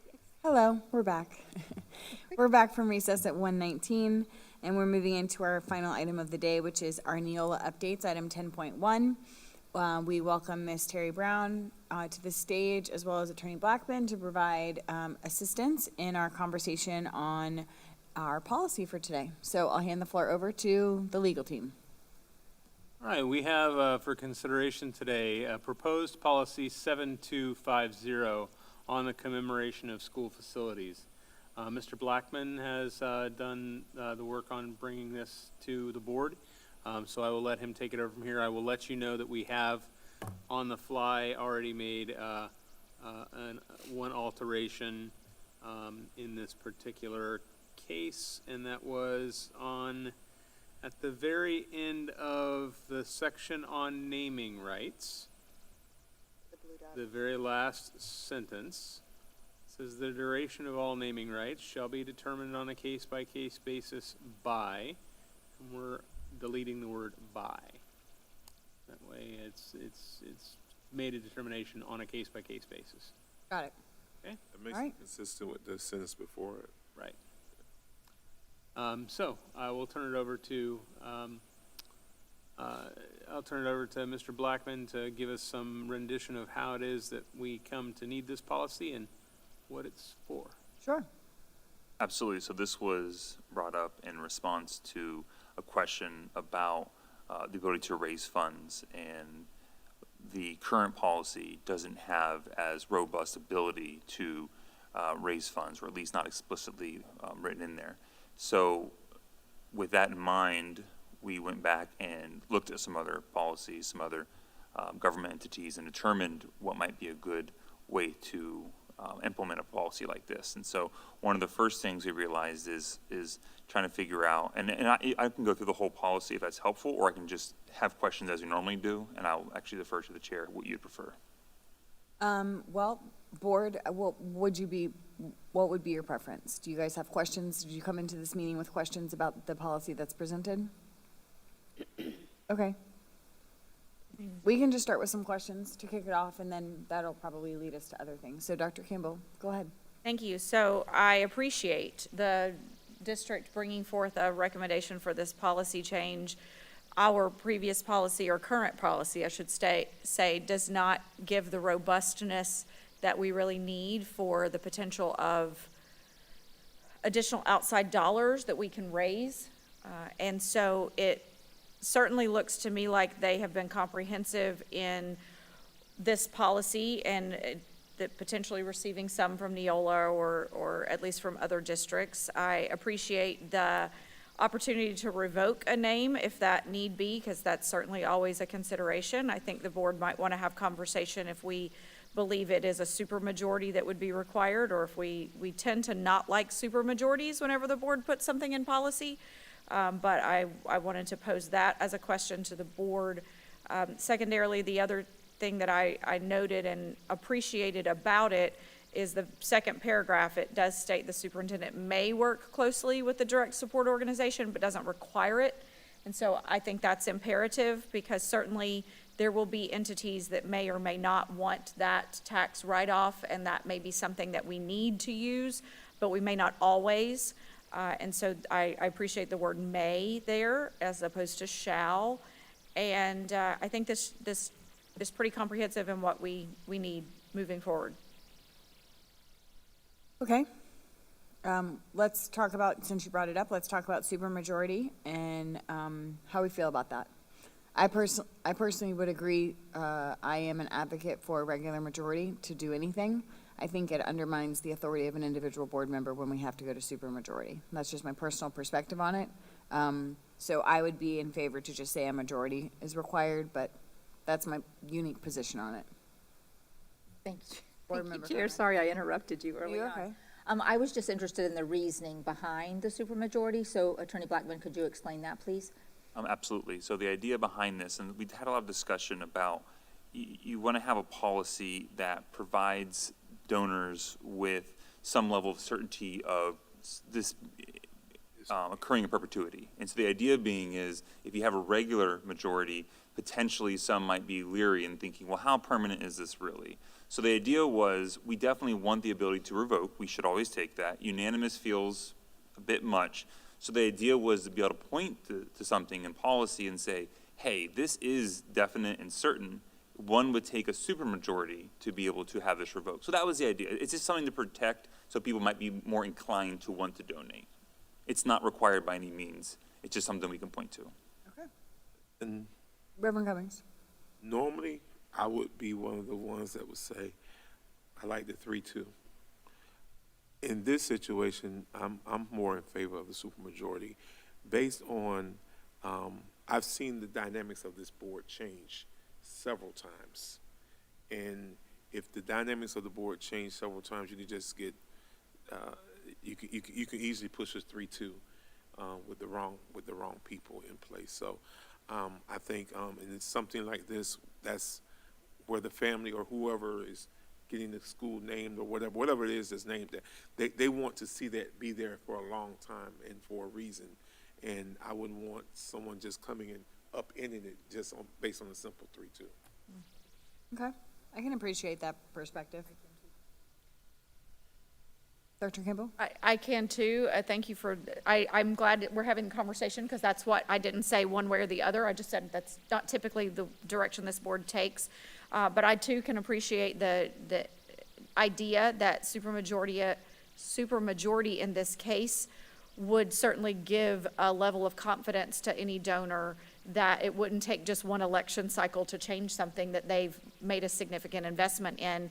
With term limits the way they are now, I think supermajority most likely is the direction we need to go on something like this, of this magnitude. So again, one election cycle wouldn't change a major investment that a family or individual or institution of some kind, business would have put forth to ensure that their name was included. So thank you for that.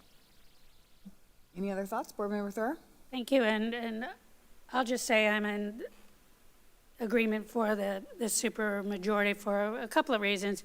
First of all, having your name commemorated on something of this magnitude is such an honor, and it should not be subject ever to the way the fickle political winds tend to blow. And I'll also say that I'm glad to see that you don't have to be dead to get it anymore. Right, that's right. That's all I have. That's right. Thank you, Board Member Thur. Okay, Board, any further discussion about this policy? Obviously, we'll have to take it to a public hearing, and then we would take it to a vote, right? That's correct. Okay. Are we in favor of leaving supermajority in there or not? Yeah, I mean, I'm not, I'm hearing consensus Okay. for that. Okay. Then we have to vote on it, right? Yeah, I just have another question. yes, Ms. Conrad. So anything that happened we would vote on if we wanted to break that commitment, or do we have a standing list of things that are unacceptable? So with the naming, and this is, I want to make sure we have a distinction between advertising and naming, and that's one distinction that we really want to try to make in this policy. Okay. So a naming should be a long-term commitment. That's sort of the idea behind it. Advertising would be more ideally term limited. So the idea being here is there's not a specific, and actually, if you could say your question again to make sure I'm answering it correctly. Is there certain things that you want to see, or what would be the standard? Since Just it's revocation. not somebody that, yes, it's It's just revocation. It's, from what I'm understanding, supermajority is just in regards to the revocation, not the whole process. What she's asking, though, is what gets you to revocation? That's what you're asking, right? So because the naming process may not be someone that is deceased. It may be someone that shows up in the newspaper 2 weeks from now with something we definitely don't want attached to children and naming buildings. And so is that something we have to vote on, or is that just an automatically we break that agreement? You would need to vote on it, and I would say you could have similar concerns with even individuals that are deceased. As new things are learned about deceased individuals. Additionally, opinions and social opinions change in time as well.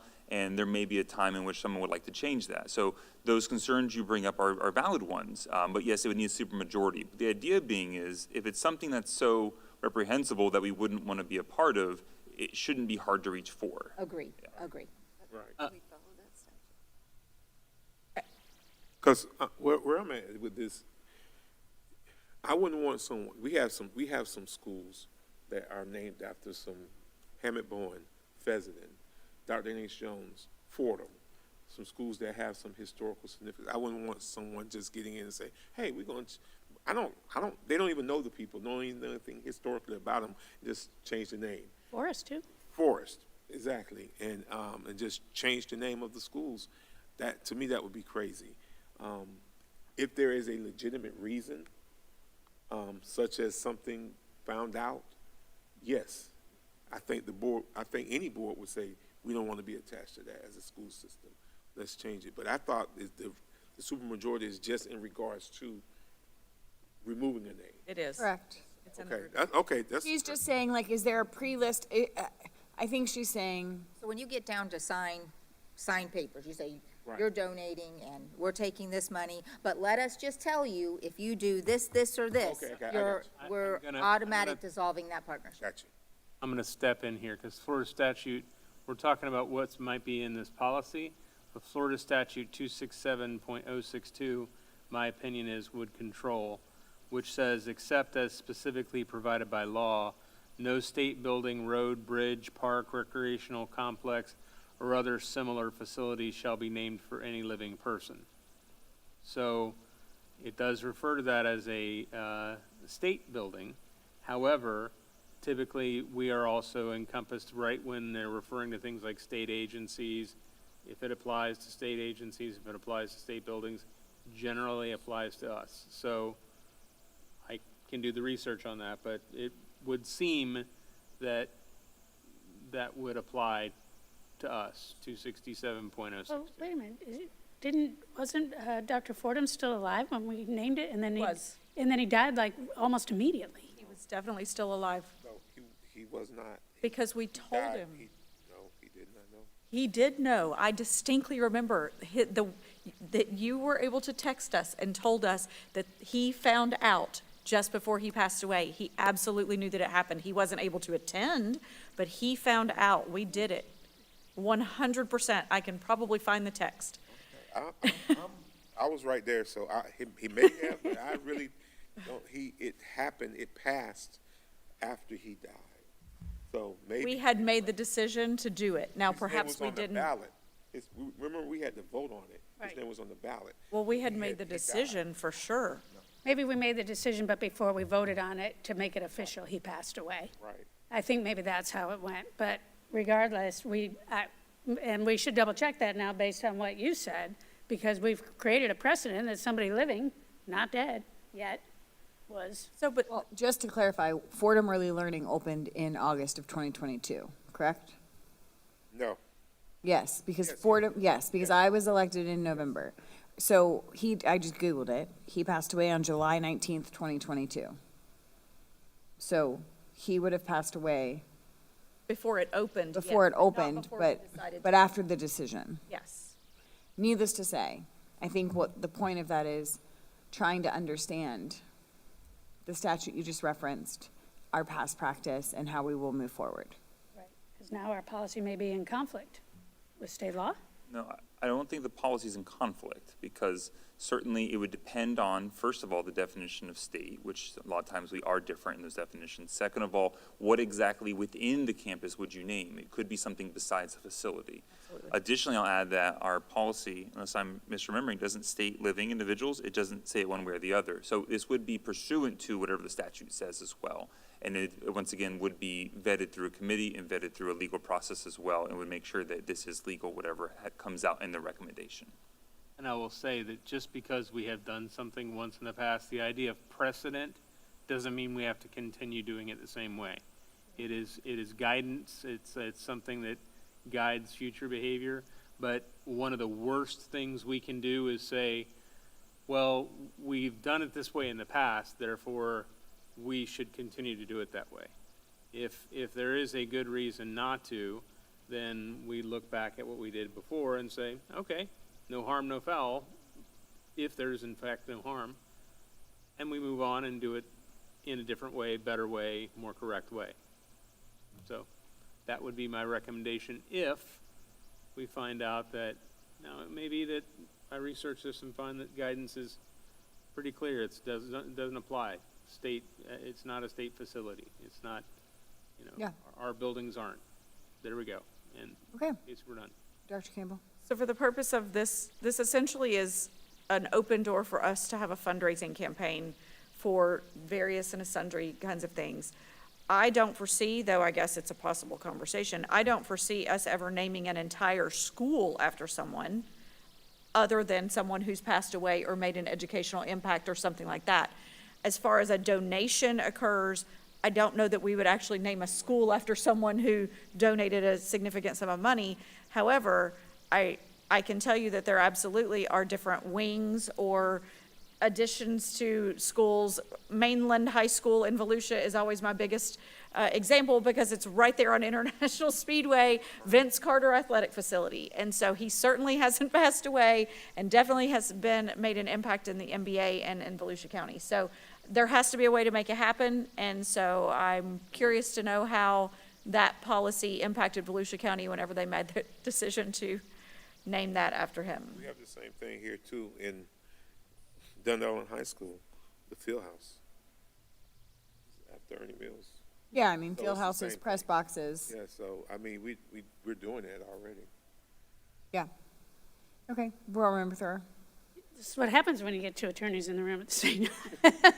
You know, but I appreciate it, and I just want to ensure that we're on as solid ground as we can be, that at least we have a strong argument for what we're going to do, because this is exciting. This is like the next step to bringing a lot of things forward that will help us.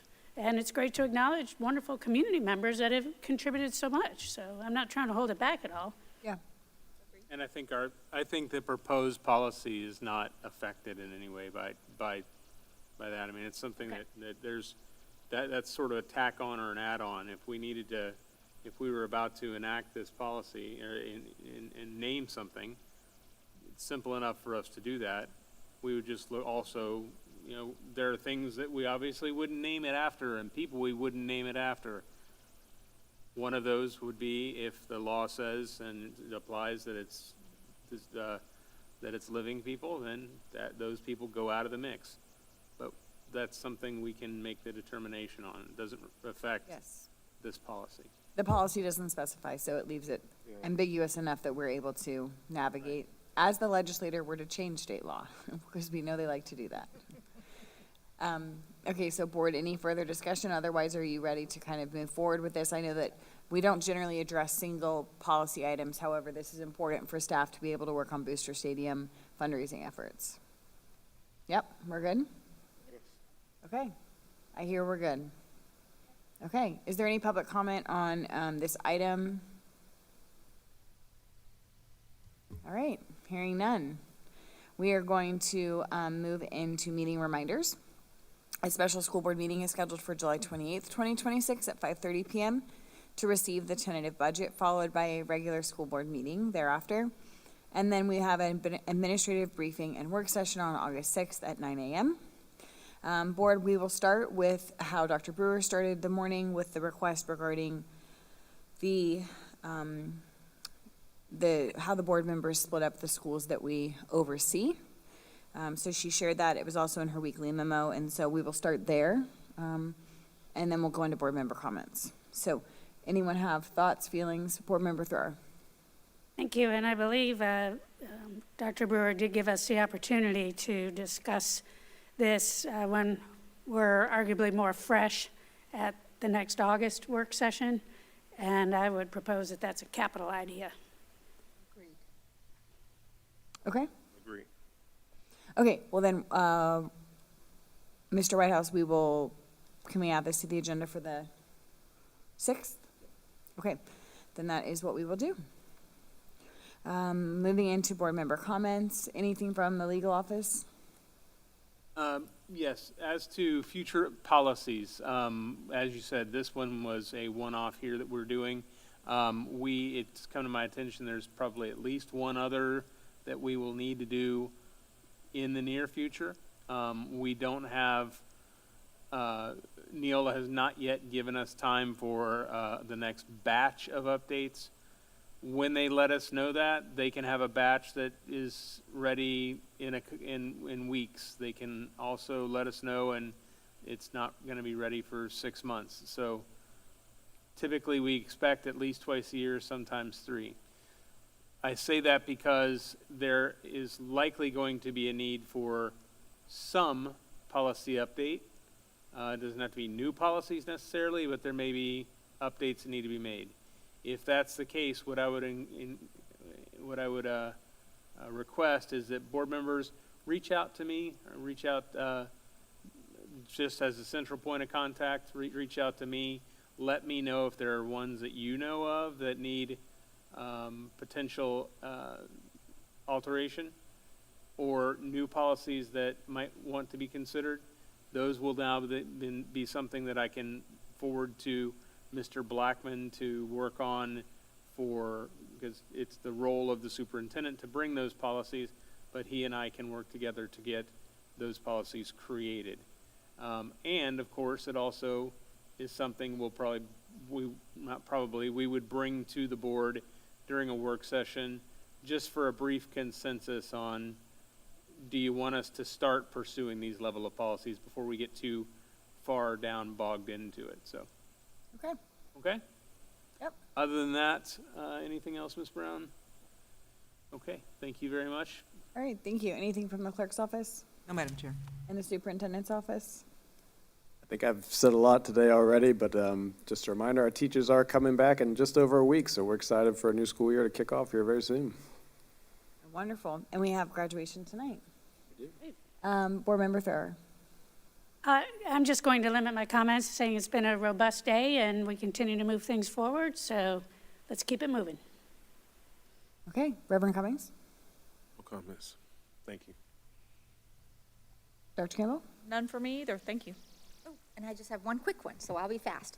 I just wanted to quickly give a shout out to our faith-based partnerships as I visit schools and look at where gaps are filled from our community partnerships with our faith, our churches.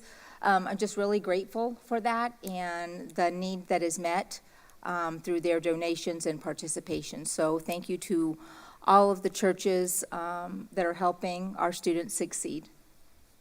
All right, thank you. We've had a very full day, so we look forward to celebrating our graduates tonight at summer graduation, and then a busy couple weeks ahead as we get into the final stretch before we start school for the rest of our schools. Waimea Park started this week, so it's been a successful meeting, and there being no further business, we will adjourn the work session at 1:42. Thank you.